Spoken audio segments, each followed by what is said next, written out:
Hello, we should be live right now, and yes, I did just notice, yeah, in the chat, people are already talking about certain things that Bentley does in later chapters and later games. Yes, I am aware of the G-rated your mum joke in the third game. We'll get there, trust me, we'll get there one day. But, yeah, oh, hi, Portal Guy, I approve of the Fergus avatar. So, one thing that I want to try is, if we go back to, like, episode 3, can we actually, like, play as the rest of the gang? Oh, it actually tells you, your, like, time spent here, wow. 1 hour, 45 minutes is not as long as I thought I'd spent in this chapter. Ghost Mems, how have I been? Oh, I actually can play as everyone. Okay, that's a bit of a weird clash, but, anyway, I think I might actually do the bottle cleanup after chapter 4, maybe between chapters 4 and 5, or episodes as they're called. Because yeah, it's probably a little more appropriate if we just start this one right now. Summation saying playing Fire and Fate's Conquest on Lunatic.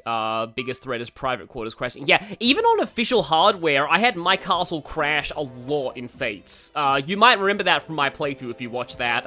There was one time Izana crashed Fates. It was pretty fun. But okay. Jailbreak.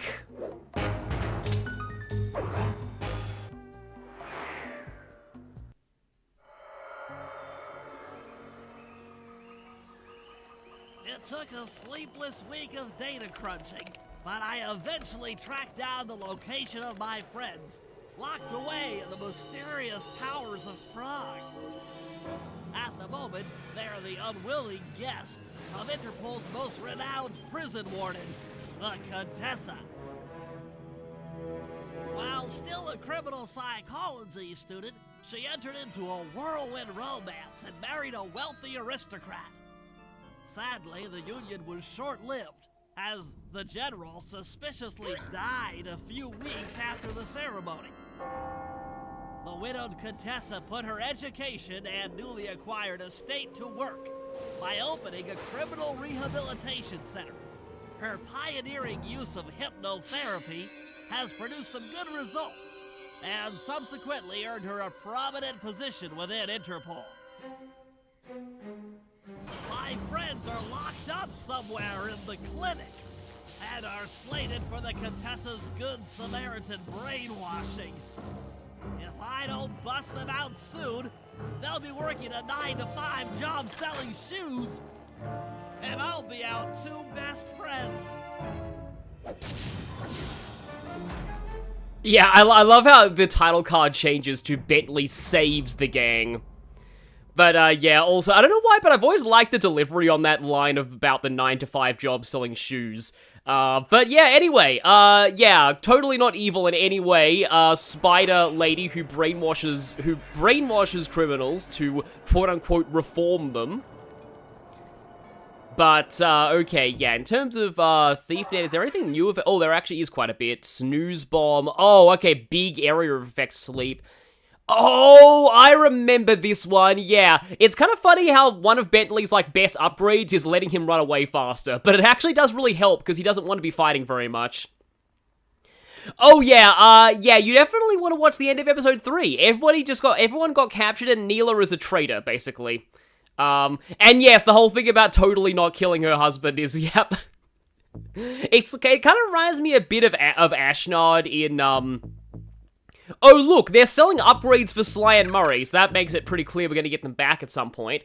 You can jump while carrying somebody. I remember this being pretty useful too, thinking about it. Probably should have grabbed more of the loot in the last chapter.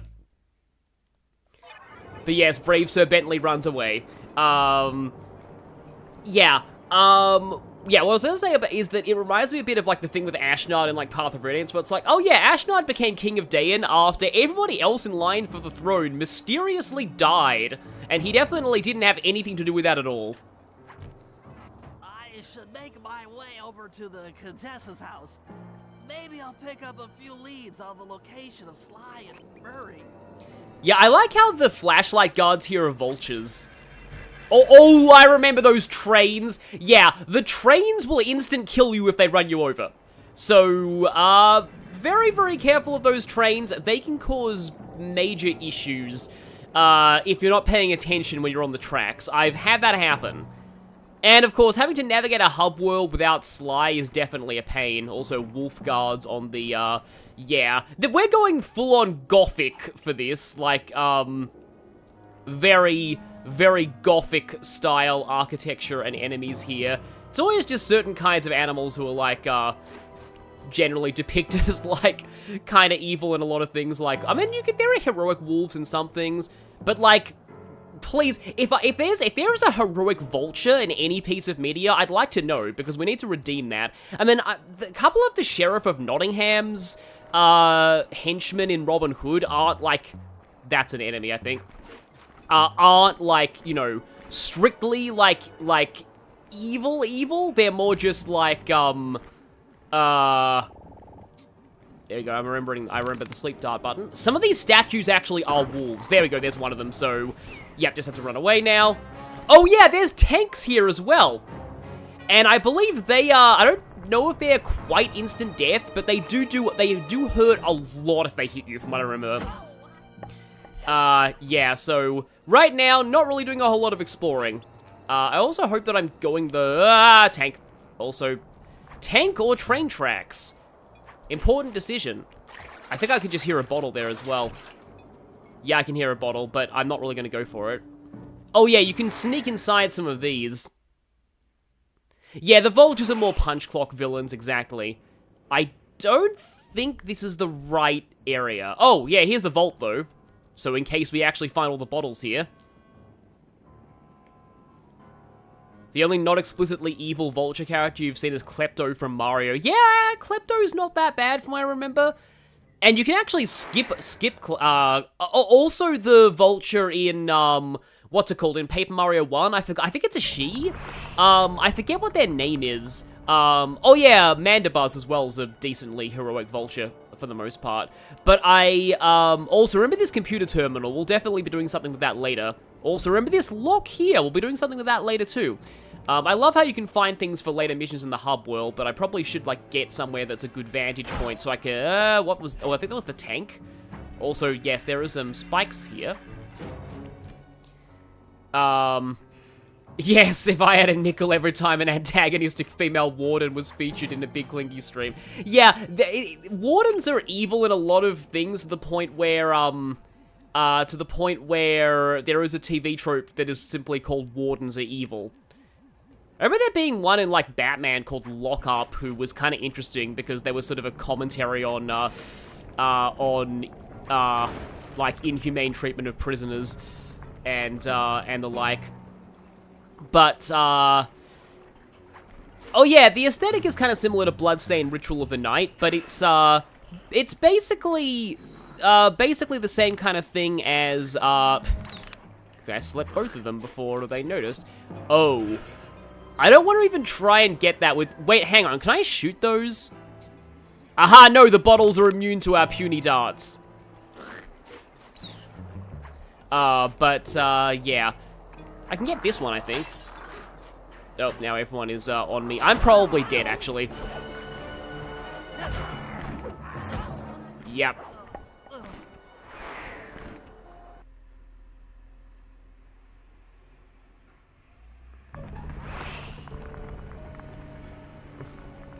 Okay, that was a checkpoint, apparently. I seem to remember you can go through here as well.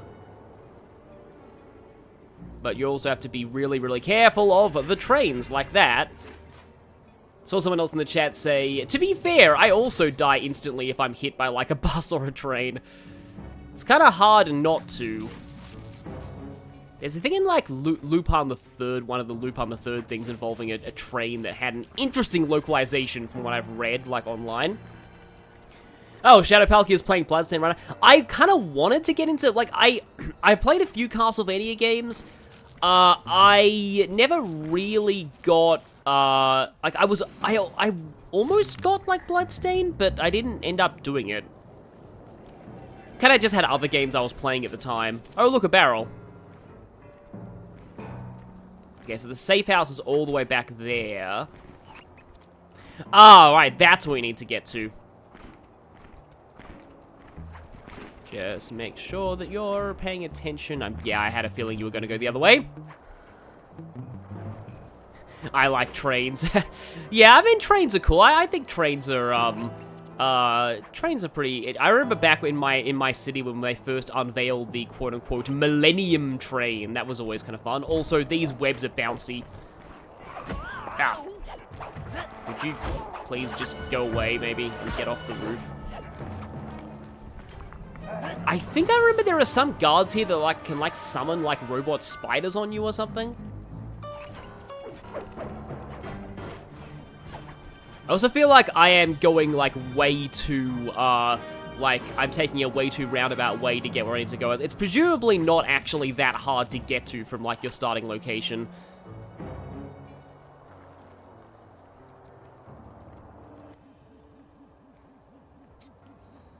So it's... Oh, here we go. Eavesdrop on the Contessa. Yeah. I actually do remember that one quite a bit. So I think I was on the right track in the first place, but I just went the wrong direction later. Oh yeah, the wolves can put down exploding spider drones. I thought so. Yeah, I was reading about that on, like, I think it was also TV Tropes. Hello. Yeah, I'm just gonna bomb you because why not? I do like that sound effect that plays when, like, enemies are... hello. Is this bomb gonna get you? It is, okay. Didn't actually take you... Oh, here's the spiders, yeah. And goodbye. See, I can't get through there. I think we can go over here. Never actually heard nor read this mission main villain's name. Yeah, they're just called the Contessa, which is presumably a title and not a name. But, we don't really actually find out their real name. I guess it's not really, considered relevant at, to their character or anything. Well, that's sort of more of a Sly-only thing, yeah. We need to get in there somehow, okay. Yeah, this is actually probably the hub that I remember the least about. It's coming back to me slightly, but it's a little, yeah, it's a little hazy. But it is the one that I kind of remember the least about, especially when it comes to getting all the bottles. I remember how long it took me to get all the bottles here, but it was definitely not an insignificant amount of time. I forget which was the last one I got all the bottles in, but it I don't know, it might have been the last chapter. The last one's pretty small of an area, though. Still nowhere near as scary as the Rayman 2 spiders. I think the first time I played Rayman 2, I never even got that far in Rayman 2. I quit at the Cave of Bad Dreams. Like, the Cave of Bad Dreams terrified me so much that I just stopped playing. And that was on the PS2 version, which expanded things with hub worlds. And then I actually did play the 3DS version. That was like one of the first 3DS games I ever played. But yeah, I played that version, and that was the one I actually beat, which I think was more based on the original, oh, that's bad. Oh, that's bad. Yeah, I'm probably dead. Yep, okay. Turtle who can't swim. Anyway, what I was saying was, yeah, so I was like, you know what was weird? I rented that from, Blockbuster. That was back when, like, I was surprised they let you even rent games that didn't have memory card saves, that just had, like, cartridge saves. But yeah, they let you rent, like, 3DS games back in the day, and I rented that, and yeah, I beat the whole thing. I think it's closer to the original Nintendo 64 version, I guess? That version of, Rayman 2. And yeah, so that was one. I did beat Rayman. No, I didn't. No, actually, no, wait, no, I never beat Rayman 3. I got to the last boss of Rayman 3, but I never actually beat it. Because back when I was a kid, a lot of games I would play right up until the end, like the very end of the final boss fight, and then I'd just stop. Yeah, Talfurus, from what I've heard, Rayman 2 is like the, has like a Guinness World Record for the most ported game of all time, I think. 3DS version was based on the PC port. Yeah, okay. But yeah, what I was saying was that... Hello, Wolfie. Please get off the roof. Wow, I just suddenly got reminded of a bit in Mulan where, anybody else who has seen Disney's Mulan, that point where Mulan, after the fireworks are going off, she says, get off the roof, get off the roof, get off the roof, that always sounded like it was a different voice actress to me. I don't know why. The way she said that, it just sounded different to her regular voice. And I was like, is that a different voice actress just for that one line? Because it sounds like it. Anyway, weird musings with me. But yeah, so yeah, Rayman 2, I would get to the very end of games and just wouldn't beat them. Because I just, what exactly happened? Like, I would just, I would worry that I would end things feeling unsatisfied if I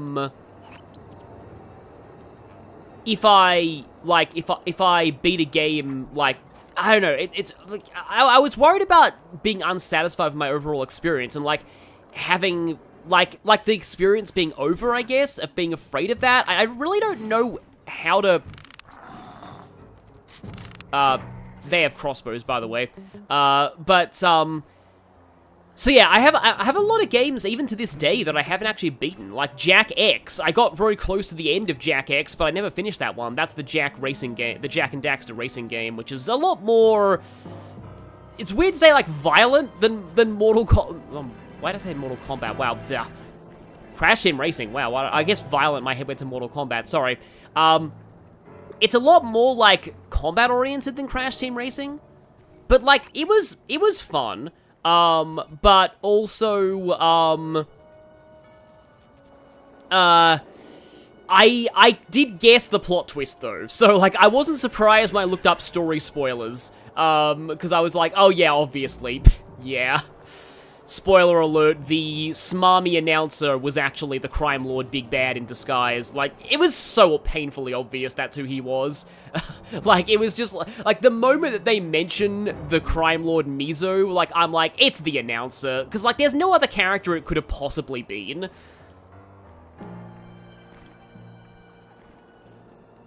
But, yeah, anyway. Actually, finding my way through this hub world the first time is, yeah, who's willing to bet that I get hit by a train at least once? Because that's, probably an inevitability at some point. You can do fun things with trains in the 6th chapter, but maybe we might get to that on stream, we'll see. Yeah, there's a train. How could you betray us, Mr. Announcer? Exactly. Yeah, it's basically like, who could have seen that that Mr. X was actually Dr. Wily in Mega Man 6? I really love that one, because that's the one time Wily just isn't even trying. It's just like... fake beard and stuff, and it's like, hey... And despite that, the Ian Flynn comic actually made Mr. X a separate character, apparently. But then they never actually got to adapting Mega Man 6. That whole foreshadowing turned out to be completely, wasted, which was a shame. Like, yeah, they were clearly going places with that, and it's like, actually, let's not, where does this go? Oh, here we go, that's where we're supposed to get to, right, finally. Aha, the Contessa is out making her rounds. Wait a second. The feathers on my sleep darts vibrate near sounds. If I maintain my position on top of this parabolic dish, I should be able to hear that frequency at a distance. This is great. If I tag the Contessa with my darts, I'll be able to listen in on whatever she says. I might even learn where she's locked up Sly and Murray. Yeah, it feels really, really... like lonely, just not having the others on the Binocucom, having, like, just Bentley's voice here. So now we have to find the Contessa and tag her with darts. But yeah, so someone in the chat just said that, Also, yes, she does actually shoot silk, which is a little disturbing. Asked which Sonic games I consider streaming in the future. I've got an idea for one, but it's for April Fool's Day, and I probably don't want to... I guess because it's April Fool's Day, you already know what I'm referring to, but yeah. I have an idea for one. I think I've been able to kind of set one up. Okay, there. The Claw Gang is falling apart. Spy shipments have overstocked. I never would have joined if I'd known it would be this easy to disrupt the plan. At least the Cooper Gang is under lock and key. Their lopsided morality flies in the face of man's inherent selfishness. Ah well, they'll see it my way soon enough. So this is actually one aspect of the Contessa that I didn't really like when I first played this. I kind of didn't want her to be part of the Claw Gang. I wanted her to be an independent villain. They keep sending me criminals and I keep making money. How come no one ever thought of this before? Hypnotize criminals and force them to reveal where they've hidden their fortune. I'm a genius. If only I had more spice to help me with the hypnosis. So yeah, the spice is kind of a running trend here. Like, a lot of these villains rely on the drugs to do their thing. Cooper Gang. The fat one. What's his name? Murray. Yes, Murray. He'll be the first to break. I should spend a few sessions probing that feeble mind. I can only imagine the wealth that gang has accumulated over the years. I'm not really sure the actual Cooper Gang has, but Sly's family definitely has, but that's for the third game. Not that I highly doubt Murray would know about that. That's Sly Cooper. Such a complex and rebellious mind. A month or two in the hole should break his spirit. Let him squat there week after week. He's seen that the guards along the wall all have motion detectors. There is no escape. Slowly, the reality of his captivity will set in, and I'll get to work on his mind. Inconceivable! She's no healthcare professional! Why, that's the most heinous crime I've ever heard of! Putting inmates into hypnosis so they'll tell her where they've stashed their loot! It dishonors both law enforcement and thieves at the same time! I should get to work and figure out a way to break Sly out of the hole.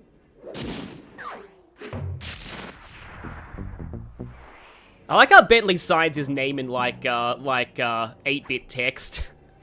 Actually reminds me of the font of both Persona 3 and Pokemon Red and Blue. So yeah, now... Okay, now we have a mission over there. Yeah, we don't really have, like, a full-on, PowerPoint yet. But yes, I long for the day where there's a psychologist in video games, or media in general, who is not a villain.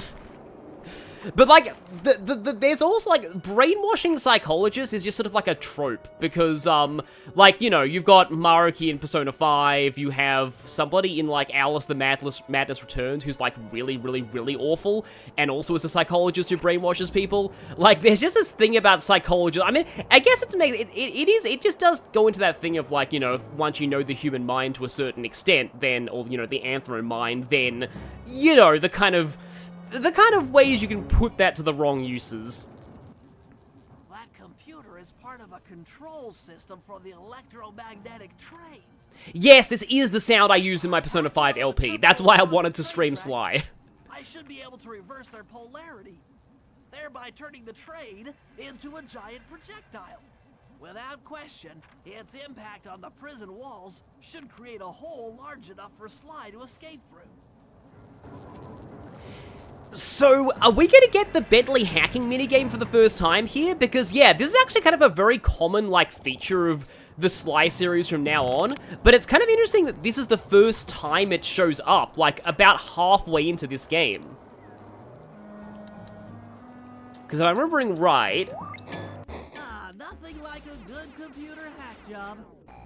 So, yeah, we've got, like, a twin-stick tank shooter here. I'll have to hack through these barrier nodes.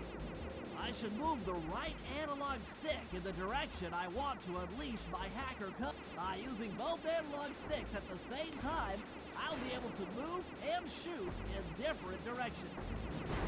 Yeah, so this minigame is very similar to the one in Sly 1, but it has a complete graphical overhaul, and I like it a lot better here. That's one down. The train should be picking up speed. It's also, oh yeah, I remember once the train starts going really fast, you really don't want to be on the tracks because, like, it circles the whole hub world in just a few seconds at that point, and you will get run over. Yeah, so don't do that. But, yeah, I love the hacking minigame. Yeah, it's actually super similar to the one in Sonic Frontiers as well. It's really interesting how, I don't know if there was any subconscious influence, but, yeah, this is very similar. There's a hacking minigame in Nier Automata that's also really similar to this. So, though granted, I kind of wish the enemy shots were red, not green. Because having the enemy shots also be green is kind of confusing. It almost flies in the face of the color coding. Also, the music here is actually great. Two down, four more. Yes, imagine if IRL hacking worked like this, indeed. Yes, that would be, certainly would be a lot more fun than actual IRL hacking. I've heard there's, like, literally one movie that actually does, depict hacking, like, correctly. But yeah, like, Nier Automata endlessly sporting triangles, I remember this. Also, the music slowly ramps up. So yeah, this is pretty cool. You've got to basically work on this firewall while you're dealing with the spawning enemies. It's a bit like the dam mission in the third chapter, where you got to deal with the helicopters while you're focusing down on the dam. So it's like a matter of splitting your attention. Do I focus on the enemies or do I focus on the firewall? Because once the firewall is down, you can just get out. But if you ignore the enemies for too long, they'll keep spawning and creep up on you. It's pretty cool. And I do believe you actually have to, like, That should speed up the train by at least 50%. You actually do have to take out the whole firewall before you can progress. Even if there's just one dot left, it will still block you. So yeah, you have to destroy the whole thing. But yeah, like, anybody here who's played, like, Nier Automata notice the similarities? Because, yeah, that was that's one of the reasons why Nier Automata is one of the few games where I actually didn't mind the, having to replay the game multiple times to get all the endings, because the second playthrough you're playing as 9S, and 9S can just hack enemies and just one-shot them, and it makes the process so much faster. So, like, that's one of the few times where I actually was okay with the fact that it's an action RPG that... Go away, please. Yeah, I don't have the smoke bomb, unfortunately.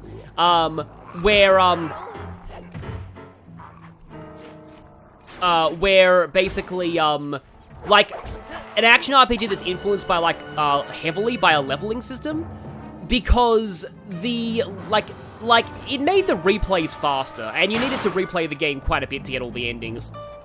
Especially given what the final ending does. If you've played that game, you know, but I don't want to spoil it if you haven't, but, like, let's just say you want to make sure you've 100% of the game before you...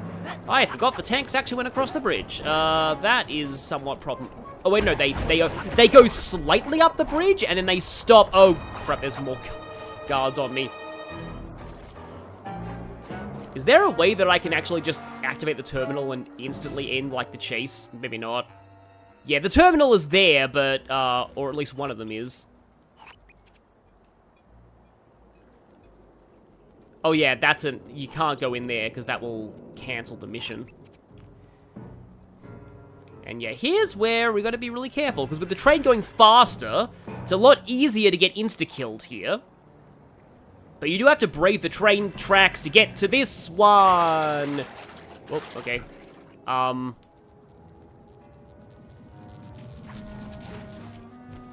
There's gonna be, I'm gonna wait here, because I'm sure the train's gonna come. What got the chat to talk about Toho? But yeah, that was the 9S hacking minigame was so I don't know what it is about. I'm sure this must be like, apparently according to the director's commentaries in the first Sly, these, the hacking minigame was inspired by a particular game. They weren't, like, able to actually say it in the commentaries because that was, that would be like, you know, essentially admitting to, like, copyright infringement, kind of.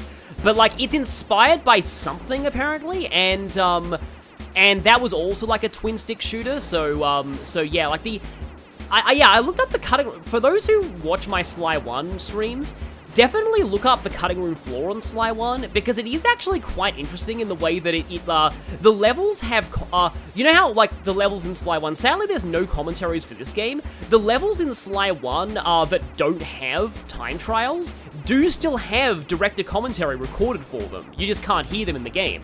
And they're really interesting, especially, like, the crab level. I think I can just run past you guys.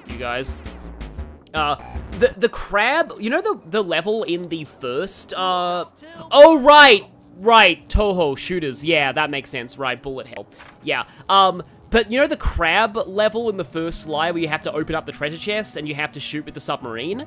So that, according to the commentary, that level did not originally have the giant rock in the middle. But they added that when they saw that people were, like, all the testers who played that level, they would just sit in the middle and just shoot in a 360-degree angle and never need to move, which kind of completely defeats the point of the whole, two-stick aiming mechanics. So they put the rock in the middle, which forced players to, actually engage with the movements, because with that there, you can't just camp in the center and shoot everything. You have to move around. And that's just, like, that was really cool to me. So did I already get that one, or I probably did already get this one. Okay, there's one over there, and then...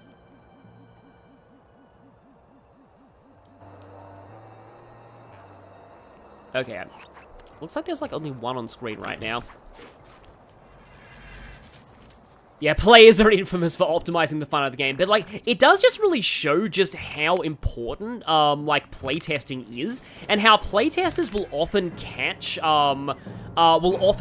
things that you never expected. Like, I always feel like an artist is always the worst judge of their own work. Like, typically. Like, often you need a second opinion on something. And when it comes to video games especially, like, your players will discover things about your game that you never really expected, and you're like, oh, right, I probably should do that, because, like, on the one hand, it can be nice when, like, players discover, like, yeah, and that's why you don't want to be on the train tracks. I was just a little bit too close there. Pretty sure all of the terminals are checkpoints, though. Yeah, they are. But yeah, like what I was saying was like, yeah, like your players are gonna discover things that you never would have anticipated, and again, sometimes there'll be good things. Like, for example, I believe in, like, Grand Theft Auto. Also, both the trains in this track are running in the same direction. I believe in, like, Grand Theft Auto, the only, like, that was originally supposed to be a racing game. Oh, right, the orange ones, have more defenses and I think can actually shoot you, yeah. So they gradually ramp up the difficulty on these. This will not be the end of the Bentley hacking minigames, by the way. But yeah, what I was saying was, so yeah, like, Grand Theft Auto was originally going to be a racing game, but they accidentally made the cops' AI ridiculously aggressive to the point where players found it more fun to outrun the police than they did to actually race. And then they thought, you know what, let's just make this a crime game, because clearly players are having more fun that way. And like a lot of like very famous games actually derive a lot of their mechanics like that. Like, players just prefer, like I think it's kind of something similar happened with Tribe. Tribes is like a first-person shooter game that I played when I was younger, and in that game, the main like thing is that, like, you have like a jetpack, but players quickly. On to reverse the field's polarity. Oh, right, you have to do this one last. Yeah, that must be why it wasn't showing up before. But basically, players found out that if you if you activate the jetpack, like, very intermittently on, like, slopes, you can really build up a lot of speed, and this was known as skiing, and the developers found that out, but they kept it in because it was the main thing that gave Tribes its identity over other first-person shooters. And so yeah, like that was another case where a mechanic kind of that was accidentally discovered in playtesting led to them, you know, developing the game's identity. So like that's why I'd be really interested to not even to like work in, because I'm sure that I wouldn't be very good at actually coding. Like not even to work in game development myself, but like to actually just be adjacent to it and actually just be there for some of these things and playtest, because like I'm sure being an actual playtester, for one, the job is, you know, very hard to get into because like, you know, hey, you get to play video games for a living, and therefore a lot of people go for the jobs like that. But also, was that really it? Wow, that was kind of anticlimactic for the last one. What a beautiful trajectory!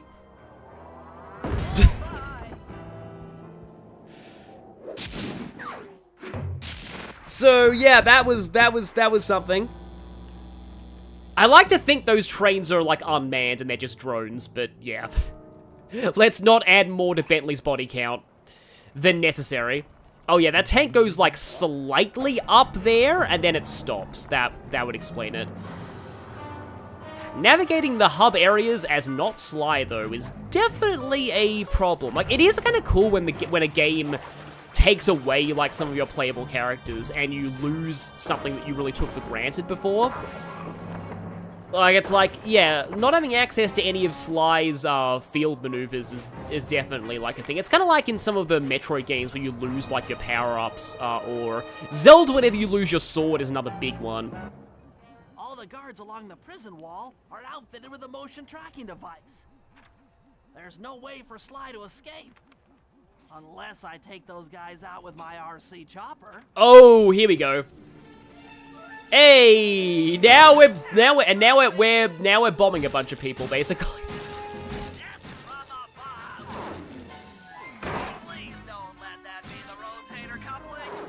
Oh yeah, Bentley does actually have some pretty funny dialogue if you get hit in the RC chopper. Yeah, gotta kind of pay attention here, because we have the swirling missiles and we have other guards shooting at us. So this is a little bit trickier than the one in the second chapter. Still love the way that you dodge around the missiles here, but the true peak of Bentley dialogue doesn't come until the grapple cam in the third game, though. I actually used one of those lines in what was it again? Persona 5 Strikers at one point. Yeah, when it comes with to like a Nintendo Direct, I would really want also Sly just gets out. Sly, can you read me? Switch to stuff. Oh, I missed that sensuous voice of yours. Save the jocular comments for later. Do you see that hook above the train? Yeah? It's your only means of escape. Jump and hit the circle button to grab hold, then swing onto the back of the train. I've already established a safe house and downloaded its GPS coordinates into your binocucom. We'll rendezvous there. Wow, you've really thought of everything. Don't I always? Yeah, you do. Thanks for busting me out. Oh, well, you know the old saying, if you can't count on a friend to bust you out of jail, what kind of a friend are they? Truer words were never said, wizard. Oh, I love that line so much. The callback to the code name at the very start. He finally gets the wizard code name right. Seriously, if Bentley was like a P5 Phantom Thief, his code name probably would be Wizard. But yeah, this explains why we had this little area seemingly out in the middle of nowhere. It's because that's how you get to the hole. But yes, did Sly just describe Bentley's voice as sexy? Yeah. Well, there was a Marvel Rivals montage that had a jump and hit the circle button joke. Yeah, that kind of makes sense. Yeah. Also, yeah, Sly being in the same situation as Fergus and Karen in FE5 as well. Fergus is just so great in general. Like he gets a decent amount of development. It has even an implied like backstory for a Also, finally, I get to take out some like stress relief on these guys after how annoying it is to evade them as Bentley. And also, I actually finally get to explore around for bottles. I only have one bottle, and that is a crime that must be remedied right now. Forget if there's, like, actual loot, like, items in this world. There probably are at some point, but, like... Because I do need more coins, especially since there's a couple of things I really want, especially that paraglider. Yeah, I do kind of hate how, at least you can spy jump on these, but, like, there's no real way to... If one of these statues is actually a guard, there's, like, no way to, like, avoid getting seen by them. But I want to get that bottle down here at least. Yes, somehow the prison let him keep the cane. Yeah. Actually reminds me, I have a Sly plush. Fangamer made us a really good quality Sly plush. Only last year too, like late 2024. And, my sister got it for me for Christmas last year. Also, that right there is probably going to be relevant later, I think. And it does come with the cane, too, which is also magnetized, so that you can, like, attach it to his arm. Still don't have the Fangamer Edgeworth shirt, though. I probably need to get that at some point. Wait, hang on. What am I thinking? I can just do that, this? I only have 2 bottles.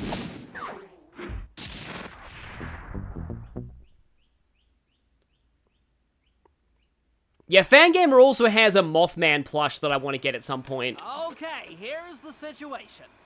I've done some deep database crunching and figured out that Murray is doing time in cell block D. Oh, clearly there are treasures Getting here. him out is going to be tough. As you know, he's not very light on his feet. First, we'll need to get Murray into an isolation cell away from the other inmates. Second, I'll need you to get a sample of the Contessa's encryption algorithm. Don't worry, I'll explain later. Third, you'll need to pickpocket a few keys from the Contessa, but watch out for her pack of bodyguards. And fourth, you'll have to deactivate her giant attack robot. No, really, Sly, I'm serious. The Contessa has a giant attack robot. It just looks like a water tower. Now, once you've pulled off all these jobs, we'll be ready to make a play for the big guy. Yeah, the giant attack robot is one of my favorite things in Sly 2, just because that's like the implication that Sly is like, okay, no, Bentley, seriously, that's just a water tower. Like, there's no way that's, and then Bentley's like, no, really, believe me, that actually is a giant attack robot. You've got to trust me on this. The Contessa has a giant attack robot, cleverly disguised as a water tower. You'll see how that. In fact, oh wait, you're coming to check. Right, maybe I should actually do that mission first, because, again, like, I love that one so much. Oh, yeah, I thought so. There's a guy up here. Let's just get rid of you. I want to say you're actually required to have, Disguise Bridge close to Contessa. Oh, wow, there's a lot of things. Wow, there's like 5 Sly missions right now. There's 2 of them that have merged into each other. But okay. Big House Brawl's pretty fun too, though. Okay, Sly. In order to get Murray out, we'll need him to get thrown into solitary confinement. That pipe will lead you to his cell block. Try to locate him and relate the plan. After that, it's all up to Murray. All right, I'm headed inside. Yeah, I knew that'd be relevant. I thought this would be relevant until the final job, not just this one. But anyway, yeah, someone in the chat's already obsessed with the Mothman plush from Fangamer. Yeah, if you have the money, buy it. It's really good. Psst, Murray. Hey, Murray. Huh? Sly? Where are you? Over here, in the back wall. Sly! Oh, I'm so glad to see you. They've been forcing me to eat meals covered in spice. And I'm feeling kind of strange. You gotta get me out of here. No problem. Bentley seems to have found a weakness in the solitary confinement cell. If you can get in a big enough fight, the guards will throw you in there. Trust me, I'm speaking from experience. Well, if you say so, I suppose a powerful force like the Murray could take down 50 foes. If I had to. Excellent. You beat the snot out of 50 of those guys, and Bentley and I will take care of the rest. But, yeah, so, that air vent reminds me of this area there's like a maze of crawl passages in Wind Waker that always used to mess me up. But yeah, this is just, this mission is just straight up full on, just... Also, yeah, there's a counter here for some reason. Don't know why this prison has a counter for, like, for this, but it helps. Also, yeah, this is gonna get me a lot of coins, too. Though I believe, yes, there are, like, traps in the walls. And also, I'm already down to, like, half health. How did that happen? I think I must have hit the spike walls. You can hit enemies into the spike walls, though, which is kind of satisfying. At least they drop health pickups.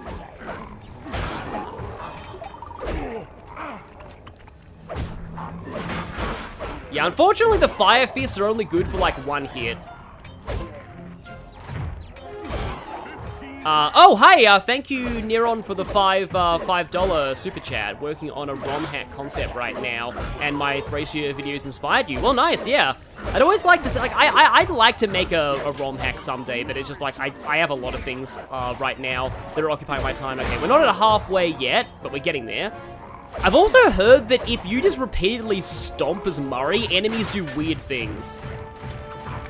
Yeah, they de-aggro to you, okay. I've heard you can exploit this, in like, some ways. Those spikes, though. Prison, like, lining the walls with spikes that just... I always think of that. It's just, like, was that just a random playthrough of, Mega Man, which Mega Man was? Mega Man X8, where, one of the Dr. Light capsules is, like, up this massive, like, set of spike walls. And, yeah, the player at that point was just like when Dr. Light says, Mega Man, I knew this would happen, and then the commentator was like, so I lined the walls with spikes! Just, yeah, why does Dr. Light always put his capsules in the most inconvenient of locations in the Mega Man X games?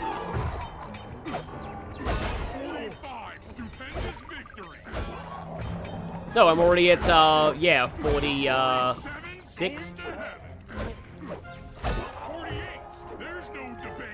Oh, wait, he actually has a line. He has a line for, like, each of the high 40s. 50. Eat that, you incarcerating suckers. Is that anti-social enough for ya? Oh, what? You gonna throw me in solitary? Bring it on! See, I did kind of like that plan, how I love how Murray signs his name with an exclamation mark. I can't believe I haven't commented on that yet.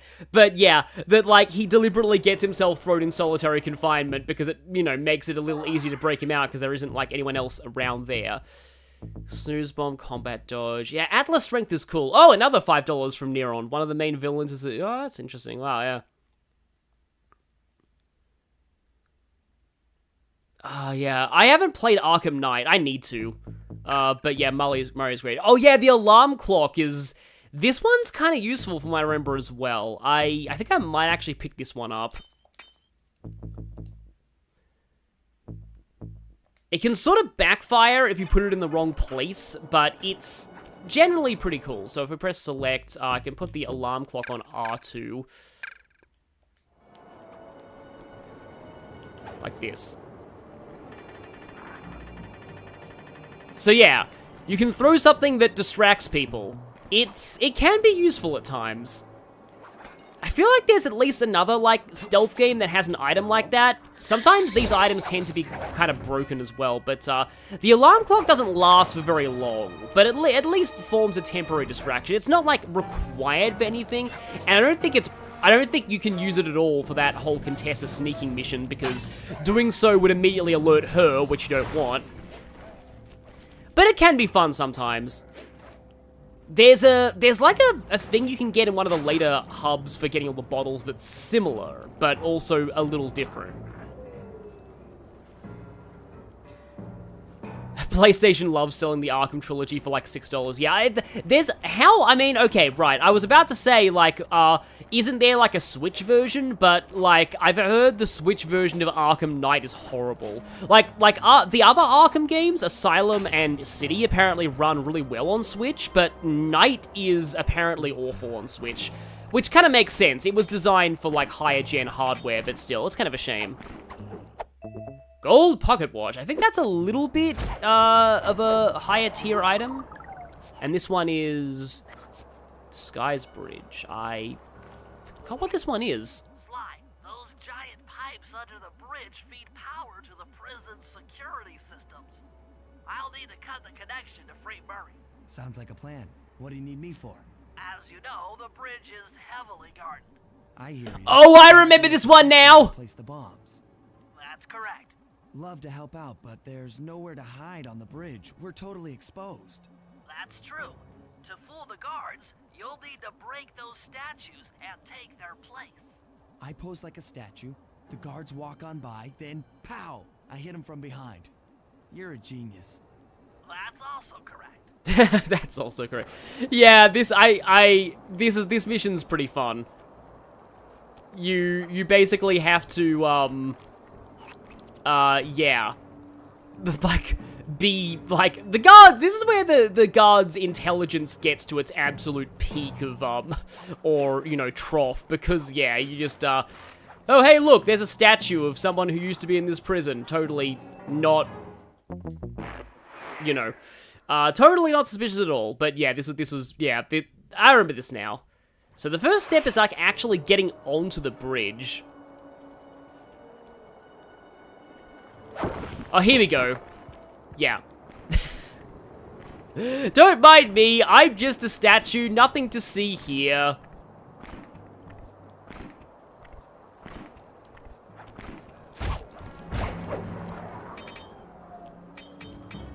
I'm done here. Follow me to the top of the bridge. Yeah, so I had to get that one first. Oh, hey, there's a bouncy here. That would have improved things.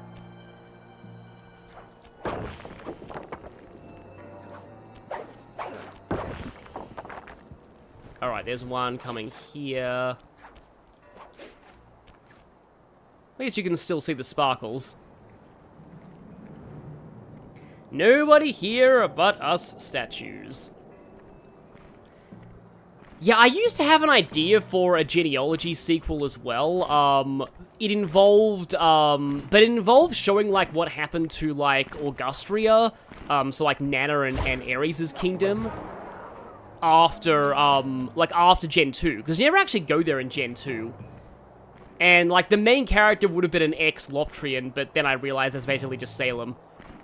I do want, like, I want there to be more magic lords in Fire Emblem, honestly.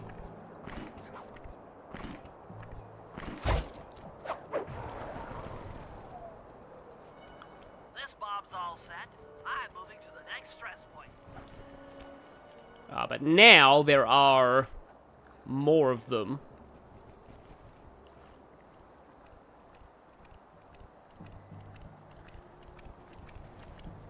Okay, so how are you supposed to do this one? Do we get the one at the back first?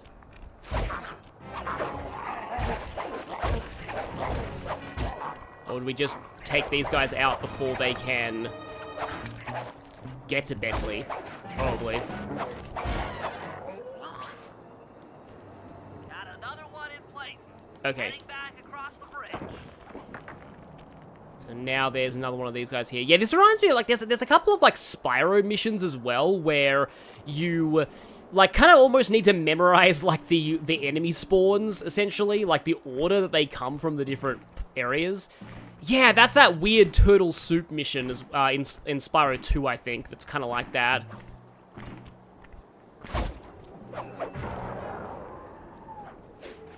Okay, so now we have two of these bat guys.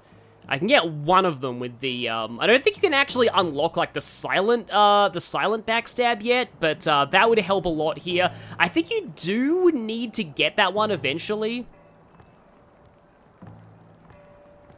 Yeah, like, Robin's a hybrid mage lord, so they don't really count.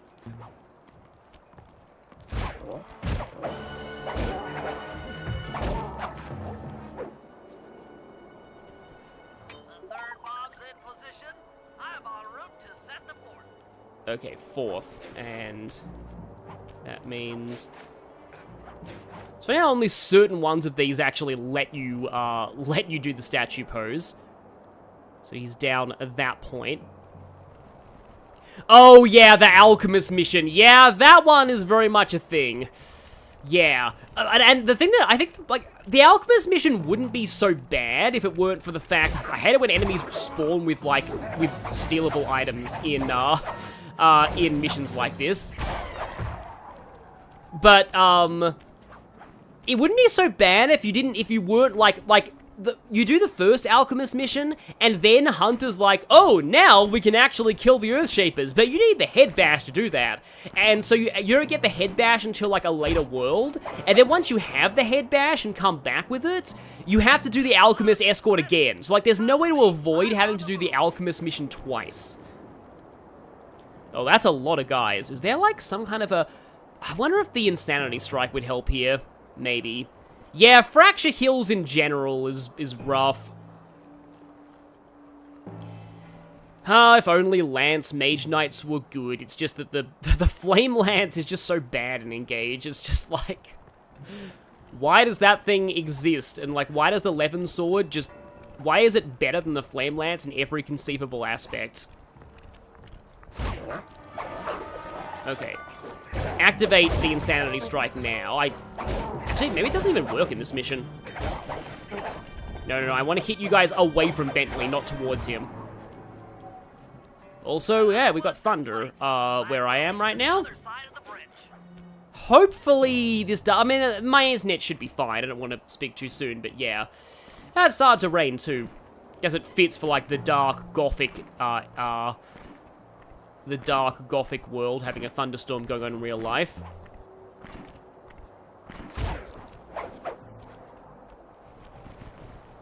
Yes, exactly. Patrine would be very mad if she saw what Engage did to the Flame Lance.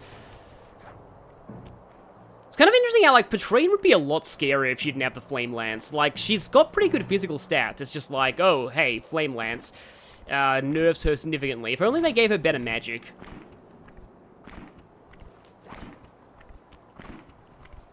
Thunder is awesome and strangely soothing. The last charge is set. Let's get out of here. That takes care of the power to the security system. And yeah, the bridge cracks but doesn't break. It would be a lot more inconvenient to get around here if the bridge outright broke, so it's a good thing it doesn't. But what I was saying was that I once had, like, a fanfic about, like, a character who's actually really finds Thunder, like, beautiful and fascinating. I always thought that'd be kind of a cool idea. You know, maybe there should be, like, a Pegasus Knight who's like that. And you have some loot, which I will go ahead and... actually, wait, no. Sorry, I thought your flashlight was a stealable for, like, for a second, but, like I thought I saw a glow, but it turned out not. We seem to be doing, like, every mission here but my favorite one, which is the giant attack robot mission. No. I believe it's lightning action that's the giant attack robot. However, we're very close to Contessa, so we might as well take care of that one now. Or maybe I leave giant attack robot for last. To get at Murray, I'll need you to steal 2 tank keys and the tank patrol schedule off of the Contessa. No problem. I'm an old hand at pickpocketing. This is going to be tougher than you think. The Contessa's no fool. Since your escape, she never goes anywhere without bodyguards. You'll have to take them out one by one in order to get close to her. I should probably use noise to lure them away from the Contessa. Oh, yeah. Okay, yeah, you can't have the silent takedown here, so you actually do have to lure them. This one's kind of an interesting mission, actually.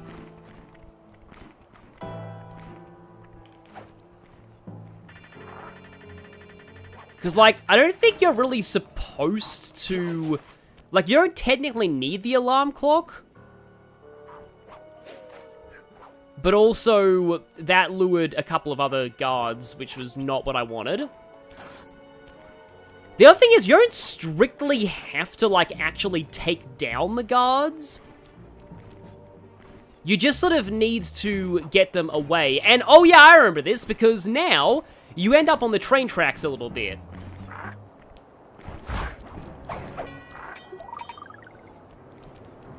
Of course, you know, that kind of noise also works. There is some pretty fun dialogue with the Contessa as well. Oh, wait, no, the train's gone now. Right, what am I thinking? Okay, good. I'm like, could you actually just maybe turn around now? Okay, there we go. Now we can actually get to her.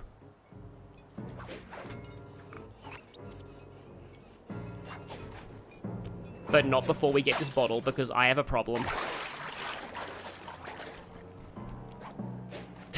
Galahad and I leap out of the rabbit. I don't even remember that part of Monty Python and the Holy Grail, but I'm sure it's amazing.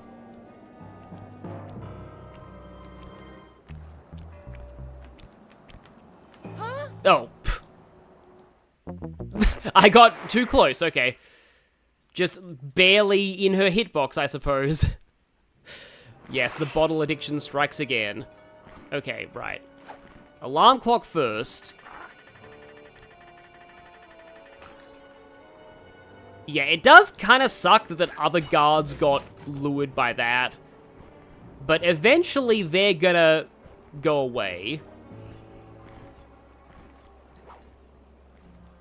Except you have a shiny thing. It's funny how there's like a searchlight from that house, and yet it doesn't actually count as being detected. Oh, yeah, I remember the gems being pretty good. I think eventually the guards start carrying diamonds. That's like final chapter level loot. You touched her spider, exactly. That sounds very bad, but still. Look, if we build this giant wooden badge... Dang, I need to watch Holy Grail again. Like, I really need to watch Holy Grail again, because I haven't in a long time. But, yeah, that part sounds amazing. It does kind of suck that, like, when they actually start heading back, they run pretty fast. But it is kind of cool that you have to, like, distract the guards away from her. I like how the alarm clock just breaks as well after a few seconds. It's a very, very fragile alarm clock. Could you turn around, please? There we go. Honestly, I feel like these vultures are some of my favorite designs out of, like, the flashlight guards. And now let's not accidentally touch the... Yeah, the spider.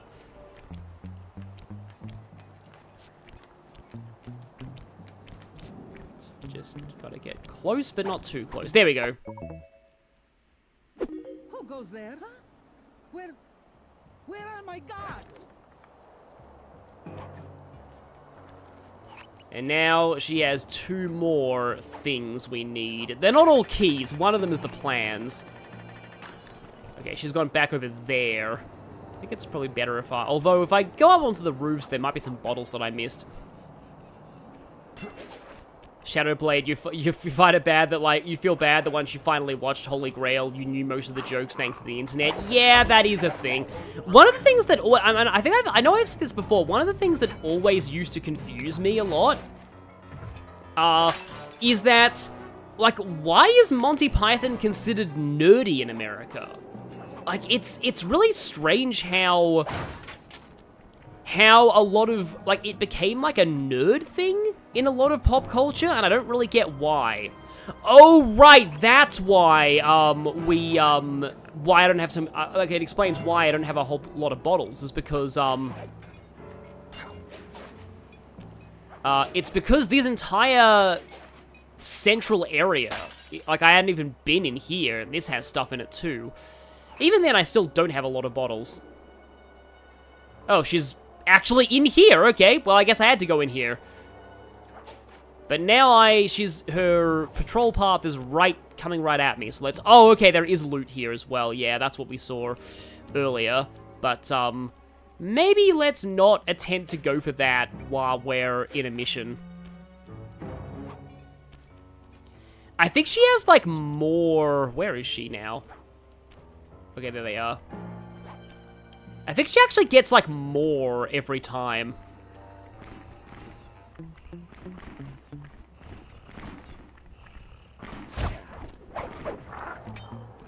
Okay, that'll lure out that one.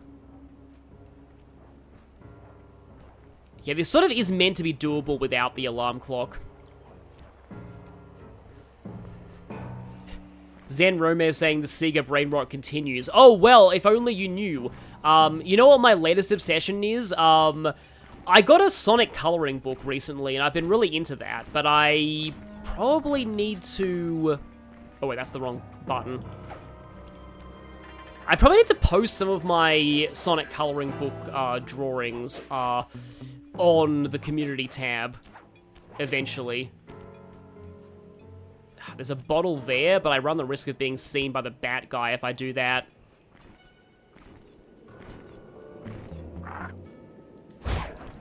It would be pretty ridiculous if Fire Emblem Awakening ever got a remake. I mean, it is over 10 years old now, but it's just... that just sounds so, you know, like it would instantly age me a million years. Thank you, Rooftops, for letting me quickly insta-kill things.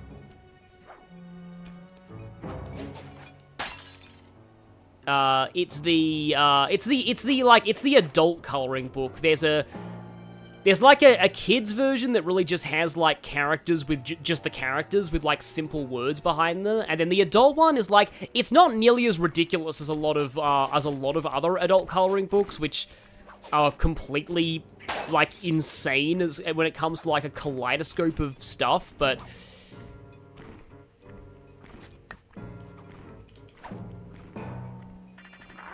okay, good. Got you without the Contessa. So now I can just wait for you to turn around.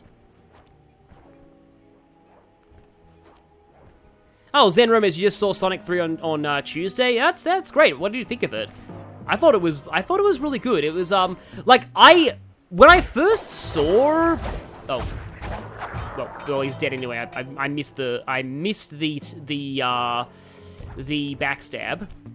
But when I first saw it, I actually thought that like that the second one was like would have been my favorite if it weren't for the Rachel subplot. But now that I've actually rewatched the second one, I actually think the second is my least favorite of the Sonic movie trilogy. Like, it has way more juvenile humor in it. Like, its good parts are really good. Like, the final battle and everything involving Knuckles is really good, and everything involving Tails is really good. Well, most of it. But, like, I don't know. I feel like its low points are the lowest of the movie trilogy, and it's just too polarizing. 3 is definitely the most consistent by far, and I think 1 is surprisingly better than a lot of people give it credit for. What else is new Sonic 3 is peak? Yeah. So yeah, the Fire Emblem games that I'd like to see get HD remasters are like Path of Radiance and Radiant Dawn. Huh? They're gone again. Oh no, my guards just disappeared. I wonder where they could have gone. Like, one of the things, like, because this is all cartoony, I like to think that the guards that you beat aren't actually, like, dead. Like, they're just, like, knocked out because of the, you know, the cartoony sound effects and stuff. Plus, I don't want to think about the Koopa gang having a massive body count or anything. So that's why I don't refer to it as killing them when I'm doing my, yeah, gameplay here. And, yeah, there is actually quite a lot of bottles in this interior section. I like how you can break open these and use them as crawl spaces. But, yes, give me this. Okay, it's really raining now. Where I am in real life.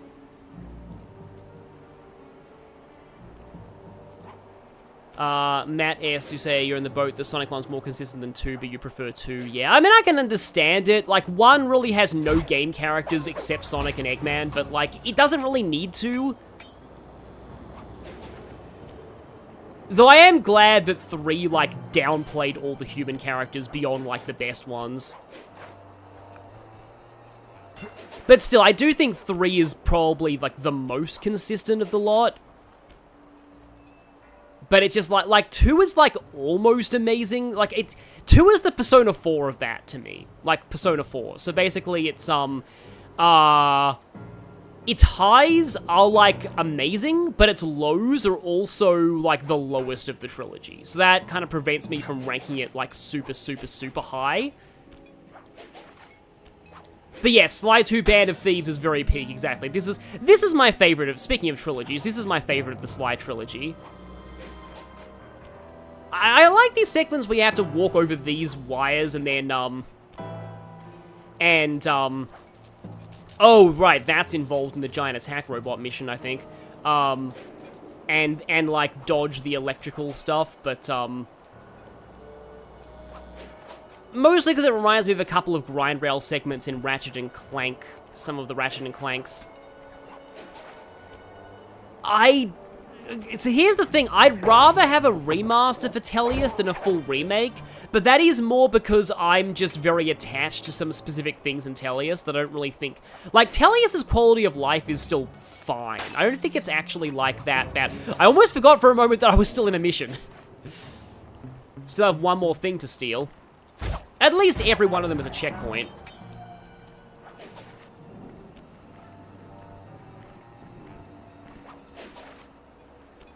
Oh yeah, glad that some Asian, also watches Bubble Tea, but yeah. Yeah, those takes are interesting. I love when the alarm clock just falls in, like, water or something. And yet it still works for a moment. If anything, this one's actually maybe a little easier than the others, because you can get, like, directly above the guards, and that way you don't need to really worry too much about... I just dunked that guy right in the water. Straight up slam dunked them into the water.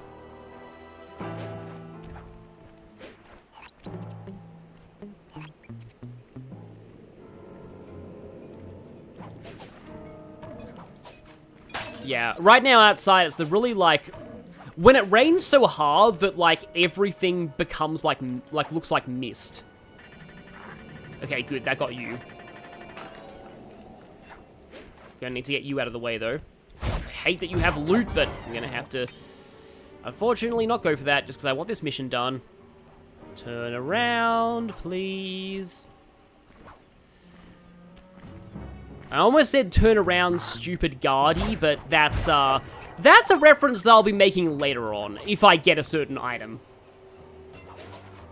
Okay, so she's going in that direction. Oh, there's still one more, yeah. Yeah, she gets more guards in the last phase of this. Yeah, wait, I forget if you actually need... If you like, are actually... I forget if this actually requires the alarm clock or not, because I happen to have the alarm clock before I did this.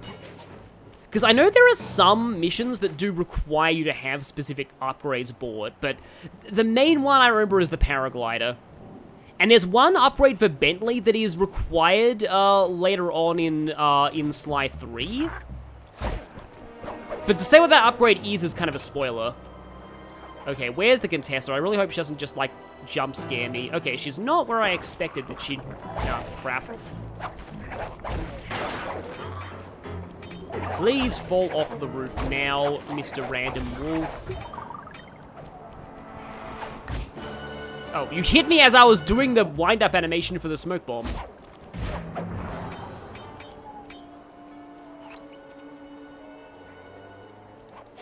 But, yeah. Hopefully we should be... Okay, good. She's moving in that direction. I was worried for a moment that she was turning around, but she's not. Okay. I would say... nah, Sly's more a rogue, but Trickster's a pretty fun class. I just don't really see Sly as using magic. Or, like, healing. Man, if Trickster existed in Thracia, though, that would be really amazing. Like, imagine if Pern could use staves. What? Huh?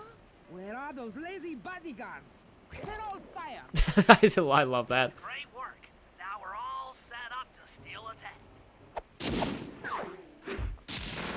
Oh yeah, the alarm clock is required in 7, but yeah, for the episode 7 operation, like that's really late into the game. But yeah, now that I remember it, it is totally required at that point. I believe also, yeah, these barrels aren't movable. You can go in them, but you can't move in them. I do kind of want to get back into that middle area, though, and try and get that loot back to the safe house. It might be tricky because of all the spotlights, but I think I need the money. Oh yeah, Leaf was a trickster in Awakening DLC. I almost forgot about that. I mean, it kind of fits with how broken staves are.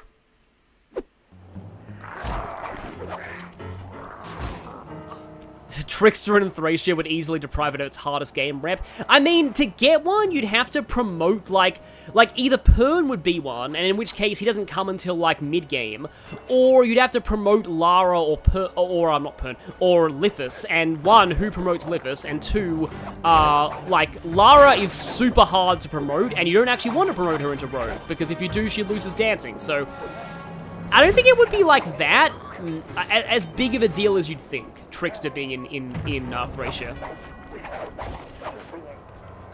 Speaking of which, yeah, I'm sorry if, like, the Thracia uploads are a little slow at times. It's just, like, they're all very long videos. I want them to be as good as they can possibly be.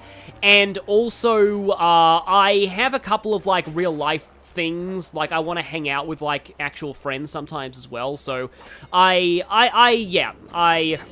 because the chat, like, it's not like, often in Persona games, I can record for, like, 3 hours and have, like, a week's worth of episodes out of that.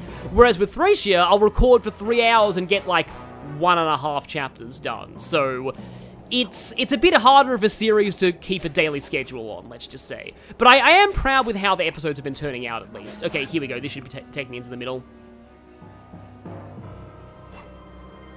Hector was a general in Awakening. He was a general in FE6 as well, as a bonus, like, trial map character.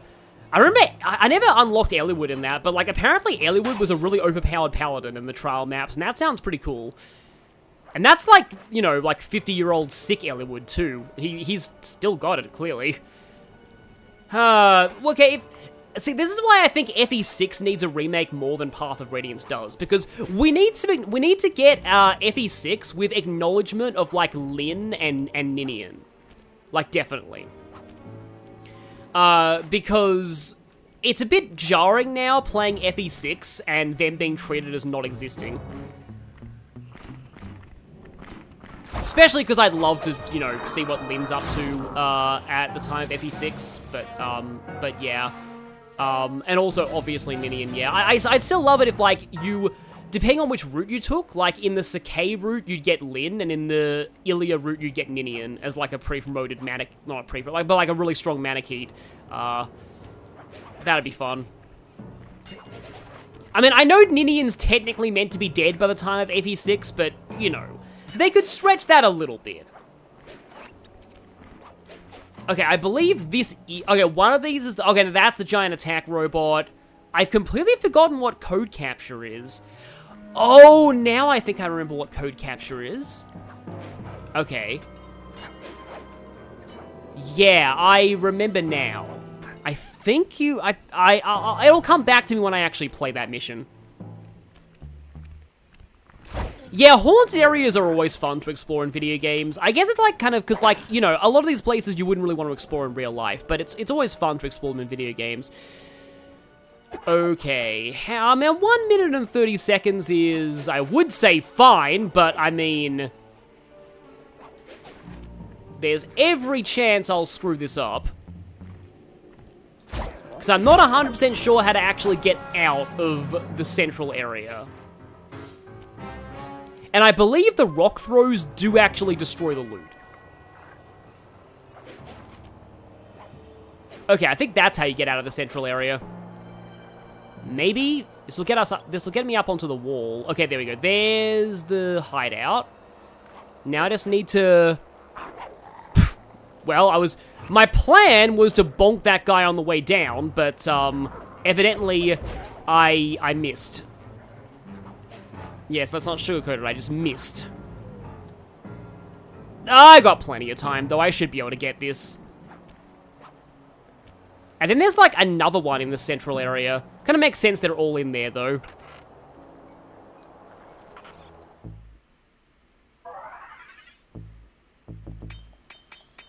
Okay, that gave me quite a lot. So now I can... Bentley's adrenaline burst is really fun, but, like, we've kind of passed the point where it's useful. Oh, yeah, I did want this, though. Because, like, it's kind of useful being able to jump while carrying somebody. Especially for, like, navigating the hub areas. Quan got a robocall. Yeah, robocalls suck. Yeah, they're a massive pain. And, like, because they're robots, you can't even troll them. I once saw a very fun stand-up comedy skit about how somebody managed to troll, to troll a scammer. To the point where the scammer eventually just begged them to stop calling. Or to stop emailing them. Eventually it's like, please stop emailing us. Simpsons Hit and Run instilled a chronic fear of timers into your soul. Yeah, that sounds about right. I've watched the speedrun documentary from Summoning Salt on Simpsons Hit and Run, and the end of the game where you have to carry, like, nuclear waste around, that sounds really, really brutal. Especially since the speedrun has to do a bunch of clips with the nuclear waste. And, like, if you miss one of those, it can be, like, run over. There's the giant attack robot. You'll see. Sly, I need your help getting a handle on the Contessa's encryption algorithm. I'd love to, pal, but I have no idea what you're talking about. All right, I'll explain it to you one piece at a time. See that security station? The guard nearby is responsible for its upkeep. I'm with you. First, I'll need you to pickpocket his key to the terminal. Sure, no problem. Then use it on the security station to set off the alarm. Hold up. You want me to set off the alarm? Yeah, set it off, then clear out as the guard's sure to come running. Once he sees that it's a false alarm, he'll input the code to turn it off. So you want me to take a picture of the code? Move to a safe place and get a clean shot of that digital readout. Should I hit all the security stations out here? That's right. Once I've got a large enough sample of the Contessa's codes, I should be able to crack her encryption algorithm. Now, see, you lost me again. Just take the pictures. I'll handle the rest. Yeah, that's actually a real thing, though. Like, I think that's kind of how they cracked a lot of codes in World War II. They used a bunch of samples and then used the power of, like, math to work out the, like, patterns in the code and use that to figure out the encryption. Okay, now climb to a good spot where you'll be able to get a picture. Yeah, so this is kind of a cool concept for a mission. Because, yeah, now that that's the case, and you can see if you've got the correct angle when you're zooming in like this. Now I have to wait for him to actually get here and input the code. This is also the worst security ever because the code literally shows up on the monitor.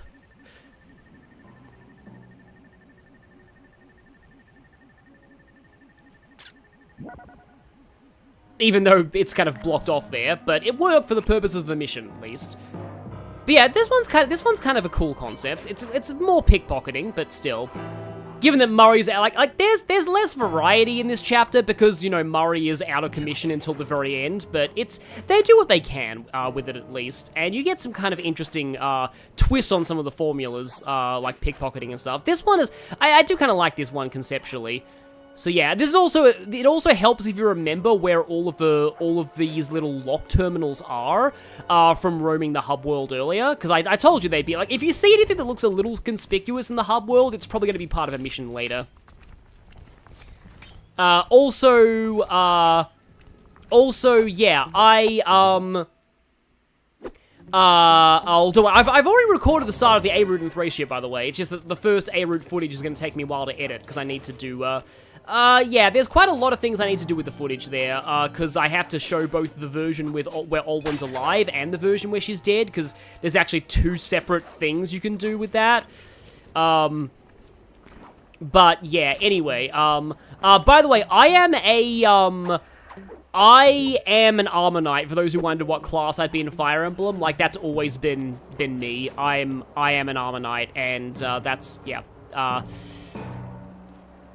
if only, like, Louise... Louis, I mean.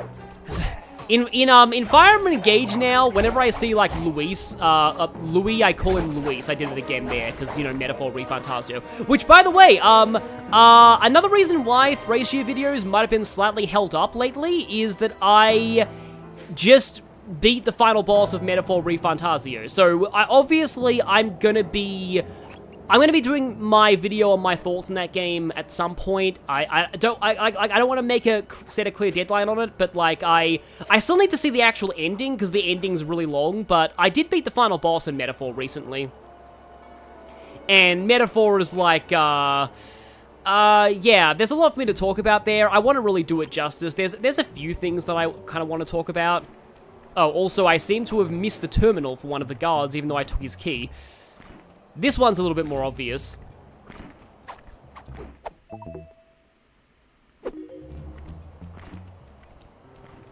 Yeah, it's good to know where you can actually get a high vantage point after you trip these alarms. Oh, could you please go away? Well, at least there's a bottle here. Oh, that's not the right angle, actually.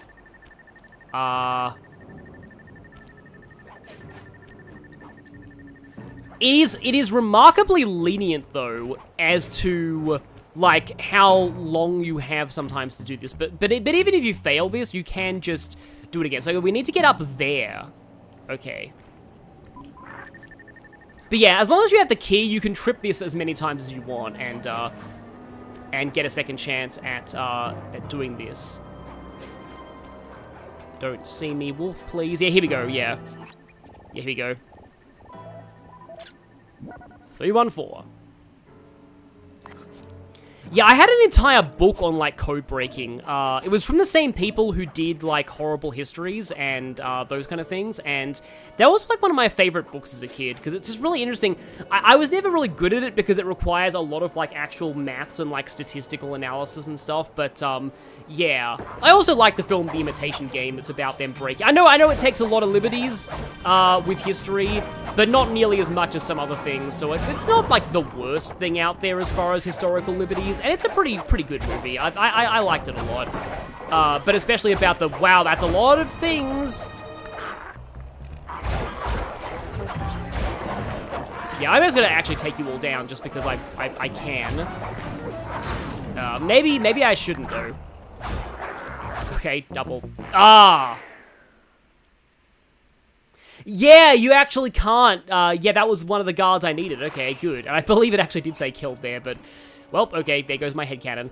So we got this one. Yeah, sorry that I'm, randomly tangenting a little bit, but, yeah, like, to anyone who hasn't seen The Imitation Game, yeah, it is pretty good, and, it does go into a little bit of that code breaking as well, and yeah, they kind of had to put out ads in newspapers about anybody who can solve this puzzle in, like, less than a minute, please contact us for a job. However, you won't be able to ever talk about this job to your families. And we will act like your position doesn't exist because we need to be ridiculously secretive. And, like, even once they actually did break the code, they had to make sure that, like, that the Germans never found out they cracked Enigma, because otherwise that'd make the whole thing pointless. And then the thing that a lot of the stories don't tell you is that according to, again, the book that I had when I was a kid, like, the book that I had as a kid, according to that book,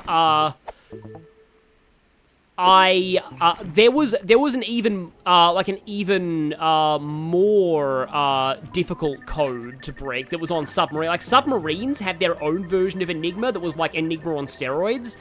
And that had, like, 16 different wheels that randomized the stuff. It was, yeah, that sounds pretty insane. Okay. Okay, here we go. We should be able to get this. I think that's 417. Even if part of it is cut off, it still counts. Everyone in the chat is talking about what Fire Emblem class they'd be, yeah.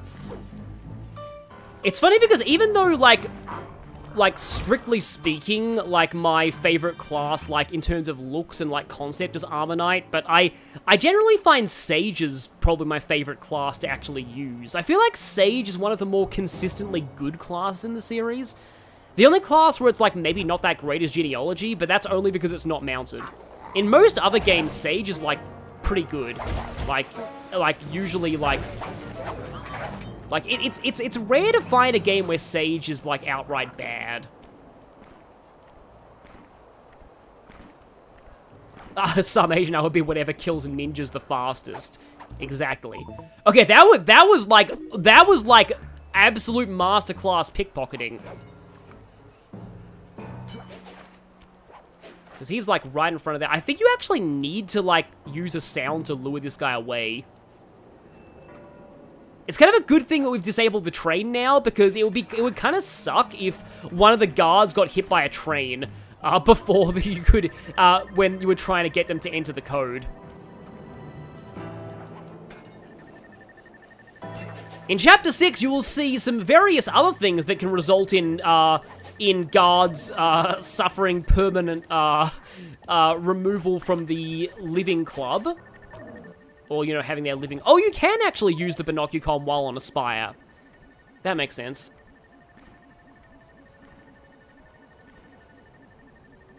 Oh, right, yeah, no, Radiant Dawn sages are kind of bad in Radiant Dawn. I'll give you that, yeah. Nice work, partner.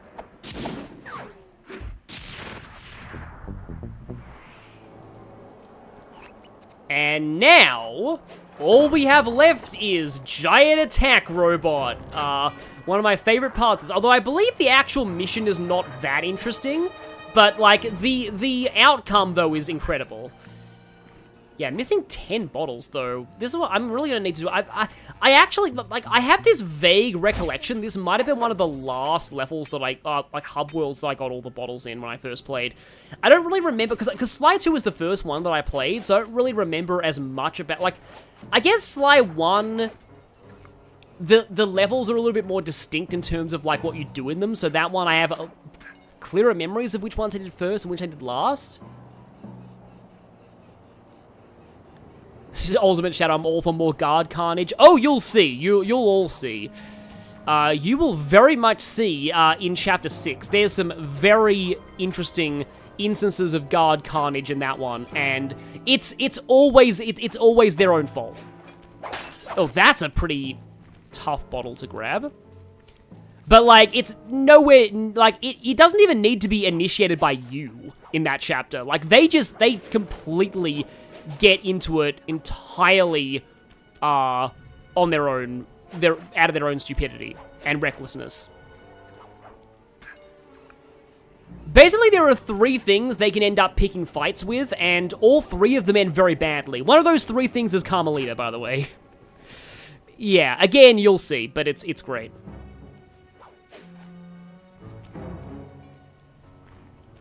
But yeah, the 3 things that guards in that chapter like to try and pick fights with. Also, this chapter is actually a lot brighter than I remember it being. Oh, that's how you meant to get here. You can jump on the searchlights. And unfortunately, I kind of want to take this back to the hideout, so I'm going to have to double back. Thankfully, this isn't a timed one, but unthankfully, it means that this is, going to, not give me as much money. Me reading chat and don't understand a thing. Yeah, a bunch of the... Like, the game is pretty much speaking for itself at this point, but yeah. I like to do a lot of Fire Emblem stuff, so that's part of why the chat is talking about it right here, but, Fire Emblem is just a difficult game to stream, I feel. Like, yeah, we'll see. Maybe like an FE6 Iron Man at one point. I don't dislike FE6 as much as I used to, but I'm also kind of holding out for a remake that ruins the loot, doesn't it? Yeah. It does go back to where it originally started, but still. So now I have to make my way back and forth through here 3 times. That's the wrong thing to lock onto, but oh well. Yes, the chat is always unhinged. Not quite as unhinged as it was during a certain series, though, during a certain incident. But I mean, I can make them unhinged, though. I have a thing from earlier that was mentioned in the chat, and like, if I don't answer your questions immediately, I don't think that I didn't see them. Sometimes I'm just thinking about other things, but I sometimes come back to them. ME6 lost me the loot, exactly. But where was the climb point that got me up to the prison walls to begin with? But anyway, somebody in the, also there's a bottle there. Somebody in the chat mentioned, like, who my, like, waifu is in Fire Emblem Awakening, and it's Pan. Definitely Pan. Yeah. It's really just because, like, Yarn gets a sibling, he doesn't get to be, like, the last of his kind, and also, Yarn and female Morgan as a non-sibling support is awful, and I am all for erasing that from existence. Plus Pan is one of the few people who likes the Avatar's cooking, in that game. So there's that. Like Robin's cooking is established as being terrible to everybody but Pan. I think the Manicheets like their cooking too, but yeah. My waifu is Aogami. Honestly, not a bad choice. Aogami is great. Yeah.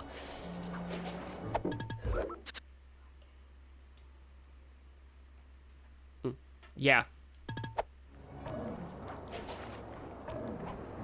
Also, yeah, Yarn is absolutely incredible, like, in battle and making him Robin's child just makes him even better. Like, Yarn is generally one of the most consistently good kids in Awakening, in general, but, like, but he gets even better when he, like, I mean, you know, yeah.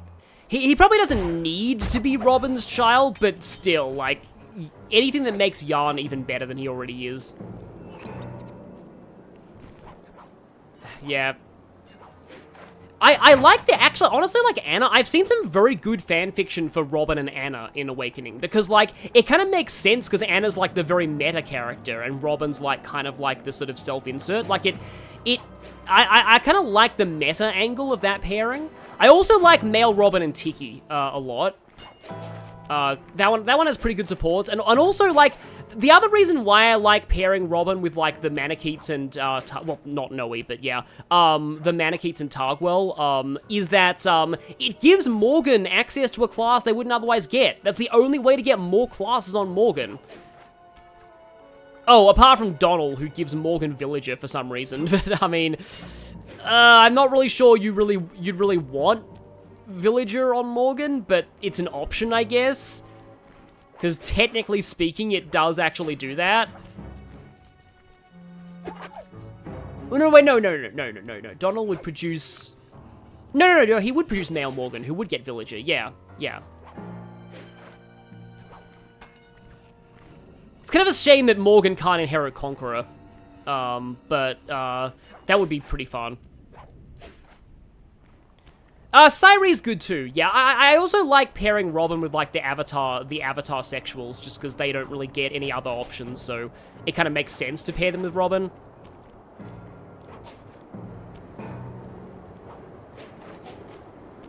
But okay, let's not ruin the loot by falling in the water this time. Oh, there's a guard there. Okay, let's just be quiet.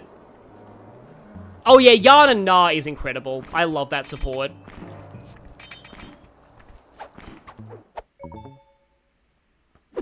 I don't think Villager Morgan gets the pot hat, from what I remember. Yeah, Robin and Sumia is surprisingly a very good support, but I just like, okay, do I get any of these, or do I save for the... I know the Paraglider is going to become available in the next chapter, so I might want to save up for the Paraglider. It's just, I can't, even though the supports are terrible in the English localization, I can't not do Crom and Sumia. I mean, Crom and like, Maribel for Magic Lucina isn't bad, and Olivia's okay. Crom and Sully, I think, is underrated. I just wish Sully didn't, like, made Lucina not an inferior version of the Sumia version of Lucina, because it's just, like... Yeah, I kind of wish Starl and Sully had swapped stat builds, because that would actually give Sully more of a niche as a mother for Lucina, but no, she just has to be a speed-focused parent, which means that it's exactly the same as Sumia, just worse.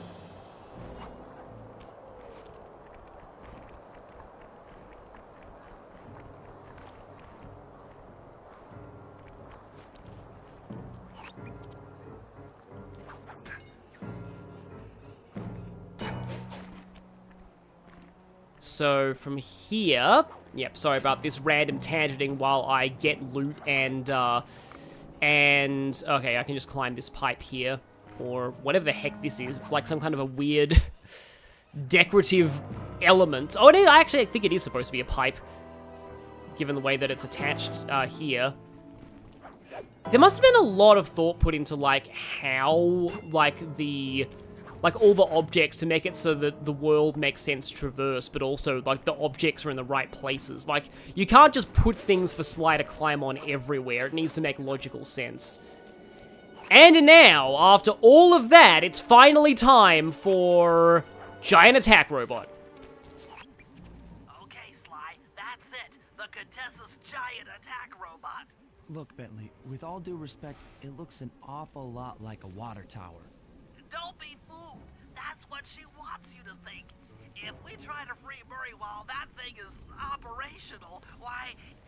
What, we'll have plenty of fresh drinking water? I'm serious, Sly. Of course. I do owe you one. The lightning rods around the prison are designed to draw lightning strikes away from the water tower. Giant attack robot. Uh-huh, yeah. By turning the wheels on the rod, you should be able to redirect the electrical current away from its ground wire, rendering it useless. Follow the lightning strikes to locate all 5 rods. Okay, so you want me to break the ground circuit on all these lightning rods so that a bolt will strike and destroy the giant attack robot posing as a water tower. That's an accurate summation.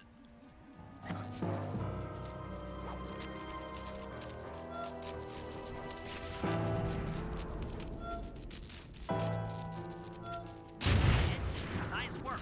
That lightning rod is out of commission. Look around for lightning strikes to find the other rods. Yeah, so in this one, you're meant to rely on, like, the environment rather than the binocucom to find your next, like, objective, but if you remember where these lightning rods are, I also love how the lightning is red, though. It's just really kind of cool and distinctive and cartoonish. But yes, who would expect them to disguise a giant attack robot as a water tower, exactly? Yeah, you also have to be careful, because I believe the lightning striking the tower the lightning rod can actually hurt you if you're trying to operate the wheels while it does so. So that one's down. And yeah, we've got lightning coming from here. Yeah, like, I do think kind of like the concept of, like, having to navigate to follow the lightning strikes. But, yeah, it's fairly easy to remember where they all are. Except that one's across water. I think I might be able to get to it from, like, down here. Yeah, here we go.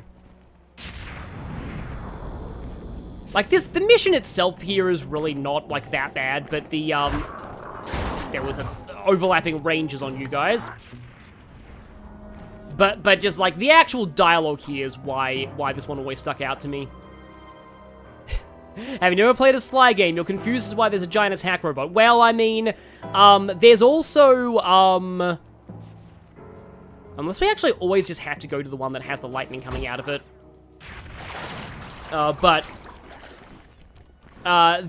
Like, the villain of the first game was a giant, like, cyborg owl, so it's not out of the question, this kind of technology.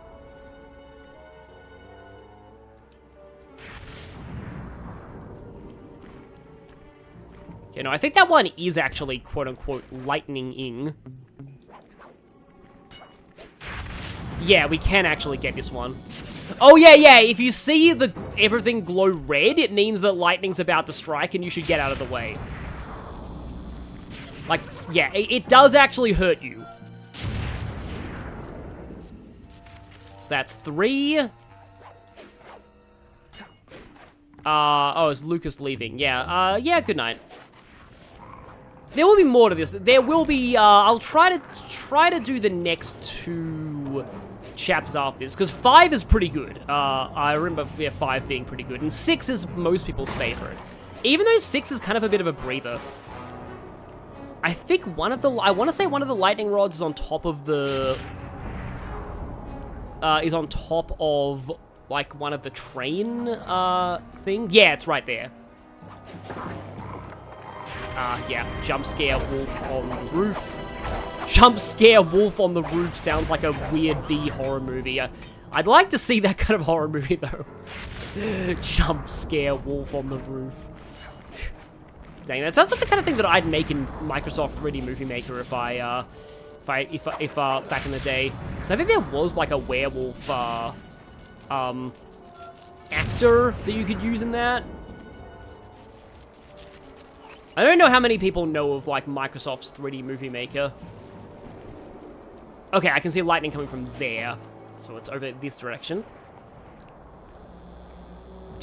Yes, hopefully Sly doesn't become fried raccoon. How often do you see red light? Yeah, red lightning is, like, kind of uncommon in a lot of media. And it should be more common. It looks really cool. Does one of the Sith in Star Wars use red lightning? I wouldn't be surprised if, like, Count Dooku had red lightning in one of the Star Wars, movies. Yeah, I got saved by the lightning by the frame of him turning the thing, yeah. Okay, it's right over there. That shouldn't be too hard to get to. Sort of come full circle, and now we're near where we began. And, yeah, after this, it should be the operation, I think. Yeah, that should be basically it. I've spent, like, almost 2 hours in this chapter, and it's not actually that long of a chapter, but sort of getting my bearings earlier with Bentley now. The question is, how do we actually get on there? Ah, there's a thing. Okay, yeah, that makes sense. There's a thing! The question of how you get onto, like, anything. Come forth, divine lightning. Or at least in my view, come forth, thunder of the gods! Yeah, I think the lightning does actually get faster and faster. This ends here. Indignation. I love that line read so much. Oh. There we go. And now... Like I said, giant attack robot. It really was a giant attack robot. I mean, you know, Bentley's a smart one. It's not surprising he was right, but still. I love the fact that there actually was a giant attack robot. Hi, Star Maker. Thanks to your recent efforts, we're ready to attempt a Murray rescue. I call this plan the Trojan Tank. Step 1. We use the Contessa's keys to steal one of her tanks. I'll jump in and drive while you keep out of sight by crawling underneath. With some luck, the guards won't notice anything out of the ordinary and open the prison gates for us. We casually roll in and then blast the security doors to Murray's cell block.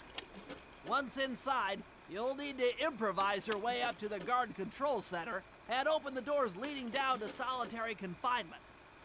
Let's hope Murray hasn't cracked under the Contessa's hypnosis.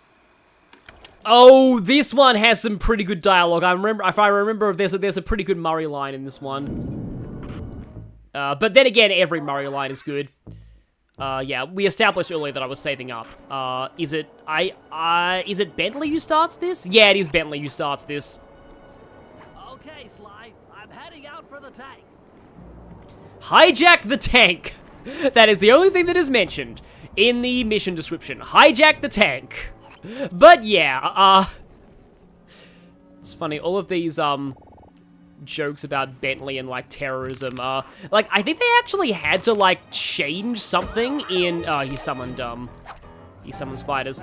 They actually changed one of the missions in, like, the... from the demo of Sly 3 to the final, just to make it look less like Bentley was doing terrorism. That should give you enough room.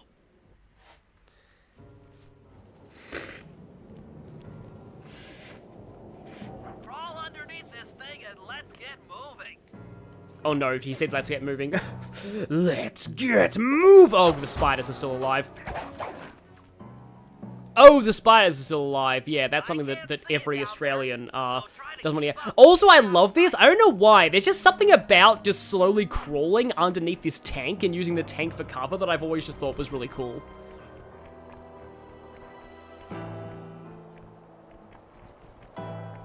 Yeah, the old Trojan horse trick, or otherwise known as, I still need to see that Monty Python thing again, that me and Lancelot climb out of the They're rabbit. approaching the prison gate. Let's see if they fall for it. Suckers! This reminds me of a mission in, like, Empire Earth, where you have to escape from a city by hiding in the back of a potato truck. And because of, like, all the insane Russian accents in that one, you have to hear potato trucks said in over-the-top Russian accents a lot. You'd better get out from underneath the tank before I let loose with the turret. Don't mind this. This is a routine misfire. There's something wrong with it. There's something wrong with the firing mechanism on this. This tank needs to go in for maintenance.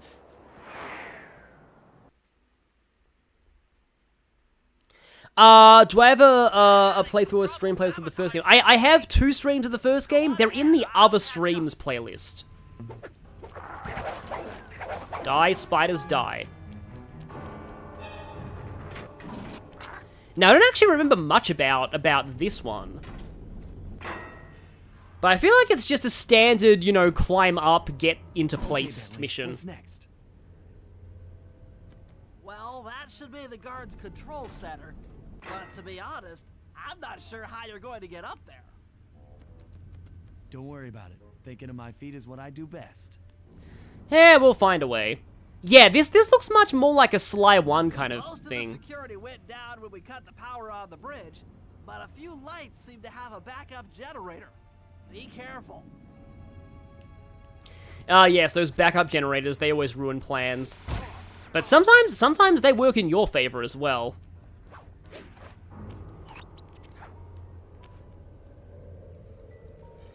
Yeah, this is, like, thankfully this isn't Sly 1, or we would have to, worry about, like, having to do one, get bottles in here, but 2, also do, like, a time trial thing.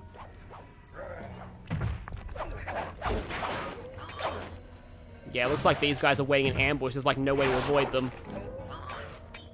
At least I can pretty much see them coming, unless... Can I actually alarm clock to aggro you guys in advance? No, they do not fall for the alarm clock. Oh, these platforms, right. The flippy platforms. Yeah, that's reminding me of a boss in Sonic Advance 2 that gives me a lot of trouble. I think it's called the Egg Go Round, but it's basically like, you can only, like, attack it by, like, climbing on its platforms that sort of flip around. Also, this is really cool, this platform that, like, sinks down. And it just constantly tries to shake you off. It's a massive pain. Especially since its bullets don't even have any audio cues behind them. How far do you go, guard? You go very far. Oh, too far. Okay. Way too far. Okay. At least I smoke bombed. It's funny how in the first part I was like, oh, the smoke bomb's not that useful. No, it actually really is. Maybe doing the ninja map while watching a stream about Master Thieves was a bad idea. Yeah, I feel like you might have wanted to think that through a little more. Also, you're about to turn around, so I'm sorry I have to give up your loot. Yeah, I remember, like, the thing with me in the ninja cave in Fates is, like, I often find it useful to, like, lure them with someone who can, like, one-shot them on the enemy phase. Like Effie, with a javelin. Like, because Poison Strike doesn't work if you just get one-shotted, if the ninja gets one-shotted, because it relies on the ninja being alive when the,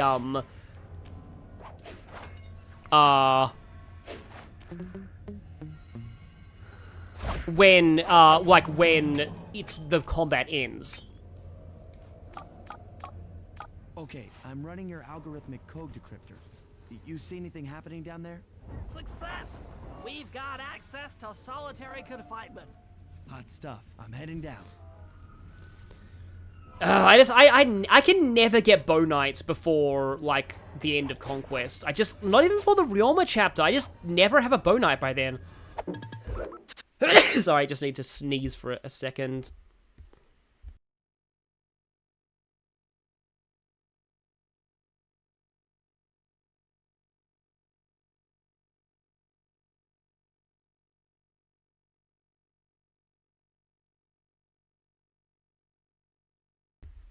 Gotta remember to put my mic back on. I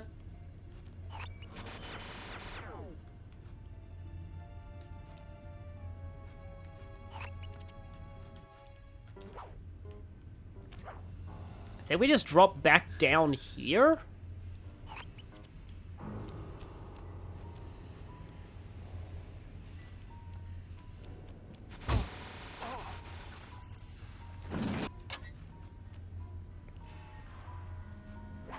Oh yeah, this looks new.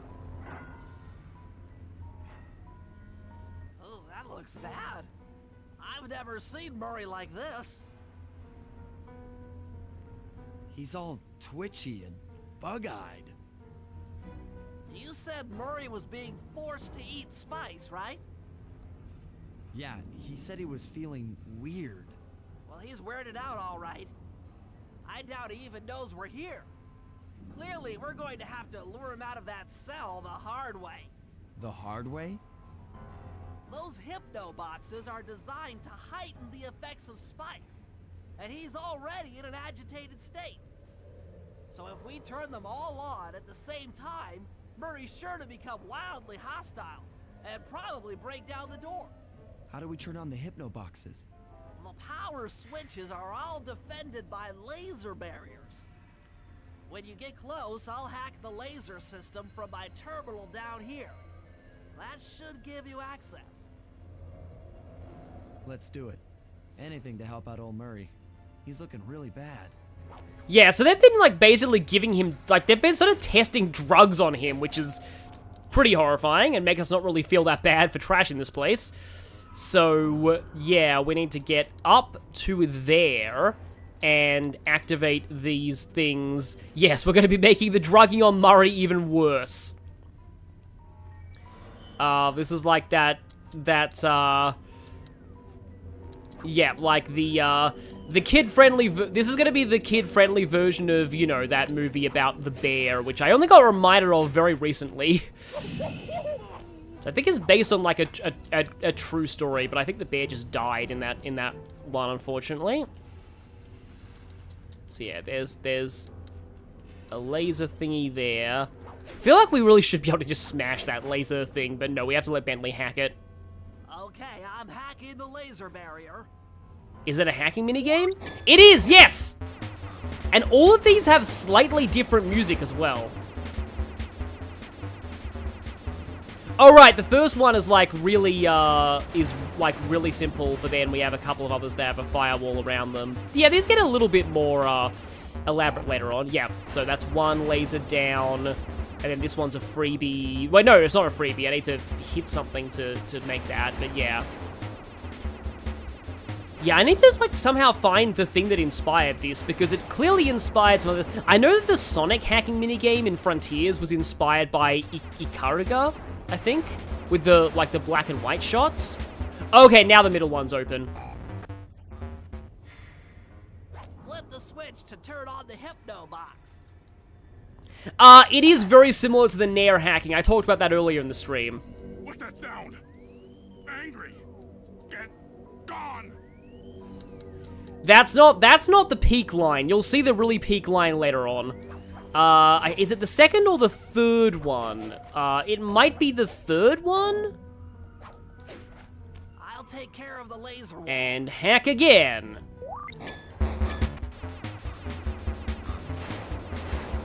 What other Fire Emblem games need remakes, in my opinion? Effie 6 and Genealogy, personally. Like, if you weren't a fan of Echoes from the remake, then, like, they kept a lot of the gameplay very similar to Gaiden, for better or worse there. Though there are a few things in Echoes' story that I don't like, personally. Like, I don't like what they did with Miller and Duma. It's just kind of, I didn't think they needed to be dragons, and I didn't think they needed to have the degeneration subplot there, because, like, I've never liked that, but... Yeah, so now they have stationary turrets on these. I want to say, like, I'm guessing the third one is going to end up using the orange ones that shoot, that also shoot and have armor.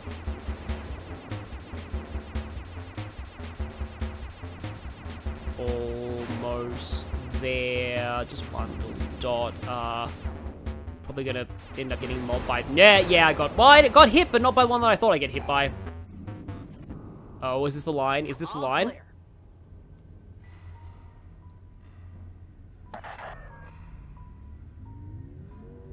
I'm a little teapot, short and stout.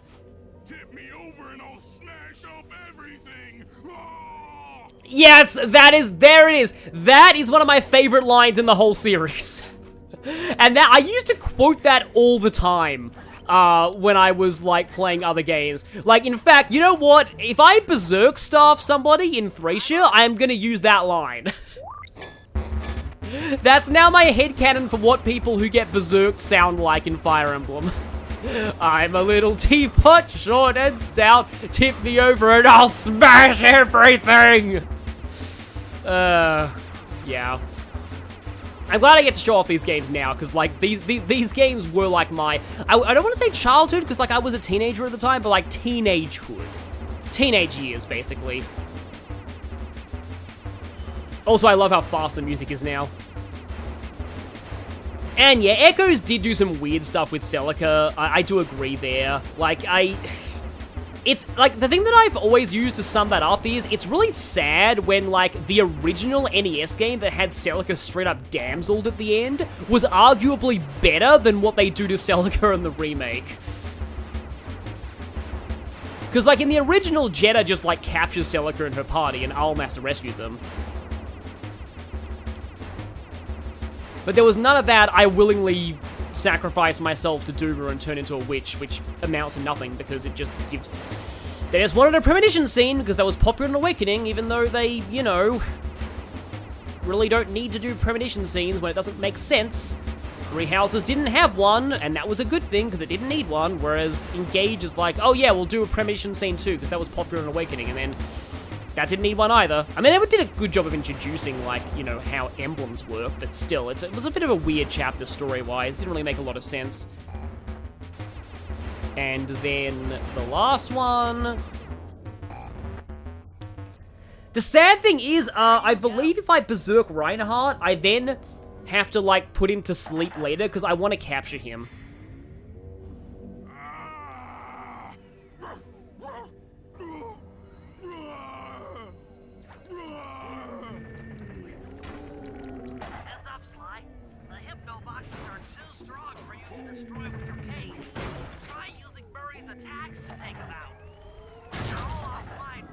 Yeah, so here you basically have to lure Murray to break these for you.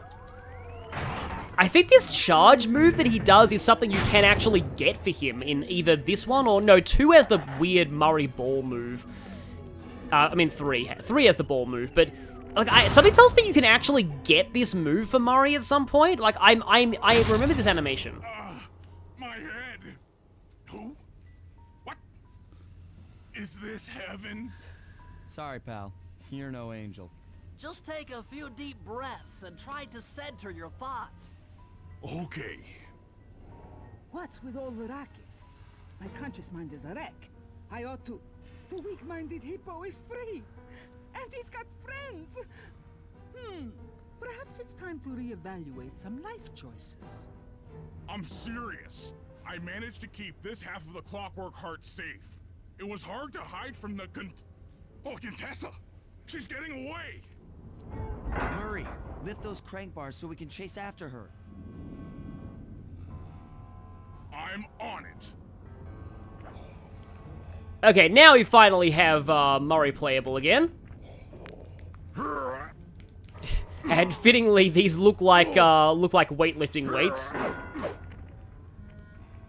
Yeah, we have to get both of these.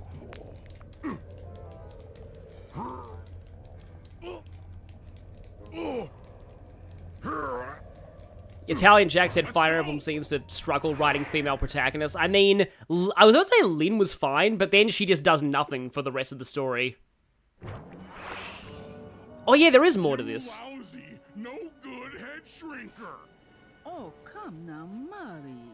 We were making such progress during our sessions. The only mental help that I need is to never be reminded of you again. Such displaced hostility. If you insist on getting angry, why not be psychologically productive and channel it at your so-called friends? I'm done talking with my mouth. Now I talk with my fists. Sorry, but our time is up.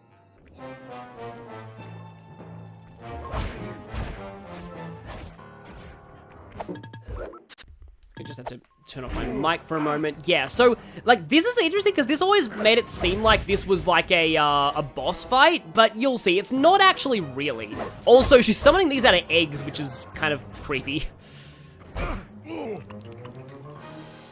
Yeah, basically all of Murray's lines are incredible.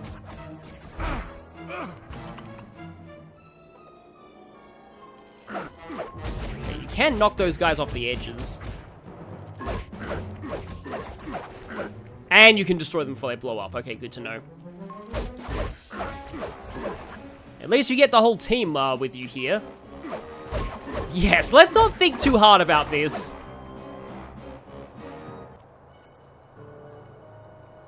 Ah! She's getting away! Don't worry, pal. We'll find her. With the three of us back together, she doesn't stand a chance.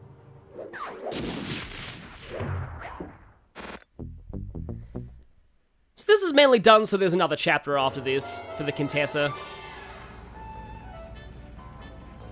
It was great. The gang had been reunited and it was all because of me. Even the van ride out of town was like a party.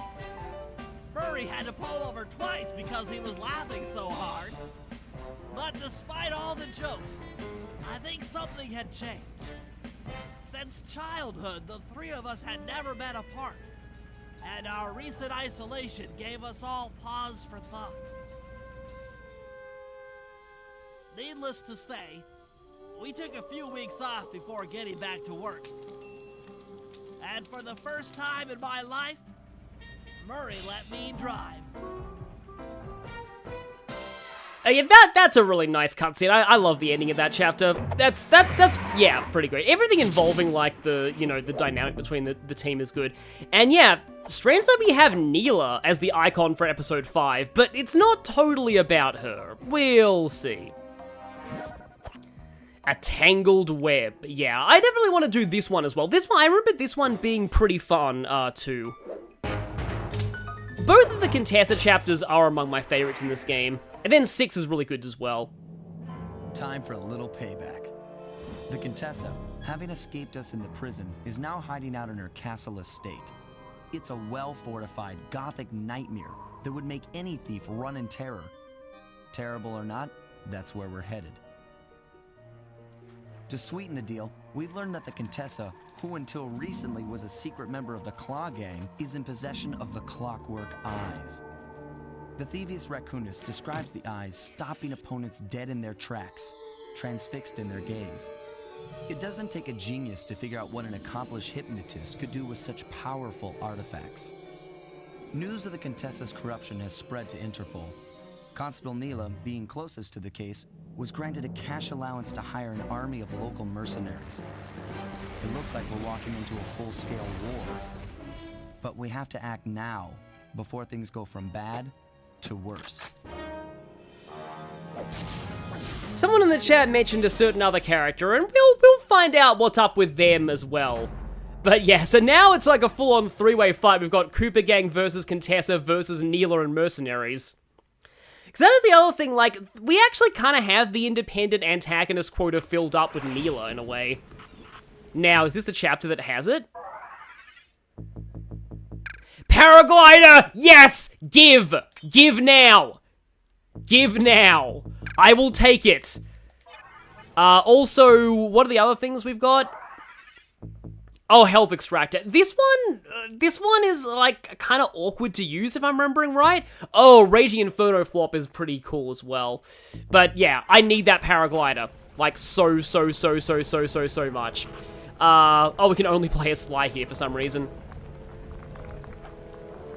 To eat your heart out, Gronderfield. So yeah, this is an entirely new hub area, and this one I remember being kind of, yeah. So I think the blue tanks are Neela's, and they're like everywhere. Plus we have the Contessa's guards as well, so like it's a generally quite dangerous hub all round. It's a little, like, from what I remember, this one is kind of bigger than the last one, a little bit more open. Also, the music is pretty good. Man, it's pretty typical, like, gothic music, but I remember it being quite solid here. But yeah, oh yeah, paraglider, also. Here we go, yeah. We press the run button in midair, and we can do that. It's, the paraglider just really changes everything when it comes to, like, exploration. There's a reason why the paraglider is a required upgrade in both 2 and 3. Like, you really just, like, things really, and those ones are red, yeah.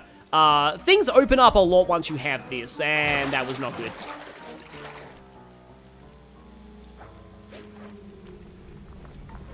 Oh, hi, tank. Wow, just straight up missed me. Yes, I'll just hide behind this truck.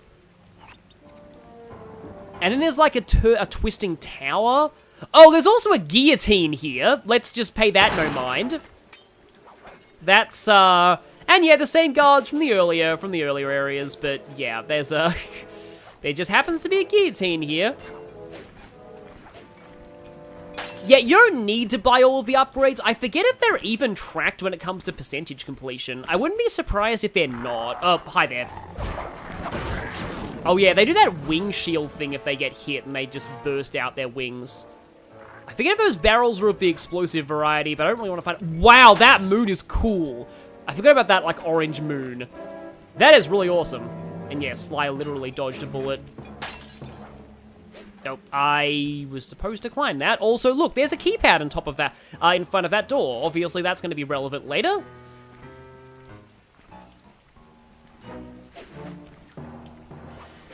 Something tells me I do need to look up that Super Gaming Bros moment, because that actually sounds really fun. If something happened with one of the tanks here. Because, like, I don't really know of that many people on YouTube who really cover the Sly series, like, sort of seriously. It always felt a little more niche than Ratchet and Clank to me, like, and Jak and Daxter. And certainly, I mean, I don't know if Crash and Spyro were ever as mainstream as I want to believe they were, but, like, I want to say these games aren't as, they were a little more mainstream than these. Oh, John Child is saying that you hope that the IDW comics show what classic... Ow! Yep, those barrels are explosive! Well, that's one way to find that out. What classic Sonic characters are doing in...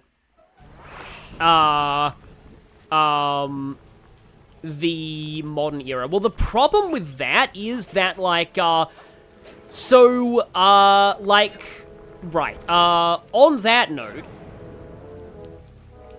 Sega considers classic and modern Sonic two separate brand identities, and they don't want to mix them. So any characters like Mighty and Ray, who are exclusively, like, in the classic era, are very unlikely to appear in the modern era. Like, it's not, like, it's very, yeah. Sadly, you probably won't see that happening. Oh, I believe this right here is actually Neela's HQ in this level, because it has the police star on it, so... yeah. That'll explain why we've got the blue tanks around here. But, yeah, it's... Yeah, just... Yeah, this part of the song I quite like, but yeah, it's the other, like, Correction, they won't let classic characters show up in the modern era unless it's classic Sonic via time travel. That's the only way they'll do that, but, like, they don't really want to show off any other characters, from that era in modern. It's kind of dumb, but it's like it's also kind of sad as well, because it means we're probably never gonna get, like, another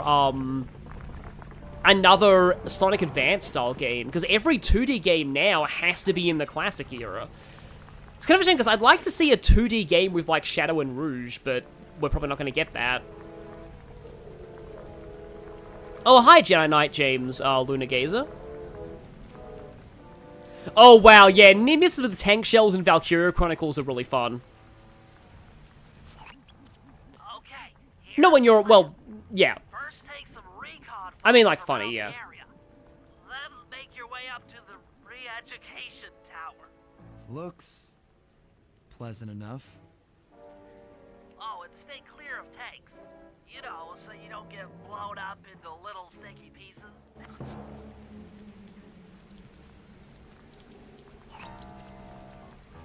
Mega Man YouTuber used to watch Covered Sly, but then they made a massive Thieves in Time isn't canon video. Like, to be fair, a lot of the community doesn't like Thieves in Time, but yeah. It's best not to get too hateful about it. Like, it's kind of like, the problem is that Sanzaru Games just didn't, they just weren't, like, they wanted to finish the plot as DLC. The Contessa has these boats out on patrol against Nayla's army. They could be useful to hitch a ride. And they weren't allowed to, so they weren't able to, finish the story. So that was just, that sucked a lot. I think we have to get that from above, maybe. Hello, tank. Don't see me, please. I am right on the edge of your vision. Here we go. Yeah, I need a better vantage point. Let's just move around here and get on this house and not have to worry about those tanks there. Yeah, I think, like, you probably have to get on that middle bit, maybe. It's a bit of a weird angle that you got to get this from. I don't think that's going to make it. No, it's not going to make it. Yeah, the medieval chapter is, yeah. Oh, Jay's reviews. Yeah, I've seen them on some Sonic stuff, and yeah, if he coined the term meta era, I can understand if he regrets it now. But, yeah. Yeah. I mean, there are elements of the medieval chapter that are cool in theory, but I can't talk about it without playing the third Sly game and explaining the character they ruined ridiculously. And I get there are, like, you know, some people argue that, you know, it's, you know, possible that some of their, personality was, like, already in place in the third game, but it's still a massive swerve for the character that I feel just wasn't really necessary outside of shock value. It was, yeah. Oh yeah, Murray did look a little too overly, I wouldn't say realistic, but like, Murray did look a bit weird in Thieves in Time. Really, to me, the best thing, like Thieves in Time has some good aspects, and Sly's ancestors are the main part of the good aspects. Like, getting to play as them, because they're all really fun, especially Tennessee Kid. He is, like, the best character by far. He's also... Imagine Donald from Fire Emblem Awakening, but, like, an actual cowboy with, like, a shotgun, and that's Tennessee Kid. He's, like, he is not only, like, one of the best, like, gameplay-wise, but he's also, like, one of the best character-wise as well. Sir Galloth is great, too. He's voiced by Yuri Lowenthal. So I guess Sly is descended from both Donald and Marth. But, yeah. Sir Galloth was great. Yeah.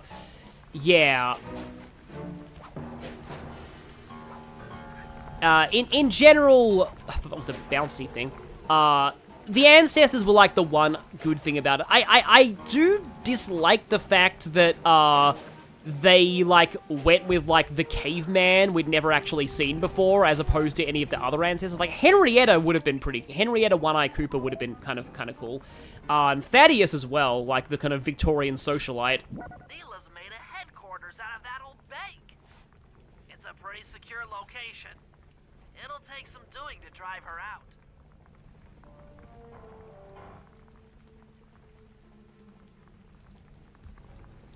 Kind of makes sense for all of Sly's ancestors to be very unhinged, but yeah, like, they were all really great, but those two were, like, the favorite ones, but yeah. Although I believe, was it just Sir Galloth, or were there others? I know that Sir Galloth at least flirts with Carmelita, which is kind of, you know, weirdly paradox-inducing. Oh, I'm supposed to take a photo of those tanks. Excuse me, people. I have some thief snap to do. The Contessa's all geared up for war. Just our luck.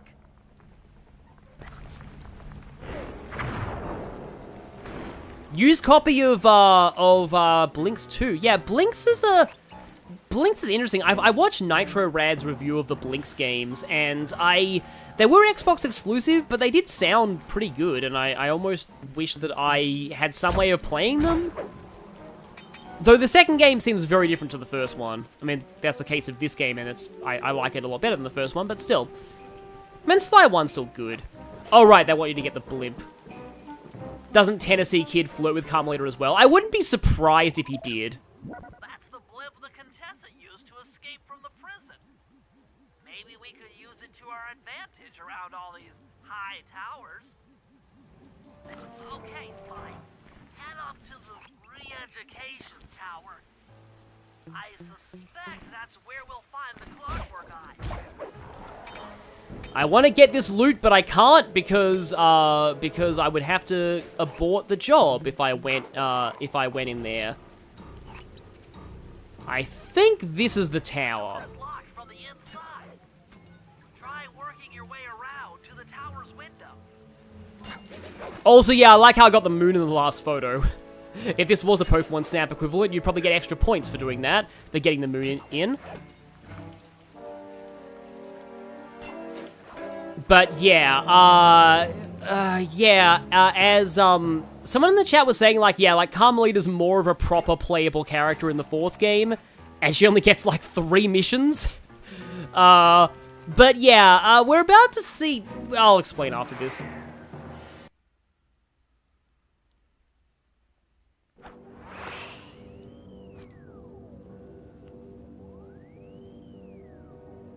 Bentley, there's more than just the Clockwork Eyes up here. Why are you doing this? Neela! She set me up. I'm an honest cop. Of course you are. I've read your psychological profile. I know that you're honest. Then why are you doing this to me? Because, dear, you're honest. You see, by chasing after Sly Cooper, you learned too much about the Claw Gang and its spice operation. It was only a matter of time before you figured out that I was a secret member. So, when Neela gave me a chance to put you in custody, I took it. Coward. You're a disgrace to Interpol. I'll make it my life's work to destroy you. Oh, I'm afraid your life, let alone your life's work, isn't going to last much longer. Once I integrate the Clockwork Eyes into this device, your life's work will be whatever I tell you. I won't be brainwashed that easily. Quite right. It won't be easy or painless. But I will reprogram your mind, and you will take the fall for me at Interpol. Now, just lay back and relax. Go to your happy place, and stay there forever. I don't think they've seen you. Take a few photos and get out of there. No, I've got to help Carmelita. She's in trouble here. There's nothing you can do now. Get the recon photos and come back to the safe house. I swear, we'll find a way to help her. So yeah, obviously we want to take the eyes. The Clockwork Eyes. They seem to be routed through that control board. Get a shot of the console so I can decipher its make.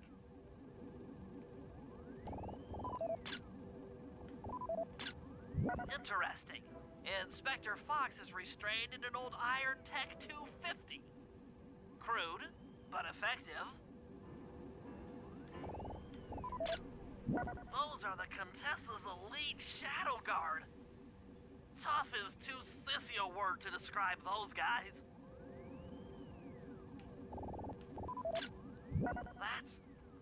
That's a mind shuffler. I didn't think they were real. It's made of equal parts science and black magic. Indestructible to conventional weapons. Oh yeah, the old terminal. Where? Oh, I think it's the old terminal's like somewhere here. Yeah, it's in here. The last one is not in that room. That old terminal should be hardwired to the systems in this tower. We need to find a way to get it online. All right, head back to the safe house and we'll get a plan together.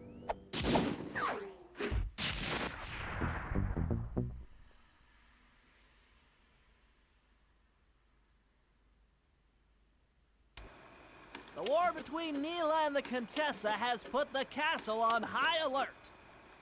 To get at the Clockwork Eyes, we'll need to subtly manipulate this conflict to our advantage.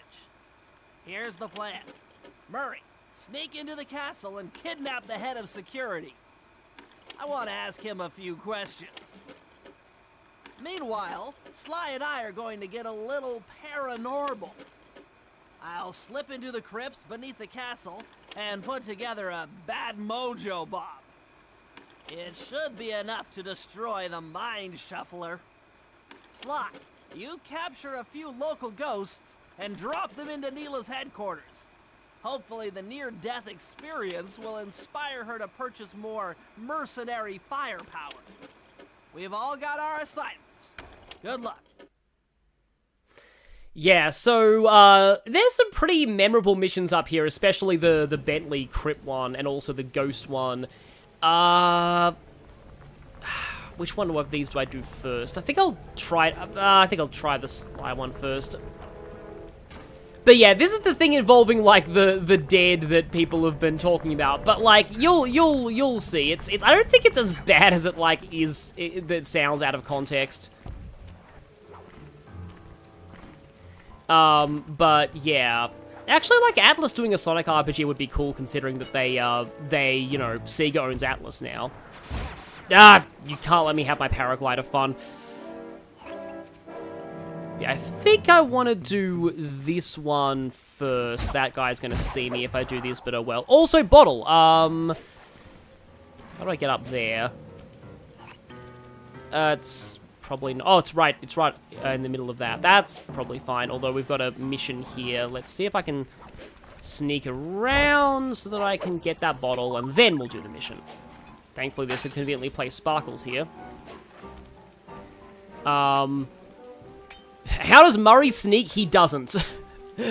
Basically. Alright, Sly. There's your new objective. Sneak inside and smash the coffin of the evil wolf priestess. Sounds pretty harsh. Does the old girl really deserve that sort of treatment? Weren't you listening? She was an evil wolf priestess. Once you smash the coffin, it'll free all the ghosts trapped in there with her. Okay, I don't know where you're going with all of this, but freeing trapped ghosts sounds vaguely heroic. Yeah. Well, yeah, so in his reservation still, Bentley said that, yes, this character's name is literally the Evil Wolf Priestess. We don't know exactly what she did to earn that title, but it was probably very bad. There's also debate over whether the ghosts in here are her, like, former minions or victims. Oh, right, you have to actually grab on these. That's actually pretty cool. This reminds me of some of those levels, though, the dark levels in Crash Bandicoot 1. Yeah, those were pretty rough. There's a bunch of guys in here. Jump scare wolves. You've seen jump scare wolves on the roof. Now the sequel, jump scare wolves in the crypts. The dead are not sacred. Nothing is sacred to the jump scare wolves.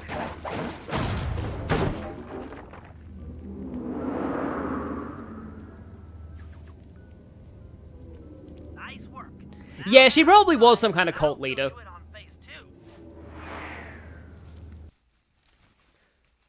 So that's the thing, Thieves in Time could have had, like, a past chapter where the evil wolf priestess was the actual villain. That would have been interesting. I've modified the imager in your binocucom to capture ghosts. Didn't I just set these guys free? Why would I want to capture them again? Not to worry, it's only a short-term confinement. Gather all the ghosts, then set them free down the chimney of Neela's headquarters. I get you. She'll think it's a sneak attack from the Contessa. Correct. If I did my math right, and I always do my math right... Ah, there's the Neela catchphrase. should respond to the assault by purchasing more firepower. Anything bad for the Contessa is good for us. And we get to really freak out Neela. I love how psyched Sly is to freak out Neela. But yeah, like, what is it about, like, cameras capturing ghosts? Like, it's kind of a Japanese trope as well, I think, in a lot of It shows up in a lot of Japanese media, but, like, there's always this thing about like, cameras and the paranormal. I mean, in Luigi's Mansion, it's a vacuum cleaner, but in a lot of settings, it's cameras. Like, there's something to do with, like, cameras and... I guess it's because of, like, ghost photography, like, that sort of thing. Like, often some weird things will show up. Like, it's usually some kind of a visual glitch or weird sort of distortion on the lens, but people are like, oh, it's a ghost! And then it leads to, yeah, that, but maybe that's why. I mean, okay, so the thing is, people are saying that he broke open someone's tomb, but, like, remember, they were talking about freeing the ghosts. Like, clearly the ghosts weren't actually happy being stuck in there with the evil wolf priestess, so, like, we're actually kind of doing them a favor here. Where... yeah, there's one that's flying around here. It's funny how nobody really reacts to them. Where... okay, here we go. Nope, too far. There we go. Like, you don't actually, like, get to keep these photos, but sometimes it's nice to get a good-looking shot of them. Oh yeah, some cultures believe cameras can steal your soul. Yeah, that might be why, actually. There's just a lot of cultural things around cameras and ghosts. Oh yeah, I had a feeling there was one close. And speaking of something that's close, there's a bottle close. Oh right, I can just walk on top of that one. Yeah, this music, the boom, boom, boom, boom, boom, like that part of the song, it's pretty nice. Yeah, there's one, like, here? And where are you? It's going around there. Maybe it's better if I get over here. Hello! Jump Scare Wolf 3, the threequel you never needed. Oh, it's right there, okay. Maybe the bridge will give me a good shot. There we go, got it. Oh yeah, the Mimikyu thing also had photography, didn't it? Yeah, it's always like about ghosts and photos. Because, I mean, Fatal Frame is a series as well. Like, didn't, like, one of those games get censored in America but not Europe? So, joining the ranks of Fire Emblem Awakening swimsuit Tharja scene. That is water, okay. Yeah, the previous chapter was surprisingly less dark than I thought it would be. This one seems to be a lot darker in terms of, like, its color scheme.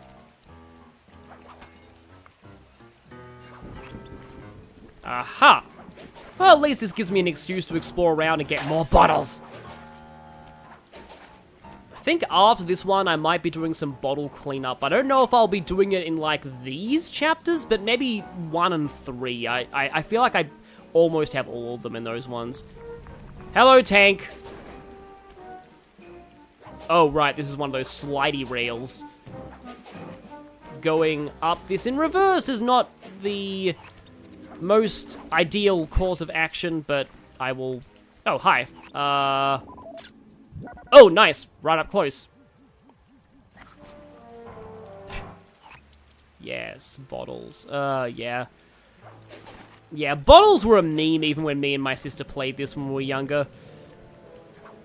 And they aren't even in the third game, which... I mean, I didn't actually mind their absence in the third game. They brought them back in the fourth one. Do I listen to any D&D shows besides Critical Role? Other than Super Geek Mike, which isn't like really an actual play or anything. It's so funny, one of the ghosts is already near Neela's headquarters and she hasn't noticed it yet. But like, I used to watch, like that, LA by Night, Vampire the Masquerade, one. That was I kind of enjoyed that for a bit, but then I kind of lost track of it after the first series.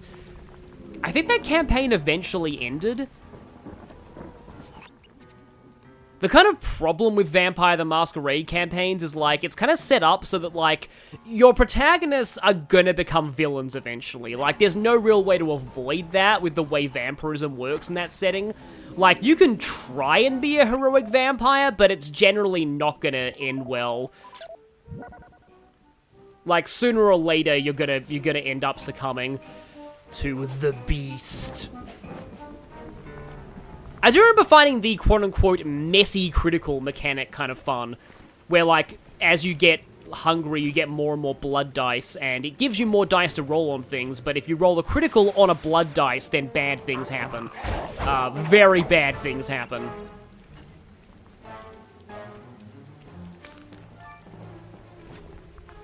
I am currently in need of a bottle, says some Asian.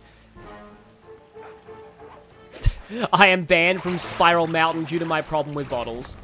Yeah, you're either gonna succumb or end up dead, exactly. That's just kind of the thing. It's kind of like, it's kind of set up that you're eventually gonna... It's gonna turn into an evil campaign eventually.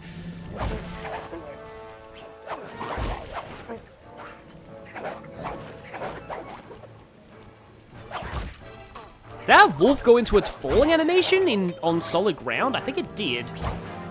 Go away, spider. So we, here you go.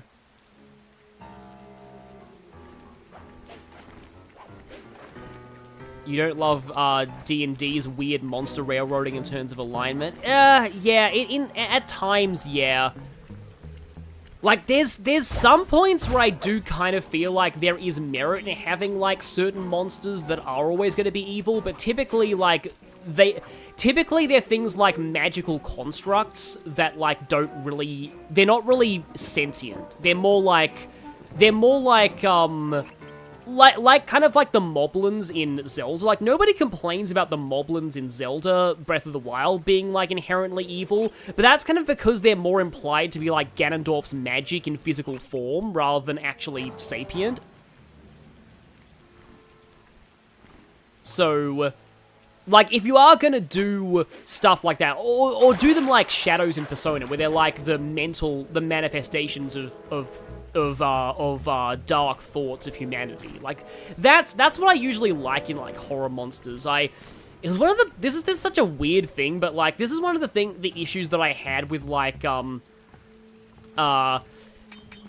Critical Role's Candela Obscura, is that despite, like, the theming of the setting, and, like, trying to be like a cosmic horror that isn't, like, racist, it still has, like, the monsters being, like, actual beings from another dimension that are treated as just inherently evil and bad for some reason, just because they're not from this world. And doesn't that, like, fly in the face of the themes of the setting? Like, I always thought that was dumb. Like, that's why I prefer things like Silent Hill. And when it comes to horror monsters, I prefer things like Silent Hill and Persona, where they are actually, like, dark human thoughts made manifest. Like, they're not actually, like, a real species that has actual sapience or anything. Because then it kind of comes off as racism if they're always, like, evil. But, like, all the monsters are literally, like, made from, like, the corrupt emotions of villainous humans. Like, that's one aspect of Silent Hill that I really like.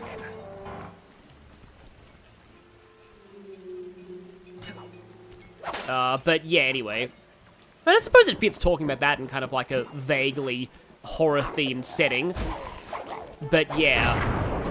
Oh, right, yeah, those barrels. Those barrels do hurt a lot if they hit you. So where's the go... Speaking of which, yeah. Okay, there's one of them there. Alright, there's one over here. And that means one's unaccounted for, because I need 9, and this is 2 more, which would put me up to 8. Do we have to... Also, I see locks on that building, so obviously that's going to be relevant later. Yeah, I definitely prefer the horror in monsters being, like, for psychological reasons, too. Like, psychological horror to me always beats just pure shock horror or body horror. I'm a much bigger fan of, like, you know, the psychological kind of... Like, really the only kind of, like, traditional horror that I like is Alien. And even then, that's a little more sophisticated than just shock value, and, it's a little bit psychological there. Okay, there are 2 more. However, I saw a bottle right below here, so my will compels me to grab this.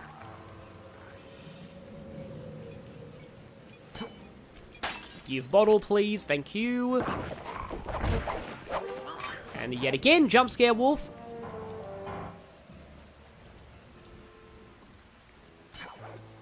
Yeah, early D&D, like, did not even have good or evil. It just had lawful and chaotic, from what I remember. Which is an entirely different kind of... Oh, right, yeah, one of them does require you to go up and to the top of the re-education tower. Yeah, I agree that Pyramid Head was way better before Konami started spamming him as a mascot. Apparently, even the original creator of Silent Hill hates that. Like, he apparently only wants to do another Silent Hill game on the condition that, either they don't use Pyramid Head, or he gets to kill Pyramid Head in the opening. There's a bottle here. I just noticed.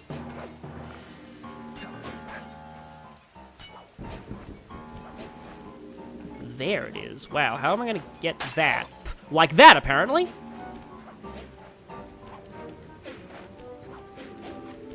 Okay. Oh, right, you're really, really close. Ah, too close. Object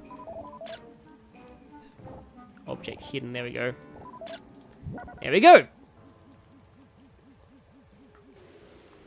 Yeah, like Pyramid Head was, in Persona terms, literally James's shadow. So, it still being a thing in later games just doesn't make any sense at all. Because it is specifically a monster tied to James's psyche. And speaking of which, I am so glad that the remake of Silent Hill 2 turned out to be actually good. Like, that... Everyone was hating on that game so much, and it's amazing to see that it's, like, actually, like, good. Okay, Sly, you have all the ghosts. Now just make your way to Neela's HQ and drop them down her chimney. Well, that was a perfect place to end this, because we're literally right here.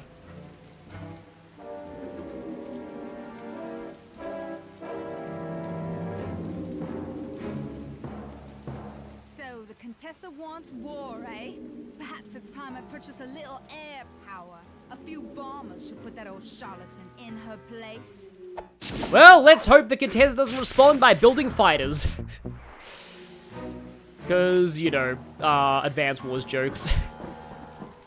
Yeah, I played a game of Advance Wars on the plane to Japan, because I did that in my trip to Japan in 2008 back in the day, and, it was one of those, like, sea maps involving, like, Eagle and Drake, and it's kind of amazing. One of the rare times in Advance Wars where, nobody built any tanks until, like, the last turn. It was basically all, like air and sea units. It was interesting.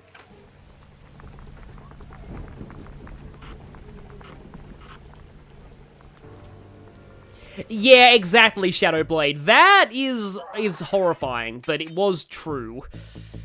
Sigh.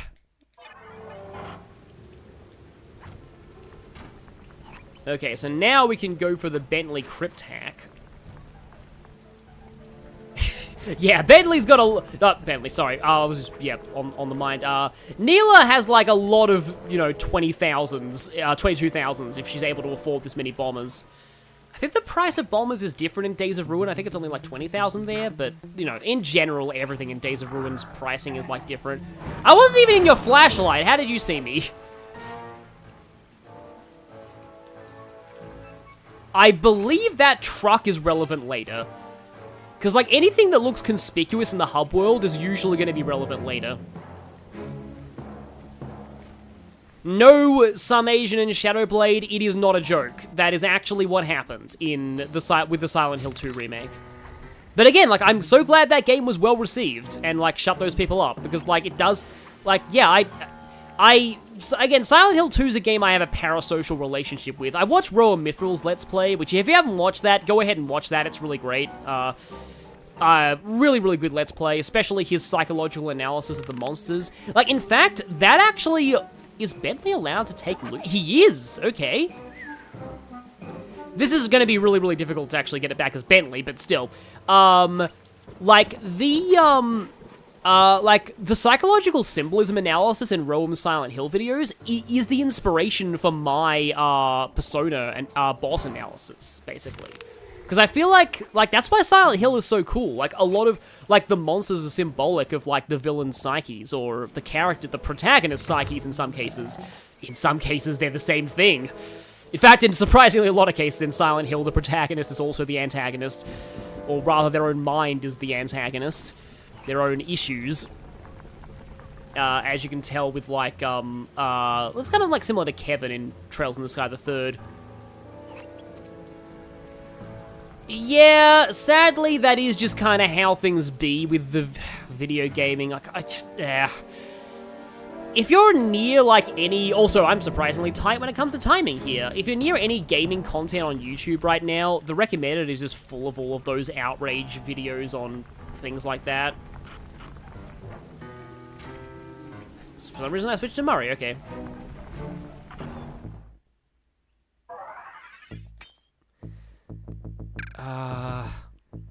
Maybe I should save up for the Inferno flop.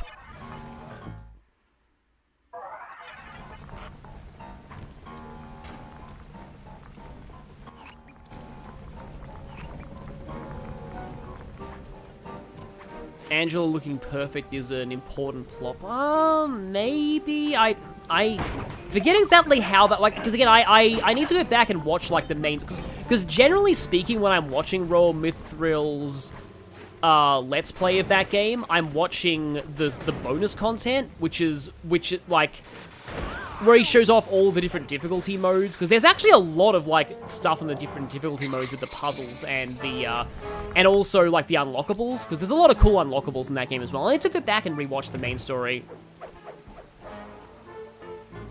Yeah, but yeah, exactly. People just, yeah, gamers, these are like, oh, these characters are ugly, and it's just like, yeah.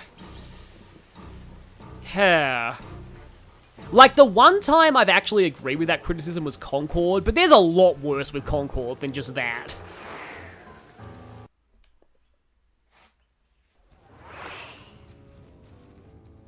Yes, exactly. God forbid a woman in video games look average. Have a bad mojo collector to transport the overflow.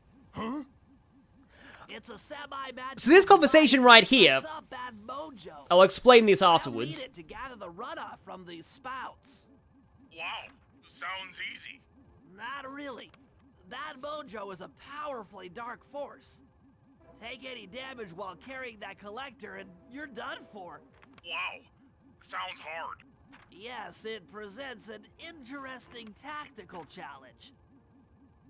Perhaps I could use the death traps native to these crypts against any foe that might attempt to thwart my collection of the ectoplasm. Huh? No way that'll work. I'd use that switch to smash up the guards before they ever got near me. Precisely. Yeah, that's exactly the same thing he said. All 4 cylinders of the collection device are full. That should be enough black magic to destroy the Mind Shuffler. Oh yeah, this is the one that you said where even the dead aren't safe from Bentley. Right, yeah. So, the thing that I was gonna mention, is that... Oh, right, I remember this. Yeah, this is also Bentley being pretty unhinged.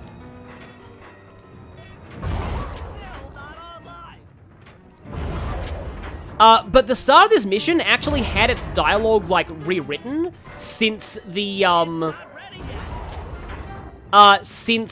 like, demo or something. Because instead of saying, huh, Murray originally said, what's a bad mofo detector? What's a bad mofo collector?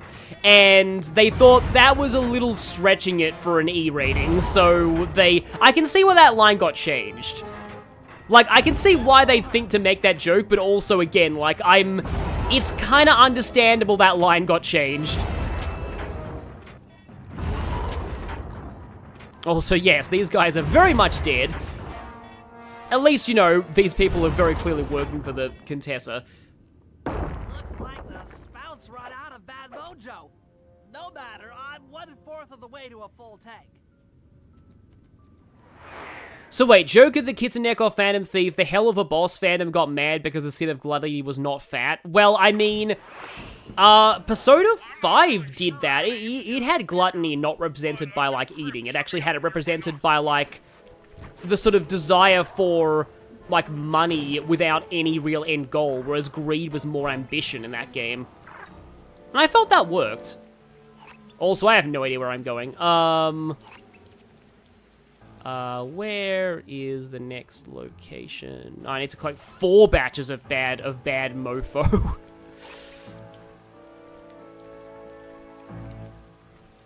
But, where is the... Oh, it's up there, okay. Yeah, getting to high places as Bentley is a challenge sometimes. At least there are a lot of bridges. Up. Oh, I ran, that's why you saw me. I'm just gonna ignore you, and yeah. So this is what all these doors with keypads were for. We don't even need to get passwords to open these.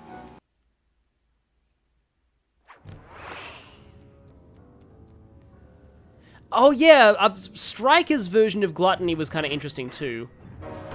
Oh, sorry. It's still resetting. Okay, that happens. Oh yeah, then the last one is like, that's like your last resort. Okay, so that one is, oh, this one takes a while to recharge, too. Hurry it up. Yep, you, if you get hit a single time, this explodes. I might do Advance Wars, Dual Strike on the channel. Need physics?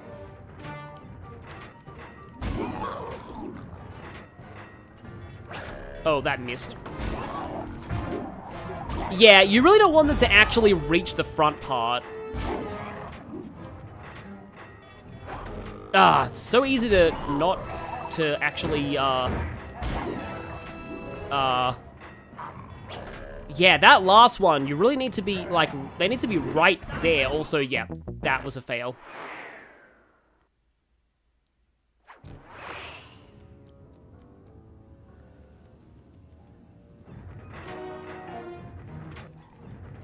This'll hurt.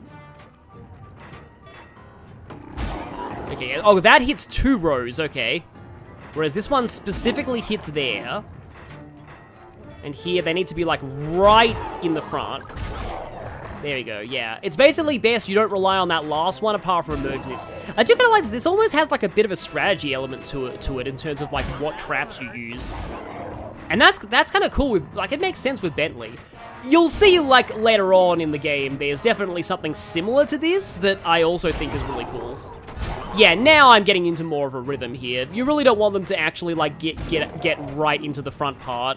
And you need to make sure that they're about there before you activate that, like, arrow trap. Yeah, get a rhythm going, basically. There's kind of... I seem to remember there's actually a similar mission in Sly 3 that has massive comparisons to Five Nights at Freddy's these days, because you're on a bunch of monitors. But, yeah. Yeah, this one's the fastest to recharge, it looks like. Also, it sometimes says Zowie. So that just makes me think of Wowie Zowie from Mario Wonder. Yeah, this kind of is tower defense in a way, when you think about it. Yes, this would be a horror scene if it wasn't a cartoon. Yeah, you can get away with surprisingly a lot with cartoons. That's kind of why, like... It's like an Overly Sarcastic Productions video talks about how, like, One Piece, like, normally a lot of the violence in One Piece in the anime doesn't really look that bad, but when it's translated to live action, suddenly it's, like, actually really, like, gruesome. Like, Alvida hitting people with her giant mace. Like, in the anime, she's a comic relief villain, but, like, in the actual live action show, it's actually, like, genuinely horrifying. Moving on to the third crypt. Yeah, Five Nights at Freddy's, and I still love the fact that I haven't seen the Five Nights at Freddy's movie yet. I've never played any of the games, but I love the fact they gave Matt Pat a cameo in the movie and had his character be named Ness. Like, that's, like, amazing. Like, I never even watched any of Matt Pat's theory videos, but still, I just find that amazing that they did that.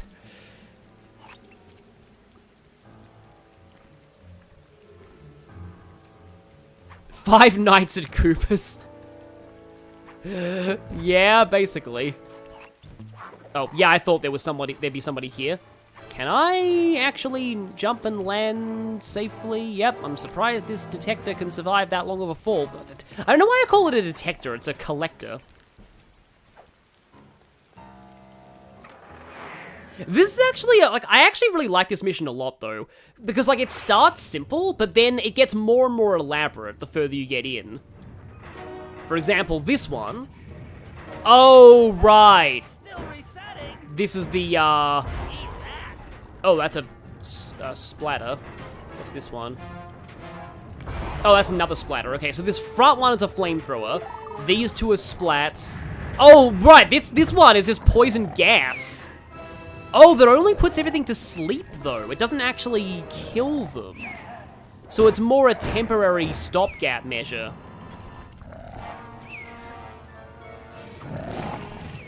Yeah, it's just sleeping gas. That's actually kind of interesting. Like the emergency measure here is actually less for. It's a less permanent solution, basically. That's kind of cool. Because if it was like straight up poison gas, then yeah, this would be like full-on war crimes. Go away, please. Go to sleep, everyone. Okay, but they're actually out of range of most of the really bad traps, so I think I have to just wait. And granted, this actually does help a lot, because it actually does, like, stop the enemies in their tracks while we fill up the meter. Yeah, not gonna ask how Bentley doesn't get affected by the sleeping gas. He did the Princess Bride thing. I spent my whole life... I've perfected my sleep darts so much that I spent my whole life, building up an immunity to sleeping gas. Speaking of which... Go away, please, until I can activate the sleep gas.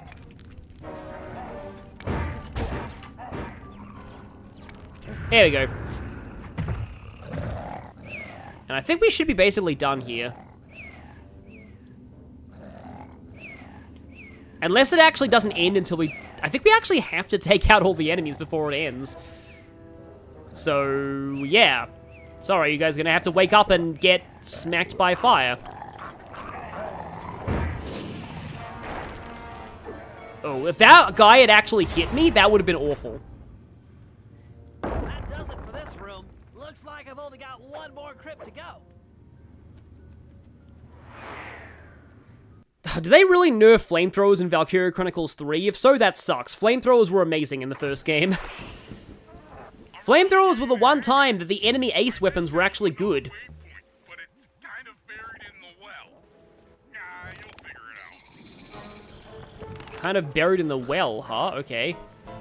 Oh, I think I remember what you have to do here. Yeah, you have to jump down the well. Yeah, it's right in... Go away, please. It's right here. Yes, being knocked out and only to be burned to death, exactly. Oh, this one. Harry, strike. And then... There we go.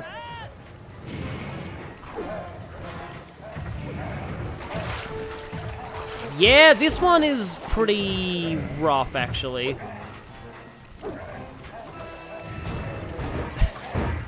They are hitting each other, though. Just need to wait for this one to come back. Oh wow, one of them actually survived it. Okay. Did we just vaporize that wolf? Yes.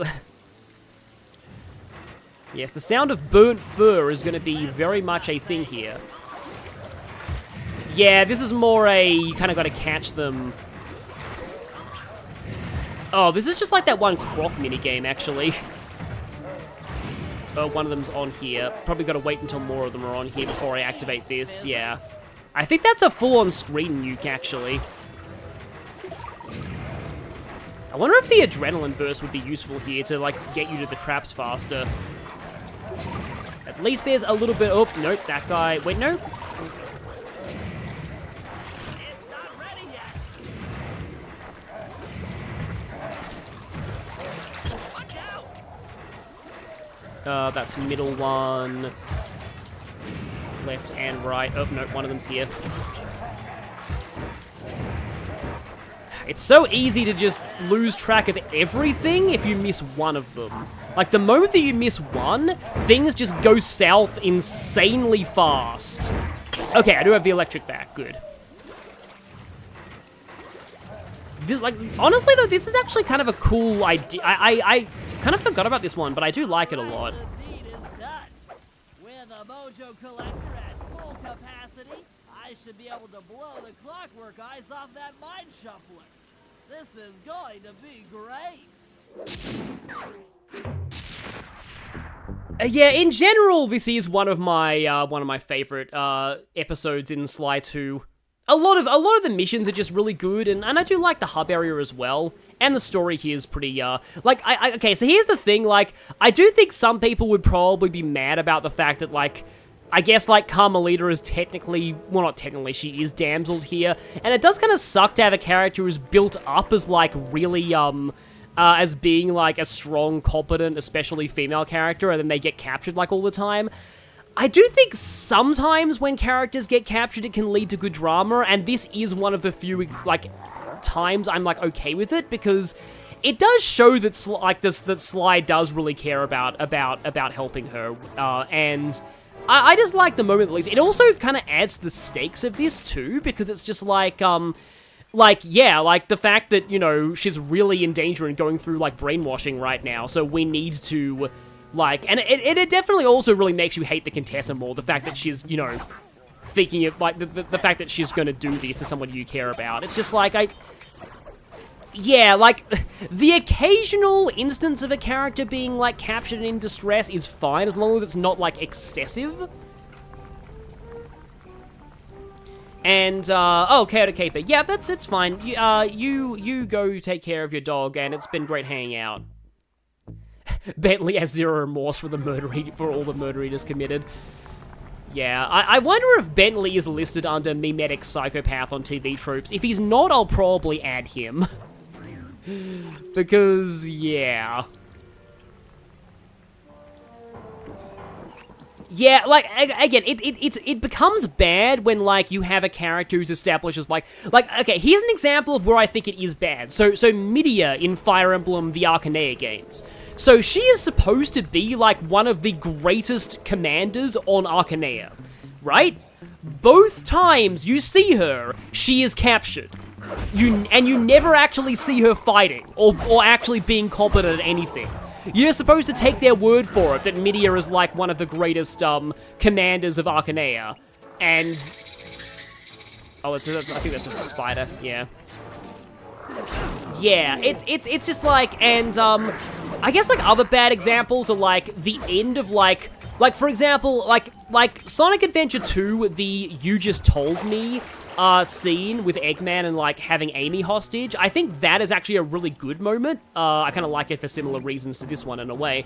Like, that's a good moment because I think it works in its context and it leads to a lot of good character drama. But like, Eggman suddenly capturing Amy at the end of Riders, the first Riders, is like, that's kind of dumb because, like, that didn't need to happen, and it's just kind of putting Amy in danger just because, like, she's the girl, I guess.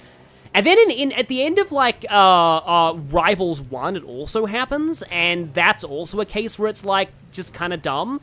But, like, in Adventure 2, I thought it was fine. And so it's similar with Carmelita here. Like, I actually always liked this moment when I first played. Oh, yeah, Astrum too. Yeah, I guess they have similar tastes in romantic partners, Astrum and Midia, because Astrum's also hyped up as being one of the strongest people on the continent. And also, he's just like, oh, hi, I'm Astrum. My squad completely outclasses me on any difficulty above normal. And he's supposed to be like this terrifying foe that you have to run away from. And then it's like, actually, you can just, like, oh. Doing a booby-trap loot run with Murray sounds horrible, but I'm gonna attempt it anyway, because that's just the daredevil that I am. Anyway, though, what I was saying was, Astrum. Like, you're supposed to, like, run away from him whenever he shows up, but actually, he's, like, no threat whatsoever. It's just very silly. It's, yeah, that's more a consequence of the higher difficulties being balanced for stat caps above 20 when the original game wasn't. Because, like, in the original game, Astrum was actually quite scary in terms of his stats. But with caps going above 20, he's really not.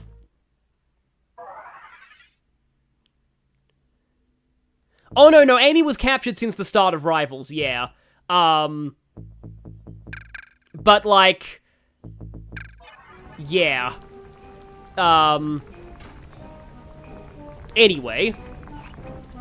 But, like, yeah, that and Riders were both just kind of unnecessary, really.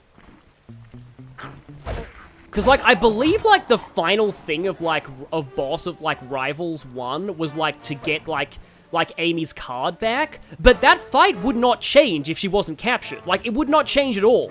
Because you would be fighting Eggman there regardless, so, like, that doesn't add anything, really. In fact, it's negative because the only thing they do with Amy being captured is Sonic going, "Oh no, I never even thought about that at all, because I have zero care for Amy whatsoever. She's not even my friend." Because that's how they were treating it in that era. Yeah. Anyway. Yeah, I wish I'd played Sonic Riders 1, though. Like, people are really wanting a remaster now, because it's one of those rare racing games of that era. By the way, I'm trying to get this bottle, if that wasn't obvious to you. Yes, Sly would have an easy time of grabbing that. But, yeah, like, so, Riders is just, like, it's just such a cool mechanic. I really wish that I had played that when I was younger, but I never did. Yeah. Maybe that could be a stream idea one day. I probably will stream the new Sonic Racing when it comes out, but I'm not sure when it's going to come out, but, that seems like a fun idea. Whether it be, like, a story mode if it has one, or, like, online. It's also really weird that, like, Sonic Rivals is now canonically Silver's first appearance in the series, because 06 got erased from the timeline. And, like, Silver was apparently a bit of a dick in that game, from what I've heard. But then again, everyone was, because it was called Sonic Rivals.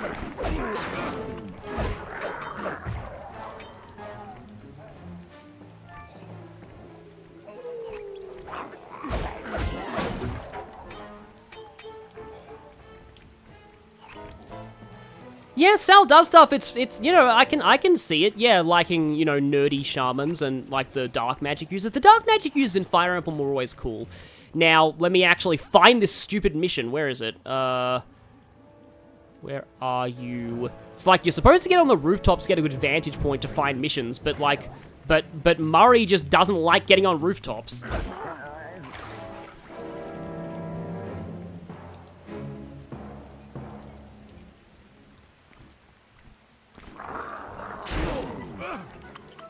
I will say, I actually don't like... I've watched bits of the Snapcube dubs, and I don't really like them very much. And that's a massive hot take, but I just... Yeah, they are... The only part of them I do like is... Like, they're too vulgar for me, really. The only part of them that I like is when one of them actually predicts the plot of Adventure 2. It's like, you better go off of here before the whole island explodes, and then the other people are like, dude, that's literally the plot. That is exactly what's about to happen. Oh, right, this one. I remember this one now. So this mission also has some funny details from Cutting Room Floor. That I was on the Cutting Room Floor recently about the Sly games to kind of find out some more talking topics for these videos. Now we need to actually get Murray up there, because if there's one thing worse than getting Bentley up to high places, it's getting Murray up to high places. Kind of. At least he's good in a fight, unlike Bentley. Yes, I am still waiting to see them finally explain how Amy knows sticks. The thing with that is that, like, I think Ian Flynn said when he was still allowed to answer Sonic questions on Bubblecast, he actually said, that, like, the issue with introducing, like, Tangle, Whisper, and, like, Sticks into the mainline game canon is that every Sonic game has to work as somebody's first one. So you can't just like throw them in there. If you are gonna put them in a game, you have to actually explain, okay, here's who they are, and here's what they were doing while everyone else was busy with other stuff. Like, they need to actually explain, like, them without you needing to read the comics or watch Boom. So that has a bit of an issue, I guess.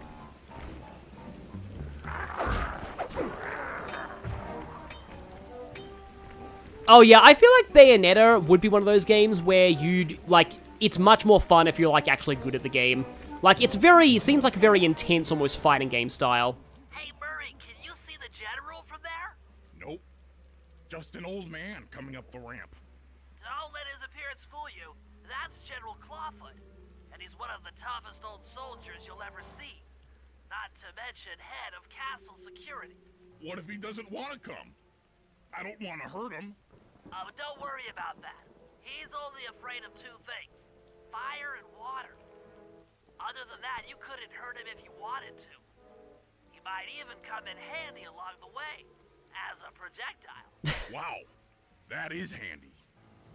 So yeah, we're expected to throw an old man at people. But yeah, again, we can't hurt him even if we wanted to, unless we use fire or water. Great. Now bring it back to the safe house. I marked it in your binoculars.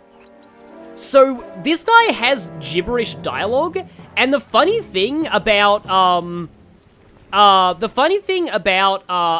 about this mission, according to Cutting Room Floor, is that, oh, by the way, is that all of this guy's gibberish dialogue has subtitles in the game's, like, data. Like, it actually has subtitles.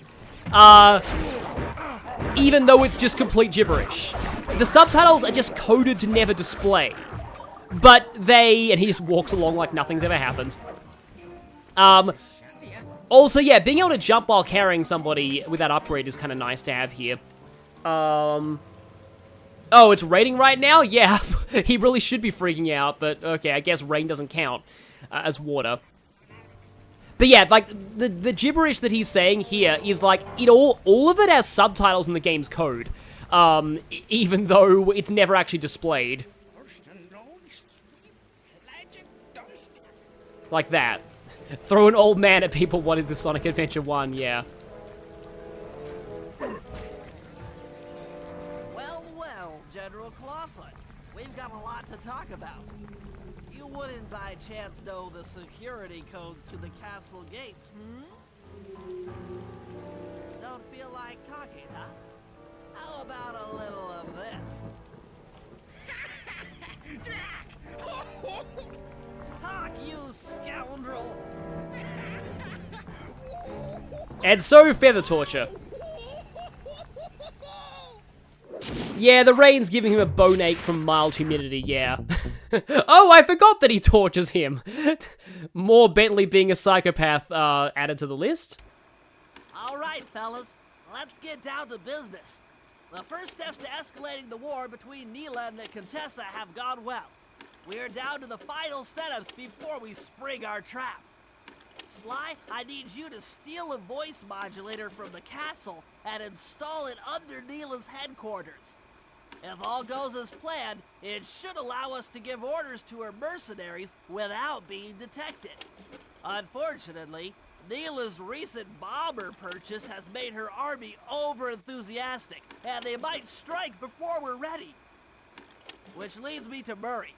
I need you to hotwire one of the Contessa's tanks and go to town on the mercenaries. We just need to intimidate them a little. And finally, I'll venture back into the crypts to power up that old computer in the re-education tower. We're going to need it to save Carmelita. Oh, and Sly, if you haven't already got one, you'll need to buy a paraglider for the heist. Okay, let's move out. Yeah, this is where they say you need the paraglider. So I'm so glad they made it required.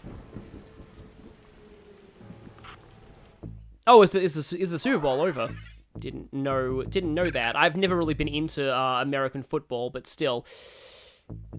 Is there real? I mean, I like the idea of the address. Oh, actually, no, we were gonna get the Raging Inferno flop. I think we just established that.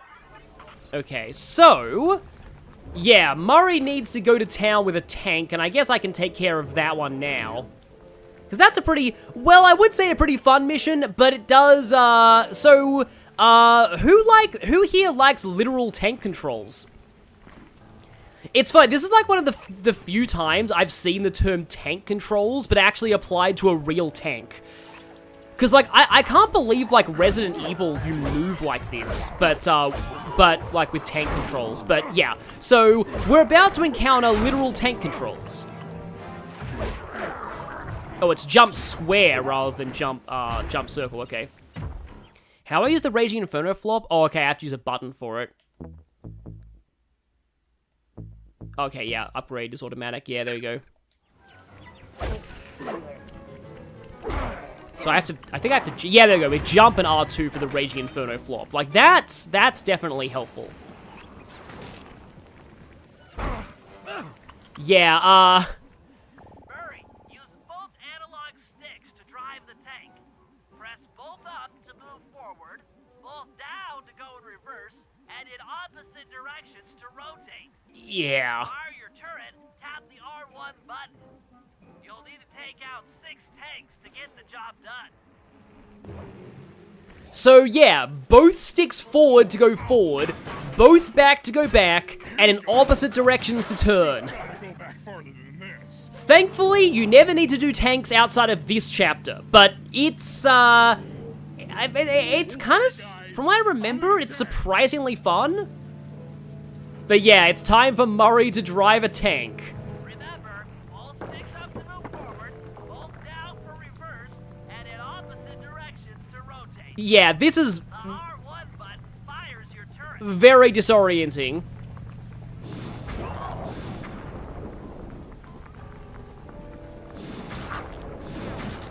Bring it on. Fortunately, the tank can take a lot of punishment. Also, do the health pickups actually work here? Yeah, they do. Okay, that's good. But yeah, this is... If you see me going all, like, weirdly all over the place here, you get used to it eventually, but it's pretty... it takes a bit of, getting used to.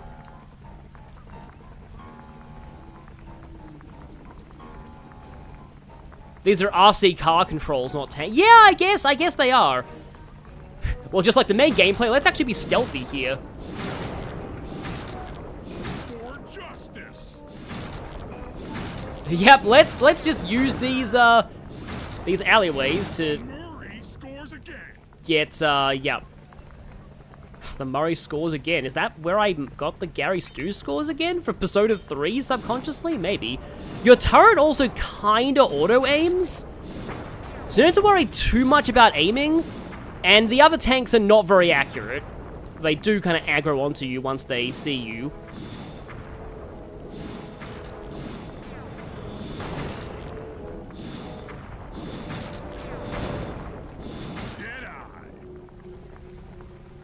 Deadeye, but it didn't fall asleep, so this wasn't Deadeye. Okay, there are the last 2 tanks I need.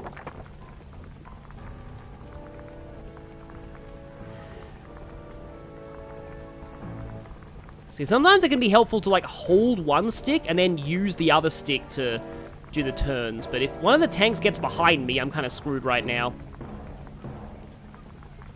Are they behind me? Oh, I can hear one of them shooting. Could be one of those bombers, though. Yeah, the bombers are not, like, just environmental objects. They do... Yep, they're on me. They're right on me. Lucky shot, Cupcake. Alright, yes, I can take you out before you take me out. Unfortunately, I am now in... Uh-oh, there's another tank coming. Aha, but I might have the element of surprise here. We must strike now. We have the element of... I know that's from, like, a Disney movie. What movie is that from? Almost done.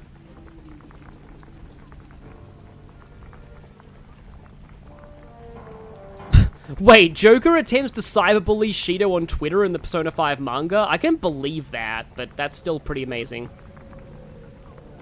Oh, here we go. Here we go. She'll be coming round the corner. I'm going completely crazy right now. Oh, yeah. Does it check? Please tell me it checkpoints with your tanks. Oh, wow. You actually have to do it all again. Oh, no. Okay. Yeah. There's only 2 missions of this, by the way, but, yeah. Maybe if you've taken damage, it's probably best to just go around and fight some random guys to get, like, health pickups dropped.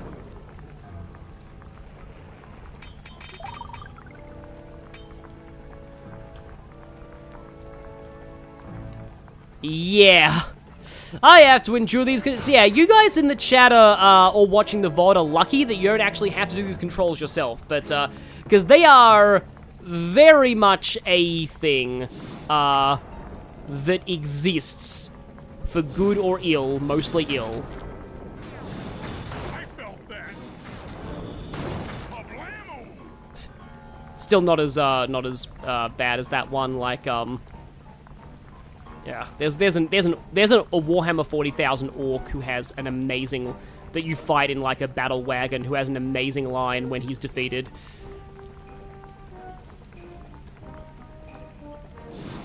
I think there's a tank that's going to be coming around here. That one came right at me. There we go. Okay, now I should probably find some like guys and like get health.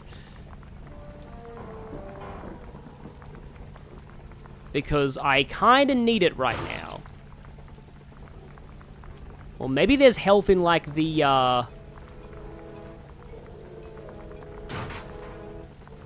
Can I... Is that a... Oh, yeah, there is health in these chairs. Yes, you heard it here first. Breaking chairs helps you repair a damaged tank. Well, at least you missed. Okay, you can actually destroy their shots if you aim right. Okay, there we go. Now I need to get some more chairs. Come on, chairs. You can drop some health. There we go. Didn't actually pick it up, though. There we go.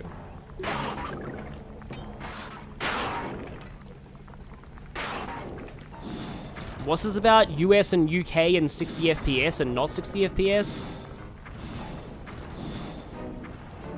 Yeah, maybe it is best that we go stealthy. Something just went over there. Oh, here we go. There's a tank up here. Oh, that tank is head-on with me.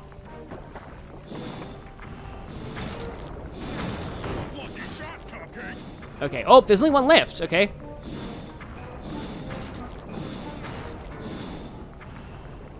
Yeah, that is the thing about tanks. They can turn their turret, like, right backwards. Please. Oh, wow, that actually hit me. Yes, there is health in those chairs. I'm just gonna ambush you when you're over here. There we go. Good work, Murray.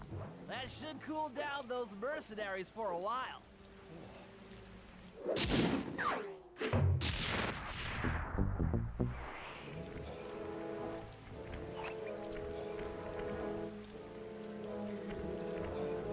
So, yeah, we've got a couple of other missions to do now, which, yeah, there's another one of those. I think I remember this other crypt mission is sort of, yeah, I both remember it and don't remember it. I know that it has some interesting dialogue from Bentley, but, also, there's still more tanks left, even after we were on a rampage. I can take a point-blank shot from a tank and survive, because I am the Murray. Oh, you're talking about Ape Escape's PS4 release, okay.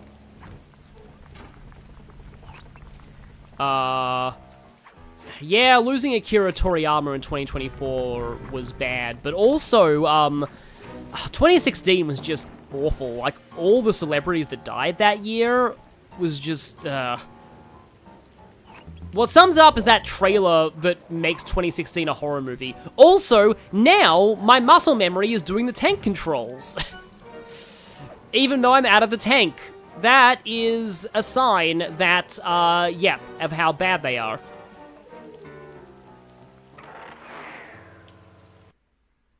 Oh, Lucian Doge is Carrion in Fire Emblem Thracia would be pretty cool. How are you gonna hack the computers down there when they've got no power? According to General Clawfoot, a mobile energy source is stored at the end of this hallway. Hallway is a pretty kind term for what looks to me like a complex medieval gauntlet of death. Yes. Well, while the idea of jumping down a crypt filled with whirling, razor-sharp spikes might scare me, in fact terrorize my every fiber, it's the only way to power up that old computer in the re-education tower. Without that thing online, we'll never get in the Clockwork Eyes or free Carmelita. You're a good man, Bentley. Just make sure those traps don't rip you into 100 little turtle pieces. Why'd you have to say that?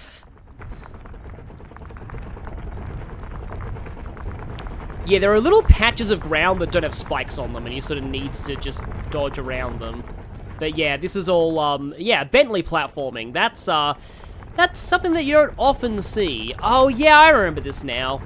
This reminds me a little bit of the vault in, actually it looks pretty impressive though, like the way these rollers go, but it reminds me a little bit of the vault in the third game. Oh yeah, like that's a great finale. We'll get there when we get there, but if I start streaming the third game, also yay for iframes there.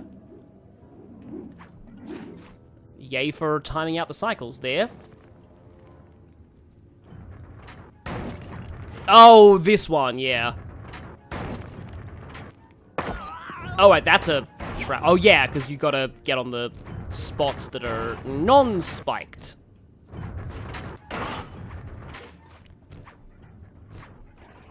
They do have a pretty good sound effect when they crash together, though.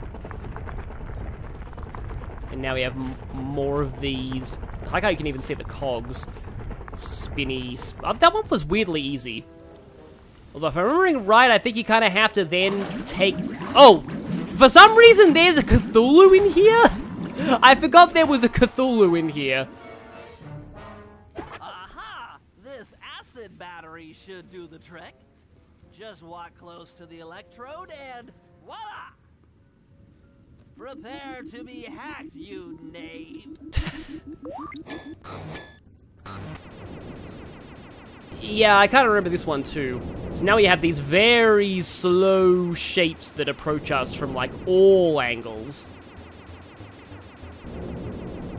Yes, this is the kind of tank control I can get behind when your right stick is shooting.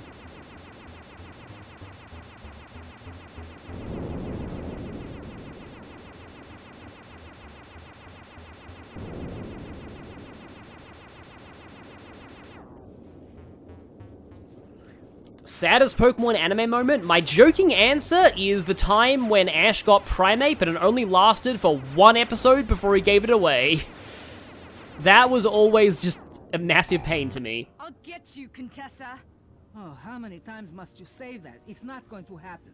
I'm dead serious. I'll get you. I'll get you. I'll get you. I mean it. I'll get you. Yes, so I've heard. Yeah, I do like how you get a little bit more, That's one down, two exploration of this Carmelita thing here. better not take any damage while carrying this battery to the other terminals. It is, after all, filled with acid. Yeah, it is, after all, filled with acid, Ready yeah. for another session of hacking mastery. Yep, so, yeah, I had a feeling you would have to go through this whole area, without taking damage, so, yeah. Welcome to... Camera, please cooperate. There we go. Yeah, welcome to the no-hit run. Oh, yeah, these are, like, on the ends of each other. I think that was a bit of a sequence break, honestly. And, yeah, then the other terminals, like, a little further back. Yeah, they're generally pretty obvious.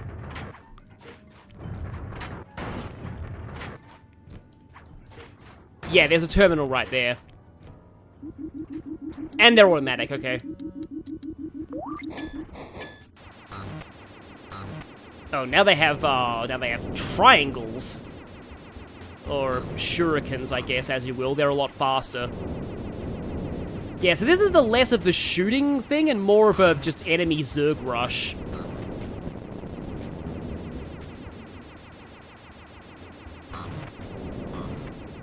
Yeah, it's funny going onto the OST and listening just to all the hacking themes, because they are all subtly different.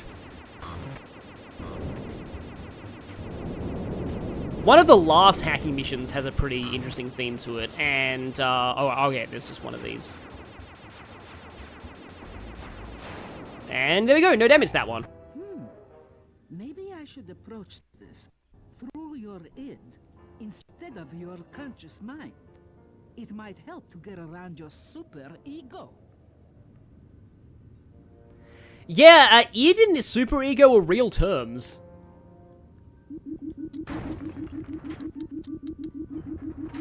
Okay, good, my controller still works. I can get out of here. Here, this is a little trickier, though. Oh, okay. Thank you, lenient hitboxes on those things. And, okay, here, yeah. Yeah, ooh, that was almost really bad. And I think this is towards the last terminal. There we go. Yep. I believe they each checkpoint, though. Do they checkpoint at the terminals? One more They do, yeah, they do. Get out of here.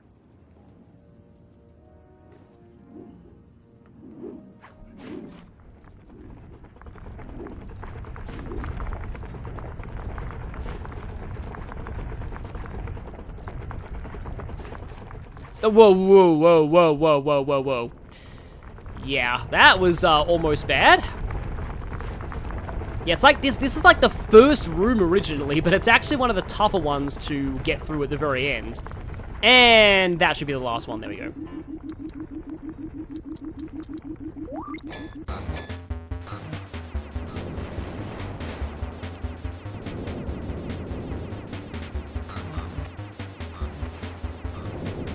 Yeah, so now we're at the super fast version of this song.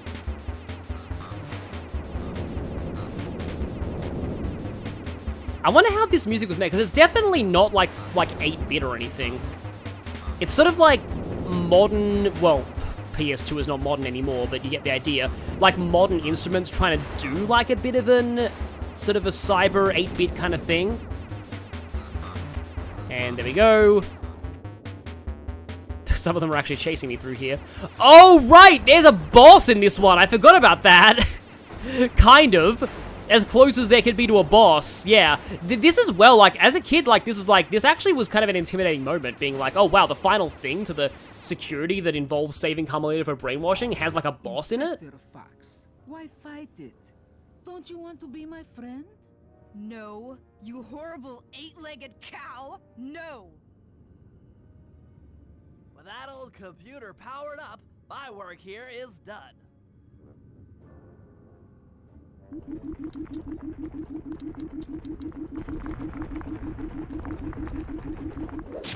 Also, 8-legged cow. That's an insult. That is an insult for the ages. I think that's actually... Is that everything? Or was there a slime mission I needed to do? No, maybe there's a slime mission I needed to do. Because we would be getting the thing if... Yeah, no, we need to get the voice changer, yeah, so no, we're not totally done here yet.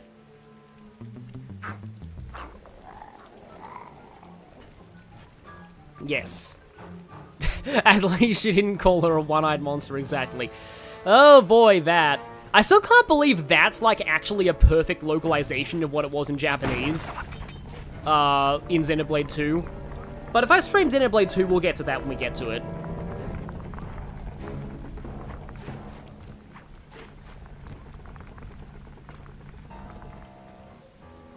Yeah, so there is a slime mission here. No, the mission where the paraglider is required is, that's actually in that's the final one of this chapter. Because he said we'd need a paraglider for the heist, specifically. Of course, I finally play as Sly that would make getting that bottle really easy, and I'm not going in the direction of the bottle, because, of course.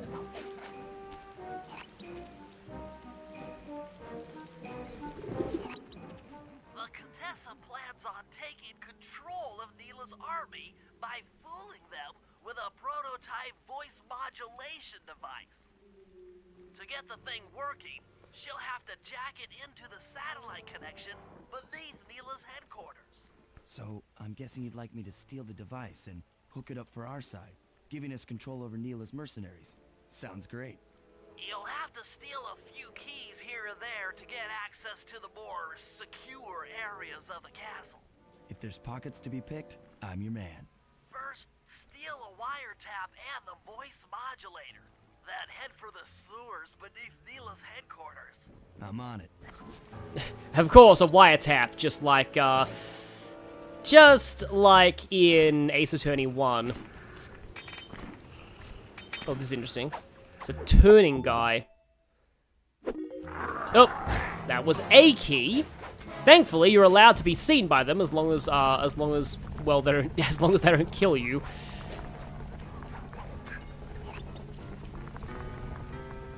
I thought for a moment that I saw a bottle, but maybe not. And then we have to get the other key. The one-eyed monster thing is in Chapter 4 of Xenoblade 2, I think. It's the one... It's the bad chapter, basically. It's kind of a shame. I like a lot of Xenoblade 2. Chapter 4 is just a bit of a problem in general. It's not a good chapter, in my opinion. Apart from the fact that Morag is there. Now, I believe the guards can actually friendly fire each other, so you need to make sure they don't do that before you get their keys. No, trust me, if you go for 100% in the Sly trilogy, you will hallucinate bottles too. There we go. Smooth work. Now use those keys to break into the castle and get at that wiretap. Yes, I think this is probably my first exposure to wiretaps when I was younger as well. Because I definitely played this before I played Ace Attorney 1. Well, actually, I never played Ace Attorney 1. I watched... Well, no, I actually did play Ace Attorney 1 later on WiiWare, but that was after I'd already been spoiled and everything. Because it was a playthrough of Ace Attorney 1 that actually got me into the series, and then I bought... Justice for All, and then I never looked back. I feel like the bottle was, like, close by this area. But I'll probably end up... we'll see. It was, like, around here, wasn't it? Yeah, it's right there.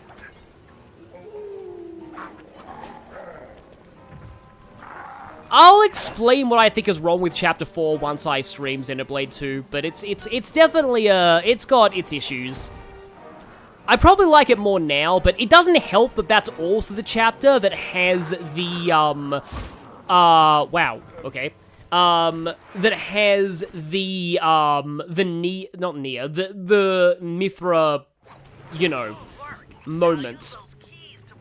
You know the one if you played that game. The Mithra moment.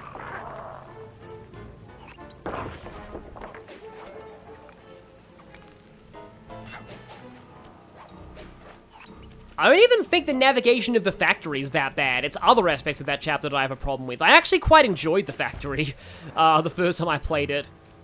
It was one of those things when I finally, because I went into the whole game totally unspoiled, but when I looked up the game online, I was like, wait, people didn't like the factory? Oh, I think I know where you need to go. There was that door with two keyholes, with two locks on it. I mean, you know, technically it does have two keyholes, but, you know, it's more the fact that those keyholes are attached to locks. And it's right here.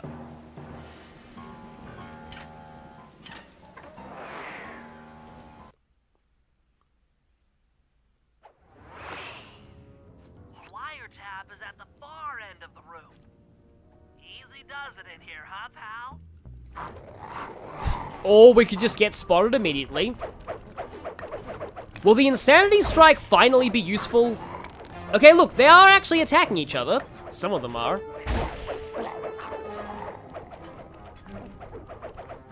But they're mostly just ineffectually flailing their weapons and their things around. I like how you can spire jump on the swords, even though it's not really that useful. And yes, you can knock people into fire.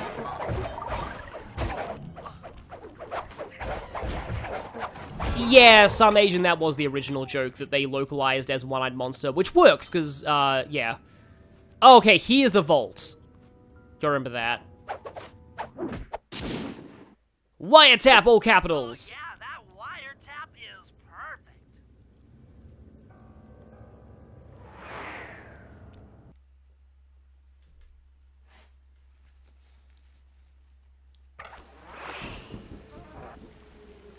Ah, now we need Guards are the up in your binoculars. other 2 keys. Rob them of their keys to get at the voice modulator. Wait, how did you see me?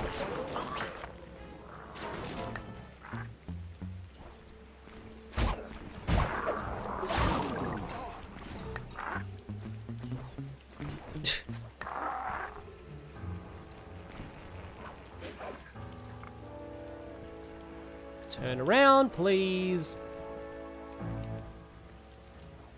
Yeah, one of the fights at the end of Chapter 4 pretty much messed me up.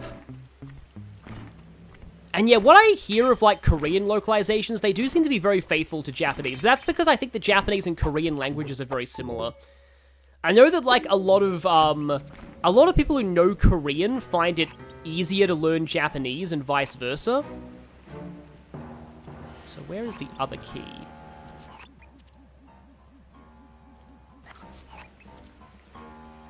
This is just the last mission before the big heist, which is actually a pretty cool one.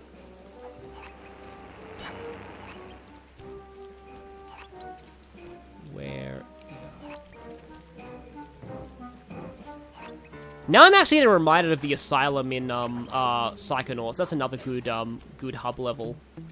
Good sort of dark gothic like hub level. Oh man, a video on how many crimes the Sly Gang committed across all of the games, that would be something. That would probably be crazier than the how many rules violations does every boxer have in Punch-Out.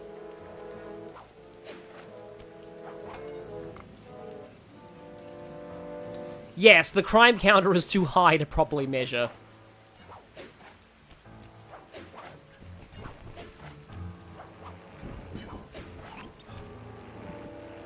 Oh, there's the other one, okay. What just exploded? I think it was a tank firing or something.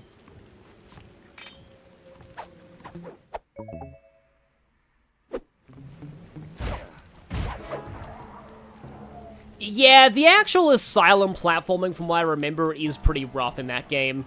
But, like, all the levels there are amazing, so it kind of, yeah, makes sense. Oh, right, you're the guy that I actually need to... If I just go down here, will you de-aggro eventually? I think you just did. So that was kind of funny.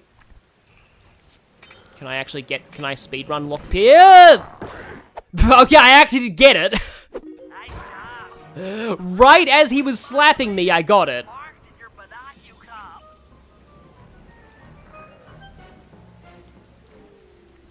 I mean, castle front gate key. That I feel like that must be the location we've moved past so many times already. Oh, it's over there. Okay.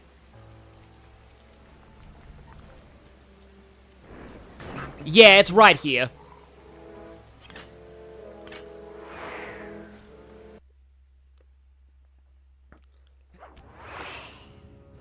They've posted a lot of security around the voice modulator.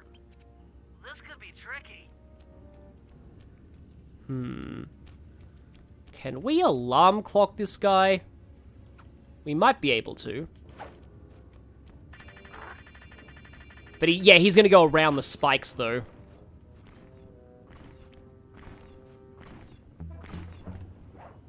Aha! Well, that worked out.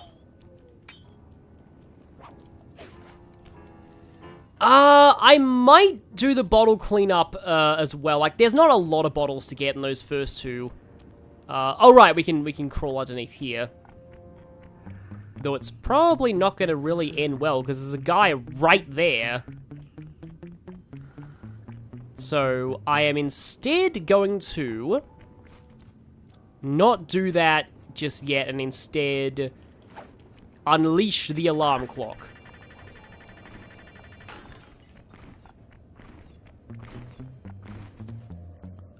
And I don't even need to attack you for now. Wish you'd been watching this instead of the Super Bowl. Were there any, like, you know, Super Bowl? Because I know that often they spend a lot of money on, like, really big ads for the Super Bowl, like, for big major movies, but... I'm very surprised you didn't see me there. Like, any really significant Super Bowl commercials this year?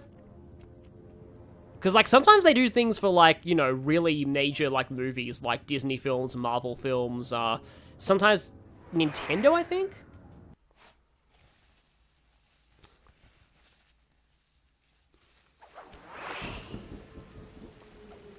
What's the in-universe explanation for collecting bottles? Oh, there's even more keys, okay. They contain clues to crack the code for the safe, that gets you a new ability.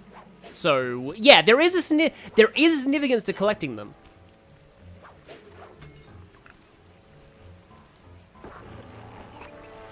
Hi there. Okay. Oh, I don't have enough, energy to actually do the, that must be because of the alarm clock. Oh, you guys are very overlapping.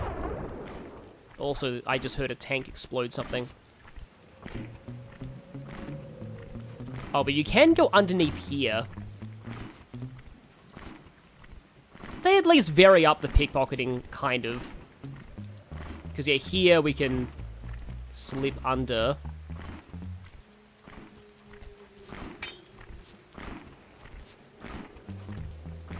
We can sort of, work on them both at the same time, I guess. Oh no, they stuck on each other? Not really. Not quite another elephant butt situation. Okay, got one of them, but they have seen me. And again, we have to make sure they don't friendly fire each other, which can happen. Uh-oh. Uh-oh. Oh, no, that's not good.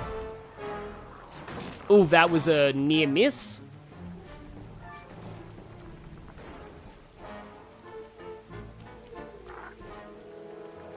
And yeah, you would recharge your meter by getting health pickups, I think. Most Super Bowl commercials have been lame lately. Maybe they've kind of switched over to just doing online commercials at this point. I wouldn't be surprised. Oh, this is actually not a bad setup.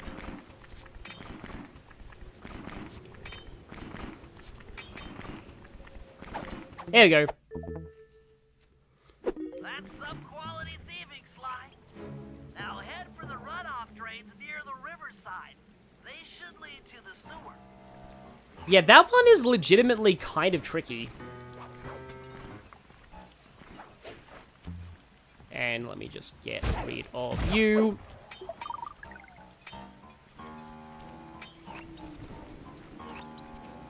One moment they got Sly killed point blank by a tank in SGB. Yeah, that sounds like it could easily happen.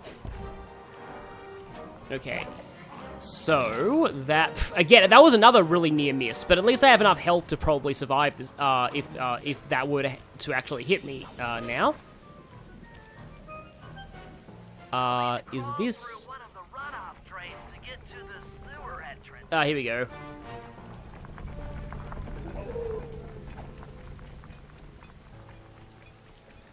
And there's a bottle right there!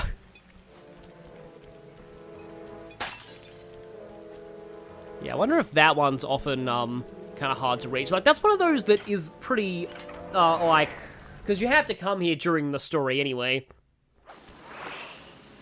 The Super Bowl was absolute murder, okay, yeah. I kind of hate it when games are, like, sports games are really one-sided. Also, Cthulhu's back! Everyone say hi, Cthulhu!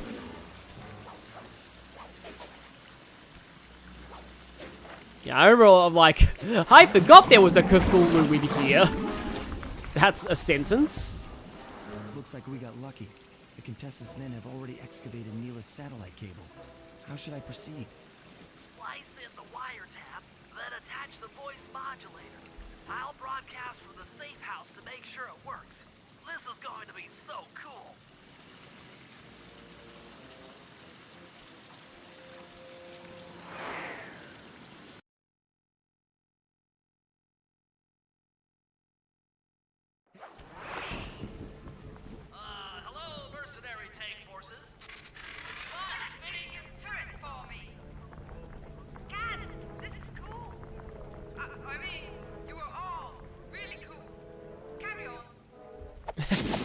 Yeah, I always remember liking that.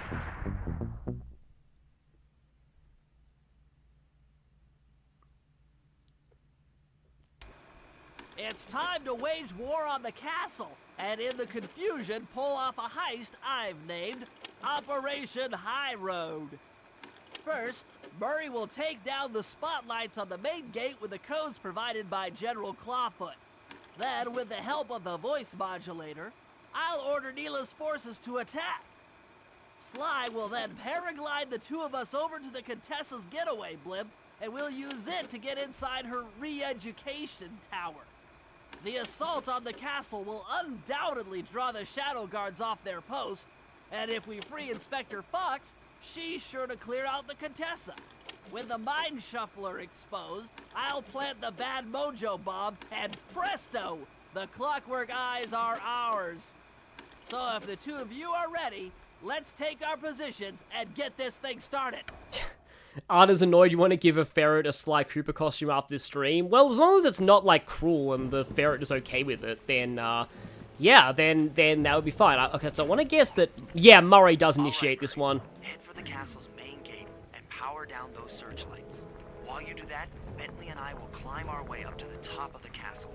Good luck. Yeah, so from what I'm remembering, this operation goes the most off the rails of any of them.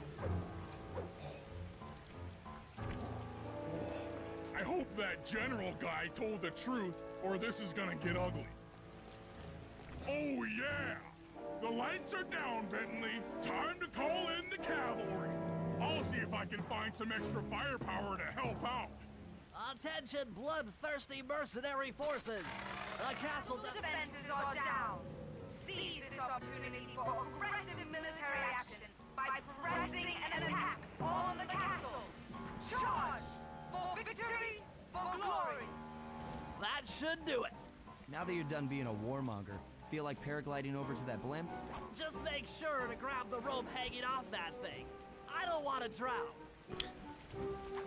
Not a lot of people do. I wish raccoons were real, yeah. Oh hey, Bentley's actually grabbing onto us. But yeah, this is why you need the paraglider. Hold on, pal. This could get rough. Oh, we got kind of a side-on view thing of the fight here. That's cool.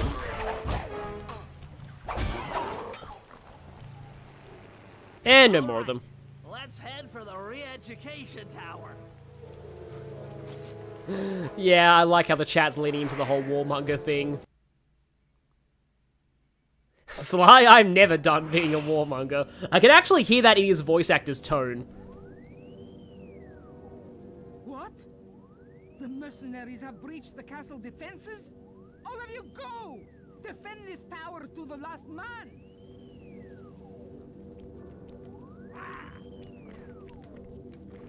Don't worry, my dear. I still have time to finish with your readjustment. Let me out of here and I'll readjust your face. Okay, partner.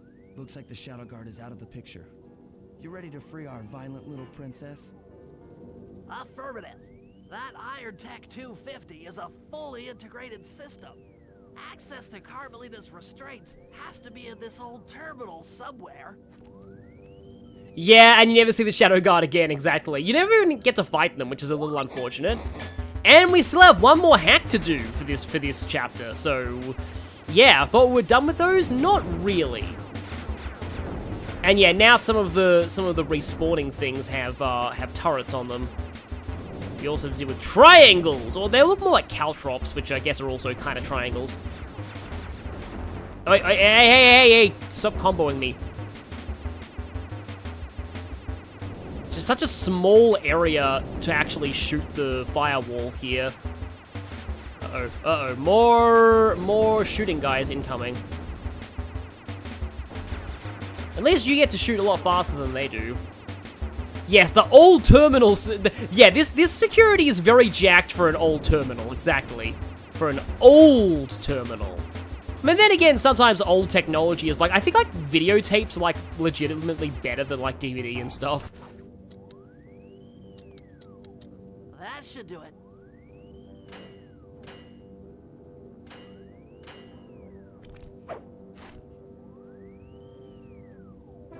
They just left her pistol there. I've isolated the brain pattern. You and I are about to become the best of friends. Okay, new best friend. Hands up, and I mean all of them.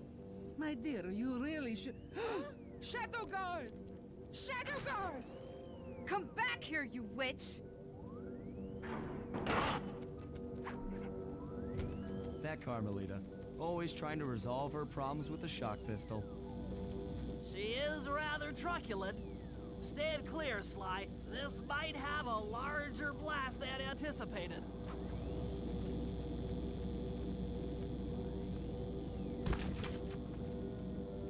Bentley, you okay? This is no place for an asthmatic. But I've located one of the Clockwork eyes. I forgot that he was asthmatic. Find the other? No worries, chaps. It's safely in hand. How did you get there? Thanks for clearing out. How did you get in here, I mean? Nothing I did could pry her away from the Clockwork eyes. One should be enough for the old bird. Ta-ta! Bentley, take the eye and escape on the blimp. I'm going after Neela. But yeah, the fact that... This wasn't in the plan. Yeah, again, this is all off the rails. But yeah, the fact that, also I forgot there was another Follow Neela mission.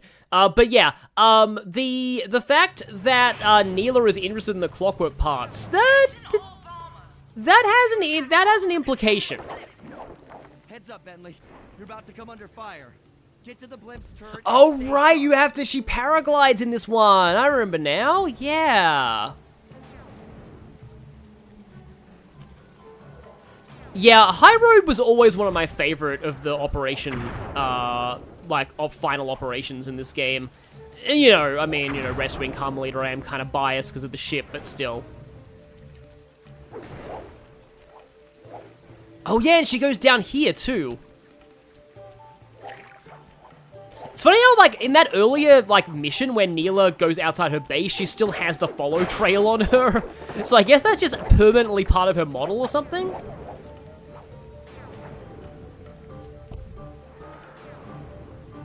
See, I was about to say, yeah, because Neela betrayed us, we'll have no more following Neela missions. But no, we do have another one.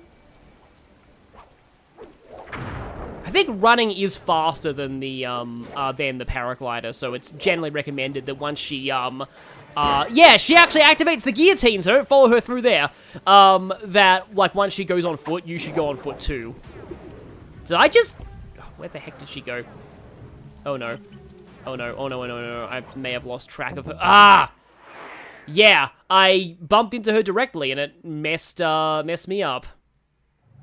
Also, Delta's heading out. Yeah, thanks for being here. I do want to try and maybe do Chapter 6 as well. Although... Yeah, because it's kind of... Because there are 8 chapters in total, or episodes, so... Like, it's kind of hard to, like, make it in 3 streams without one of them being uneven.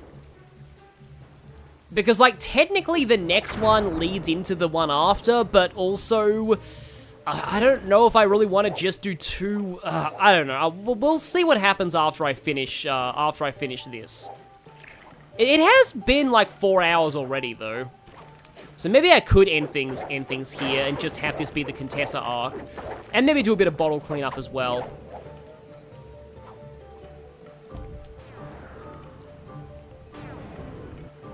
Yeah, you probably don't have time for one more. We'll maybe do the last... Because, like, the next 2 are centered on the same villain, and then let's just say that 7 leads directly into 8. Like, you don't really want to do 7 without also doing 8.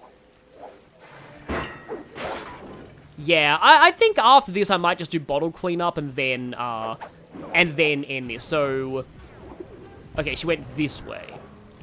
Oh, she goes onto this roof, right. And then paraglides again. Oh no, really?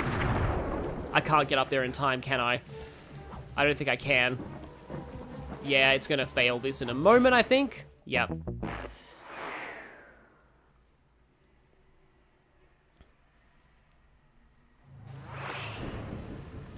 Go away, antivirus protection. Focus your attack on the Contessa's blimp. Heads up, Bentley. You're about to come under fire. Get to the blimp's turret and stay sharp.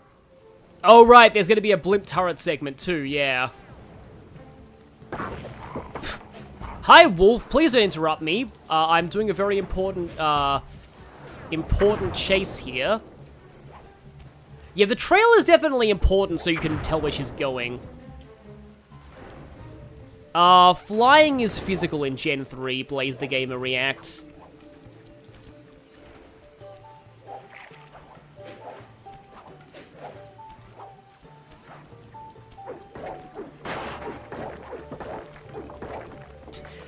She's smashing graves there.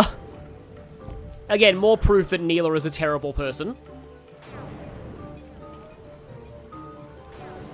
I think I just heard the sound of a bottle, though. Which is, yeah.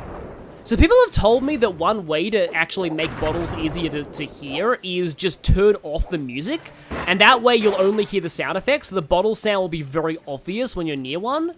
Which I think is a good tip. Okay, now this one. She goes on to here. And from here, she goes on here. And now you don't bump into her and fall off. Oh yeah, she does hit the explosive barrels too. Oh well, I kept failing at the end. Of course I did. And she got webbed. You really should watch where you're going. This place is dangerous.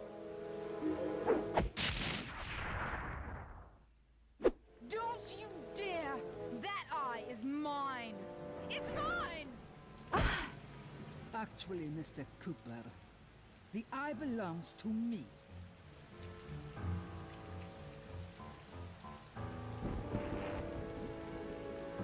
Heads up, Bentley. You're about to come under fire. Get to the blimp's turret and stay sharp. Yeah, I like when the perspective switches like this. I can do this. Oh yeah, here we go, yeah. Another turret segment. It's been a little while since we had one of these. Eat that.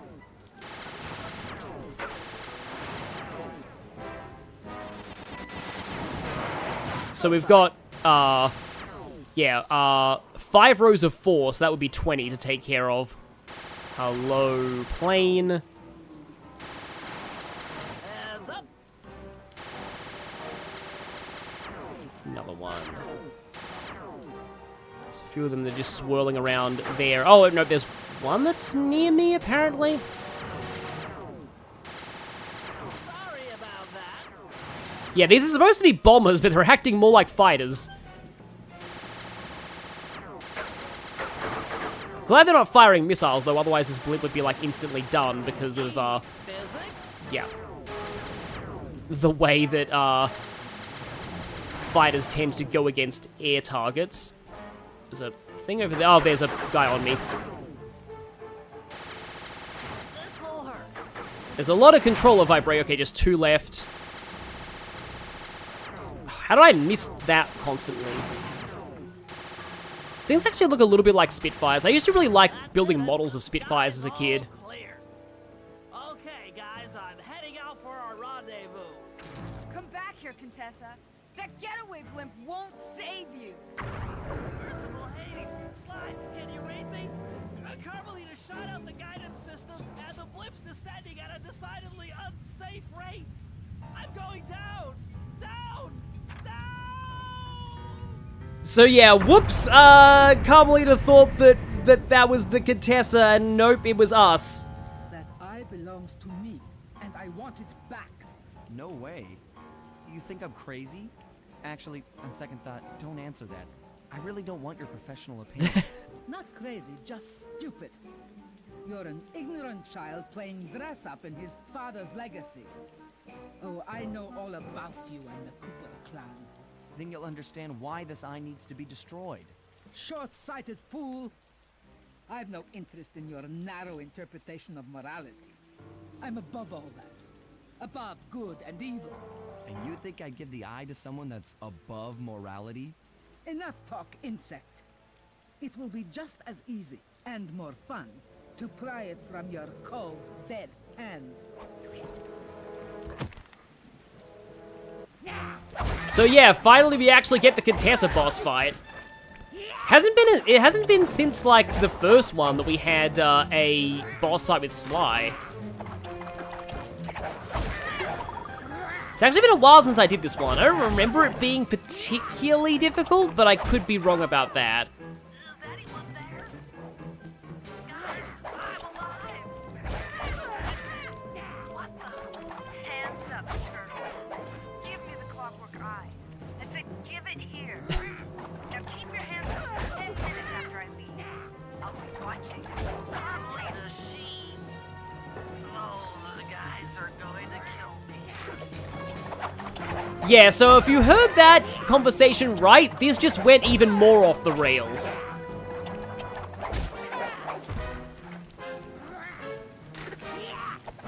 Yeah, she's killing her own spider babies, which is a little bit fitting.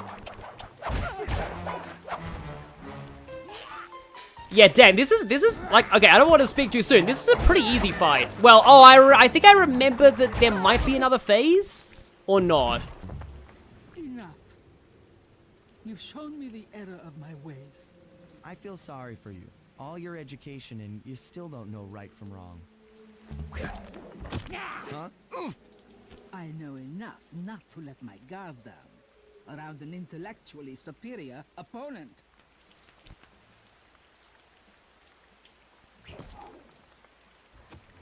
She got the eye?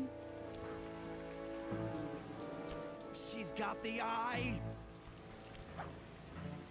So yeah, this is How's this thing work? ridiculously off the rails. And this? Guys, help! Carmelita took the eye, and she's trying to get away in one of the Contessa's tanks. Don't worry about it, little buddy. I won't let her get away. And now we have another tank mission. Shoot at her tank to incapacitate it. She won't be harmed, and we'll get the eye. Keep on shelling her to stop that tank. So yeah, we have another tank control mission, except this time, it's actually like, Note to self. Avoid explosive barrels. note to self, avoid explosive barrels, exactly. Except this time, it's actually a chase with tank controls. Also, sorry, Graves, but we're probably going to be accidentally desecrating a lot of you right now. Yeah, so this, I might need to concentrate a bit for this one. Yeah, Operation High Road goes very, very off the rails very quickly. Well, looks like that truck isn't involved in anything. Yeah, at least you have the eye trail to follow. That tank's almost out of commission. Oh yeah. I'll grab the eye while Carmelita's still stuck in her tank.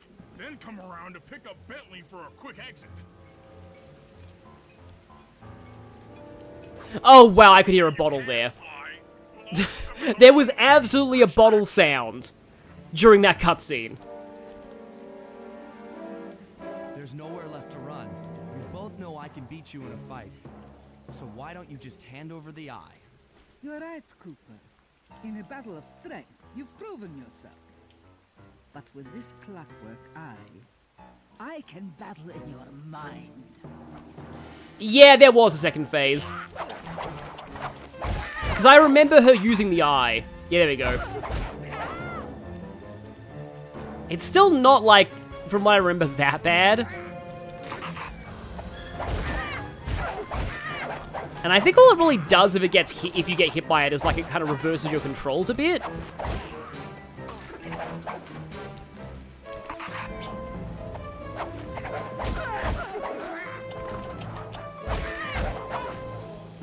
And yeah, because of her spiders dropping health, this is really not that, like, if anything, I actually find this easier than Dimitri. I don't want to speak too soon, but, like, it does actually feel easier than Dimitri.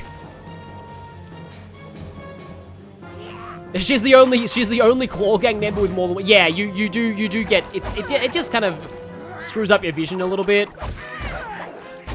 She's the only one with more than one phase, and she's arguably, like, the easiest.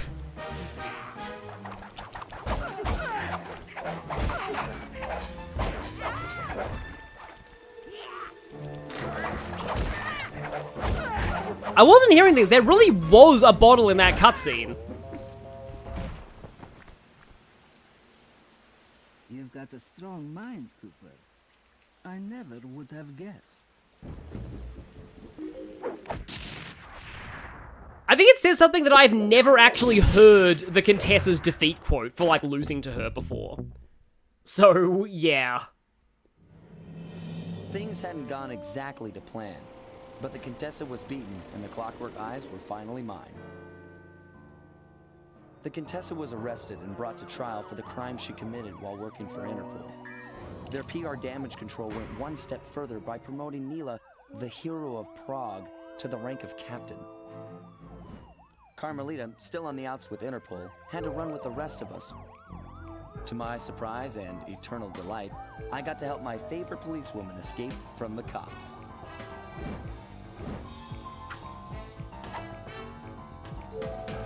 I tried to put it all out of my mind. This claw business was spiraling out of control, and I knew that my gang was at the center of it. We'd be back in action soon enough, but for now, well, we just laid low for a while. Well, actually, that's a pretty good place to sort of end the main sort of part of the stream. I do want to see if I can go back and try and get the bottles, because, yeah, the next one is Canada, which is, it's generally a chapter a lot of people like, but I'm going to go back to this one and see if I can get the last of the bottles. We need disguises! Yes. I found out that in FE7, they don't actually say we need disguises and then perfect. They do say we need disguises, I think, but okay, so options, are there like, oh, here we go, music volume. So if I turn the music volume down to 0.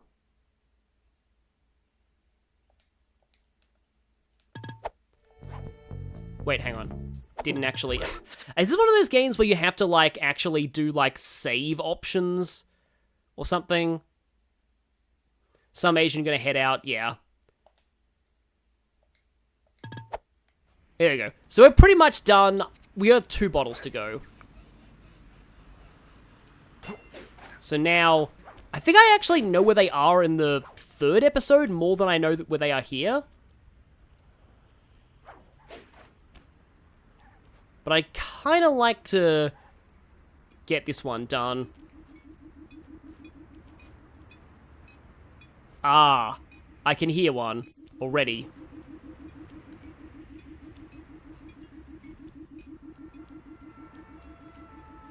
Is it on top of this, or is it...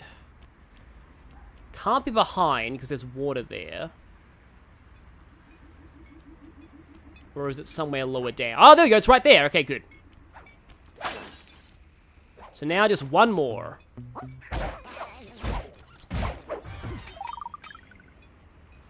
Oh, I can already hear it. Oh, it's right here. Okay.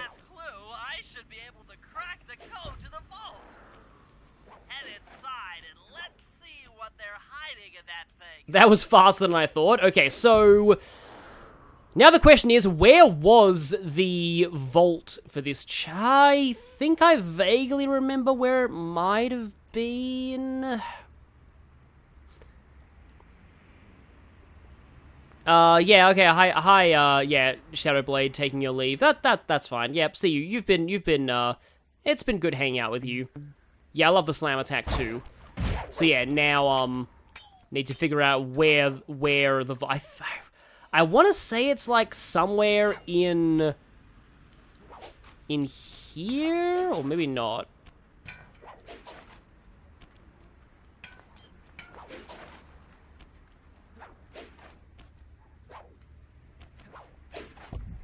It's also a little easier to navigate things now that we have the paraglider. Oh, right, we sneak around here.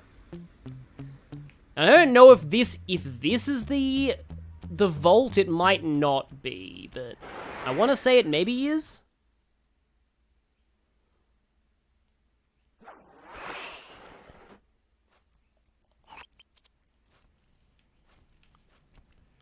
So yeah, there was a thing to climb on, and yeah, it's going to be eerily silent for a bit, but yeah, that kind of... Oh, right, we can just go through here now, I think. Yeah. And there's the vault. It took some higher level math, but I believe the code to Dimitri's vault is 231. Wait. 23 is... It's It's literally 23 is number 1. That code from Ocarina of Time that actually changed in Master Quest. Oh, the vault is marked by waypoints. Oh, okay, I've heard this is actually really good. You've gotten the knockout dive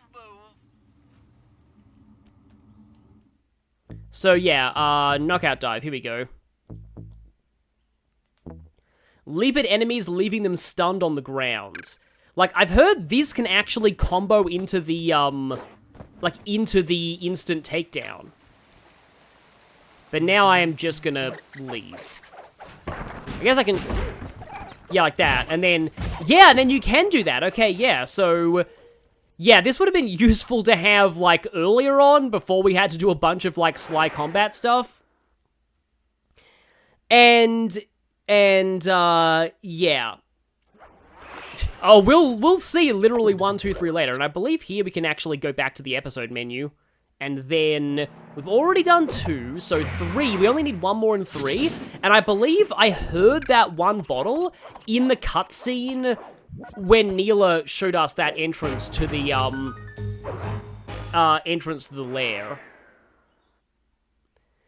And I'm pretty sure the safe is where you put the bug in Rajan's office. So, I should know where that is once I have the last bottle, but now it's just a question of... Also, this area is so much easier to navigate with the paraglider. Like, seriously, once you have the paraglider, this is just... just infinitely makes this better. So, okay, then. It was like around here-ish somewhere. Oh, hi, bouncy mushroom. See if from here I can paraglide. And yeah, now this is opened up.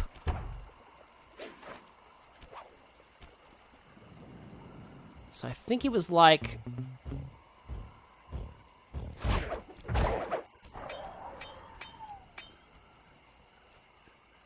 No, you don't actually have, you can get the, like, you can always re-enter the area with the vault after the episode's over. It's not just a one-shot thing. Can I actually reach this? I can, okay. Don't think it's here, though.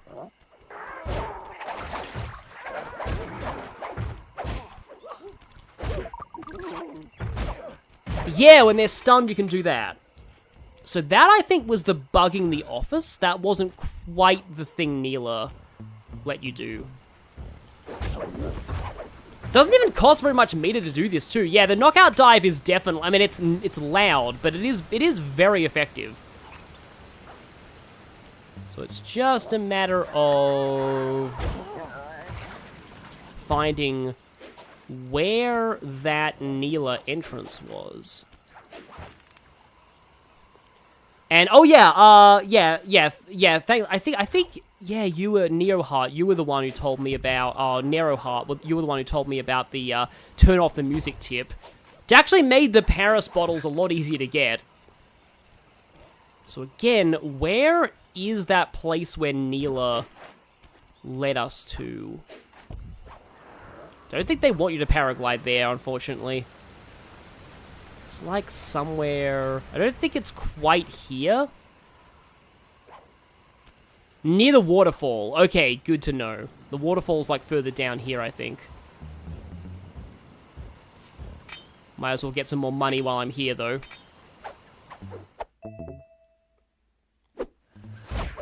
So, waterfall, and then...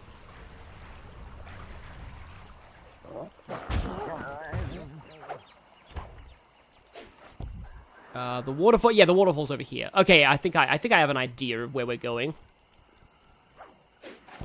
Yeah, the music being off does make things kind of weird. Yeah, it's like right up... And I can see it! See, look, the bottle's right there! How did I not get that earlier? So now it's just a matter of... Oh, I think I know how to get that now. The central vine hub, which took us ages, but we actually learned how to do this. There's a vine that you climb here to get into the central vine hub. And then from here, we can get to a lot of places.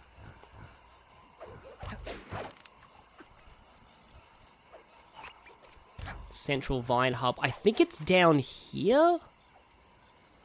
Yeah, this looks a about right-ish. There we go. Yeah, now we can, boing on this. Yeah, it is weird hearing just ambient sounds.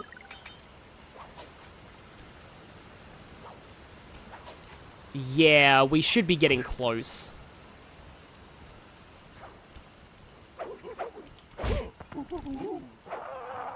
Knockout dive's also helpful for knocking people off of, rooftops. And also, yeah, the safe is marked on the map now. However, I would very much like to get some extra loot with this while I'm here, I suppose. If I do Xenoblade 2, I'm going to do... So the problem with Torna is it has the annoying, like, community system. You must do this many quests to progress the story. And I've actually never beaten... Like, I've never actually physically played Torna myself. I was kind of saving it for a potential, like, blind playthrough, but then I decided to cave and watch Chugga's Let's Play anyway. Snake! And now, the prequel to Jump Scare Wolves, Jump Scare Snakes. It would really suck if it actually threw a rock at me there and I lost the thing.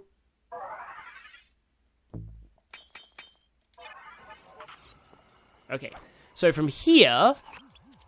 Yeah, the safe is marked right there. So I like that they do mark the safe, because otherwise it would be kind of frustrating needing to remember where it was.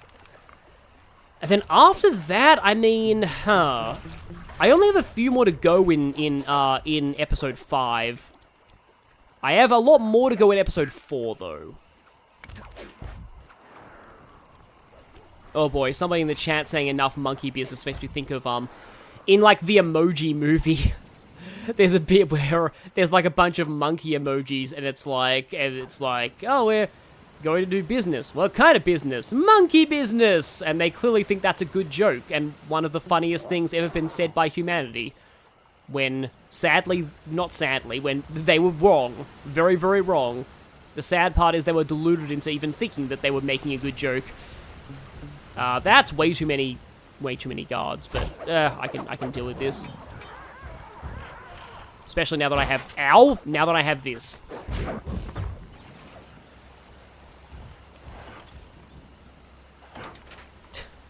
Yeah, so you keep throwing knives at me. Yeah, the true tragedy is that the Emoji Movie exists at all.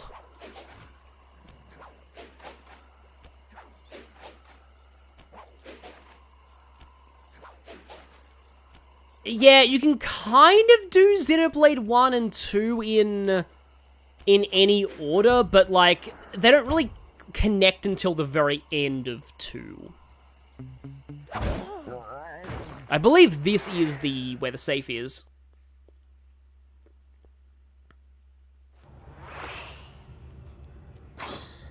Yeah, I would have only known about the safe being marked if I, because the chat told me.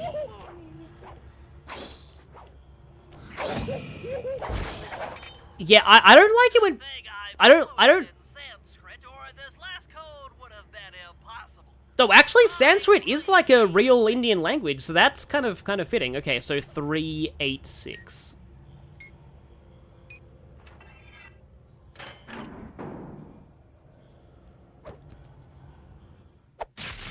Voltage attack. You've gotten the voltage attack move.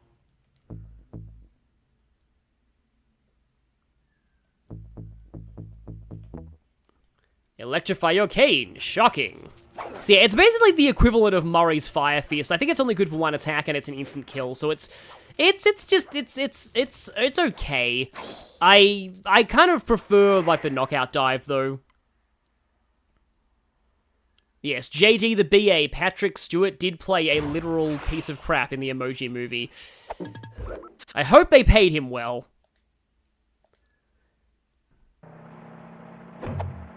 But, yeah, the thing with Xenoblade, like, I like Xenoblade 2's battle system. There's a lot of people who say, oh, Torna's, like, just the same, like, is the better version of Xenoblade 2's battle system. But no, I always like Xenoblade 2's battle system.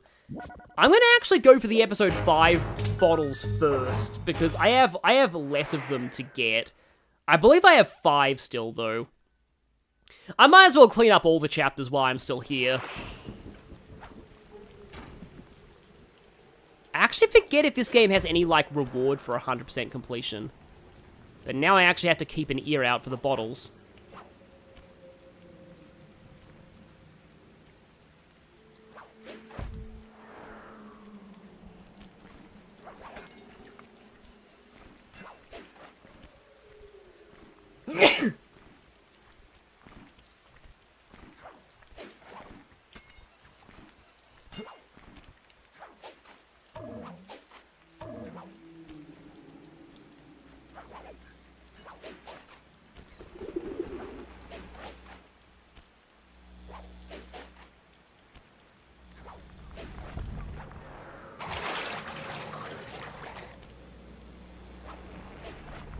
Oh, right, the tanks are still here. I thought the tanks were gone after this is over, but I don't think so.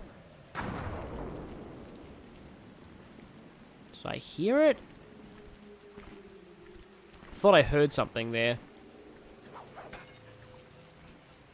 Yeah, again, I will explain this if I do play it. I weirdly found Xenoblade 1's combat more complex than 2. Like, I clicked with Xenoblade 2's battle system nearly instantly.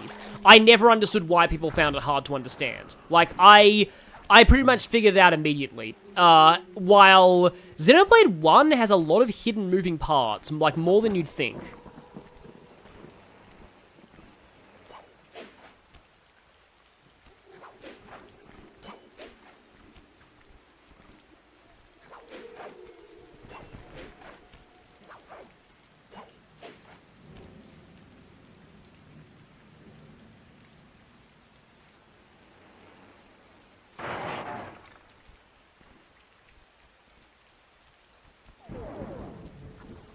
With all of those, oh, there's one right here, okay.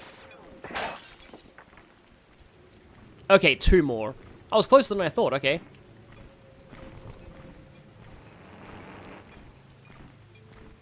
Oh, I can definitely hear one.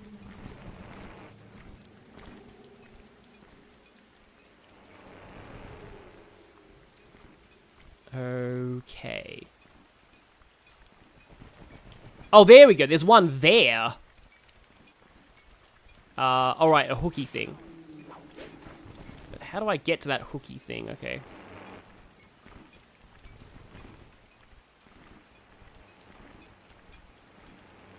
Oh, here we go. I can just jump on here. Okay. 1 more to go.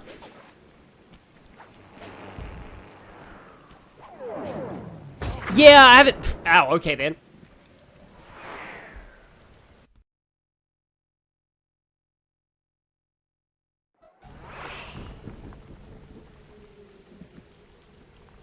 Yeah, that is exactly, like, my idea behind this. Like, having shorter games is like a palate cleanser in between big game streams. That's sort of how I intended this to go. Of course, Sly 2 is a lot longer than 1. In fact, I think 3 is actually shorter. So now there is just 1 bottle to go.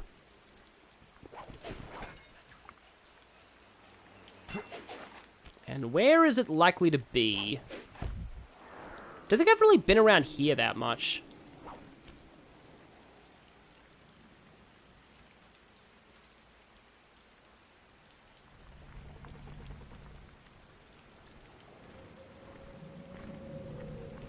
Yeah, I only have 1 to go, so sort of want to get this out of the way at least because of sunk cost fallacy.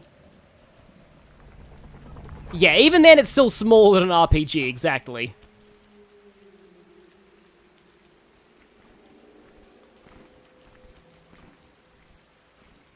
I keep thinking that I hear it.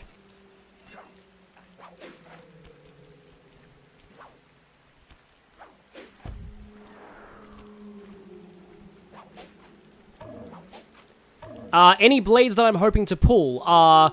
If I get absurdly lucky with the 1 in 1,000 blade, that would be amazing, but I don't know if I will, but that would be really, really insane. Other than that, Zenobia, because Zenobia is like one of my favorites from my first playthrough, and she's also pretty good. I also hope that I get into an interesting pity seed. because there are different, like, pity seeds. I don't even think I've been up this before. Okay, but there isn't... Can't hear anything here. With all the planes flying around, it's a bit harder to actually hear the bottles. Oh, right! They do bomb, okay. They're bombers, they bomb. Flak, Advance Wars 2.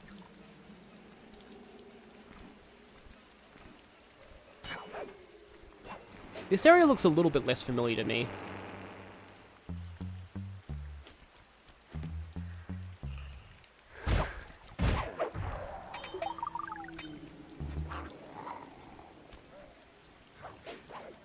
Yeah, nobody has Pity Group 5. Pity Group 1 was included in the pool twice. But Seed 5 is still a thing. So, like, you will still have the 5th Seed, but you will just have the... It's just that Seeds, like, Seed 5 has the Pity Blades from, like, 1, instead. But it still has its own rarity seeds as well.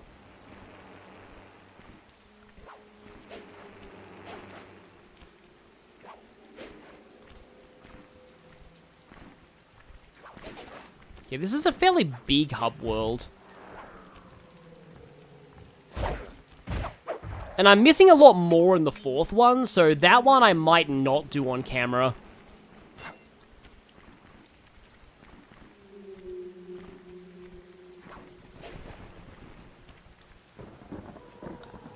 I want to say I haven't been around here all that much.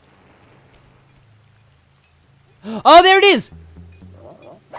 I knew I heard it, but go away, bat.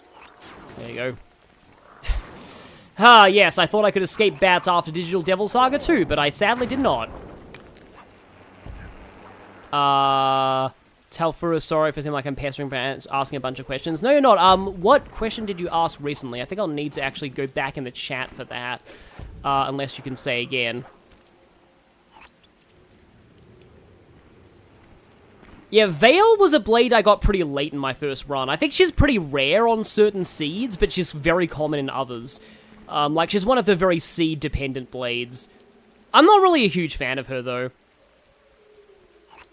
Like, she's alright, but I definitely prefer a lot of other rare blades. For a second, I thought it was Bentley, and I could just sleep dart that guy. It's funny how that guy's, like, going to investigate the bombing. Could you please turn around, like, and stop being in alert mode? There we go. Because now I can try... I could try that out if I didn't get bombed by a bomber right as I was about to. It's funny how the guards actually, like, start to freak out and investigate the bombings. Do you think it would be pretty obvious what the bombs are doing? And yeah, the electric cane is a one-shot.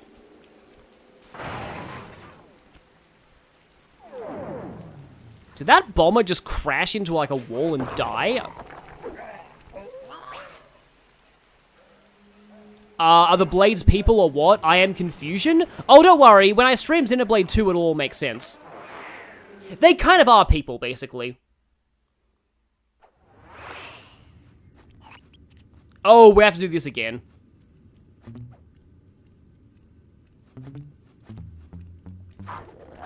Oh, nope, okay. Oh, it doesn't close the door, though. That's convenient. Security around the Contessa's castle is tight. She must have something really good in here. Watch this be the worst thing in the game. 969.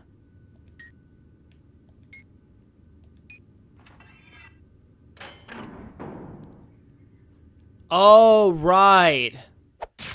Rage Bomb. You've gotten the Rage Bomb. I believe this one... Yeah, it's basically the Insanity Strike bit in an area, which kind of invalidates the Insanity Strike.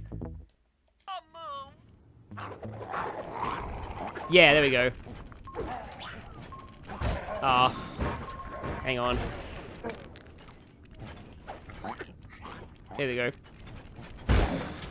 Yeah, so now a bunch of enemies attack each other. It's yeah, I guess it does kind of invalidate the Insanity Strike, because it's always good getting multiple things to fight each other.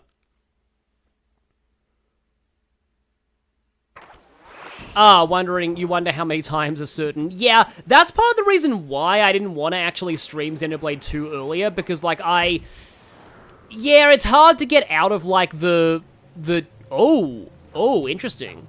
It's hard to avoid the chugger comparisons with Xenoblade. Oh, these searchlights stay down. That's cool. Because, like, yeah, he kind of became the guy for that. And I wanted to do Xenoblade 2 for a while, but then he did, and I was just like, yeah, I kind of have to not do this. At least he didn't do Definitive Edition of 1 apart from the, I was about to say DLC, but no, it's not actually DLC. It's the, Future Connected, I think it is? Yeah.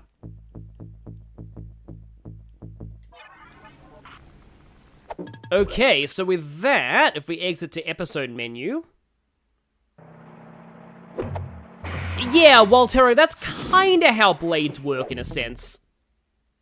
But, do I get the bottles from 4 now? It's funny how the vault is worth 5%, even if, no matter how many bottles you have. Like, the bottles themselves aren't even a percentage. I want to see how many that I actually have on this one. Oh, yeah, you can never actually use Murray in this world. That makes a lot of sense, but...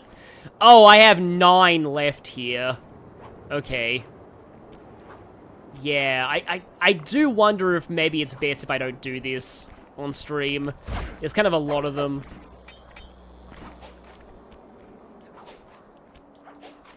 Yeah, that is true. It's just like, there was a time when anytime anybody... I mean, it's definitely different now. Because it used to be that the moment that you did anything that Chugger also did, you would just constantly have people just screaming at you that you would never be as good as him. And that he was perfect, and that no one would ever match him, and that no one should ever even touch any game that he did. That's definitely changed a lot now, I feel. But still...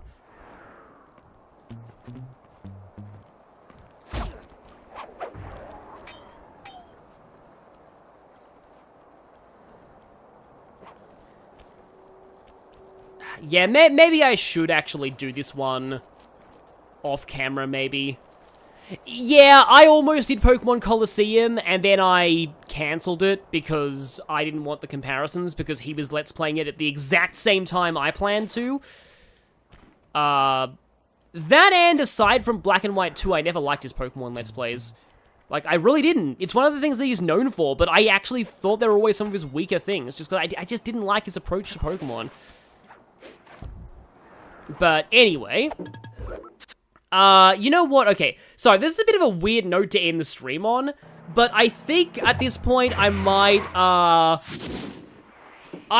actually just, yeah, stop here and not go on any more of a bottle spree. But first, I'll need to remember to actually turn the music back on. Let's put the music back up.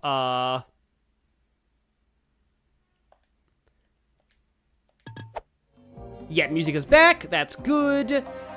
But yeah, so yeah, sorry for a bit of a weird ending. It's just like, if there's 9 bottles, I think I'd rather do that off camera. Maybe we can start the next, stream at the vault of that one. But, yeah, alright. So, yeah, thank you all for watching, and, next time we should finish Sly. And until then, remember to always suspect that every water tower is a giant attack robot. Because more often than not, they are. Good night, everyone.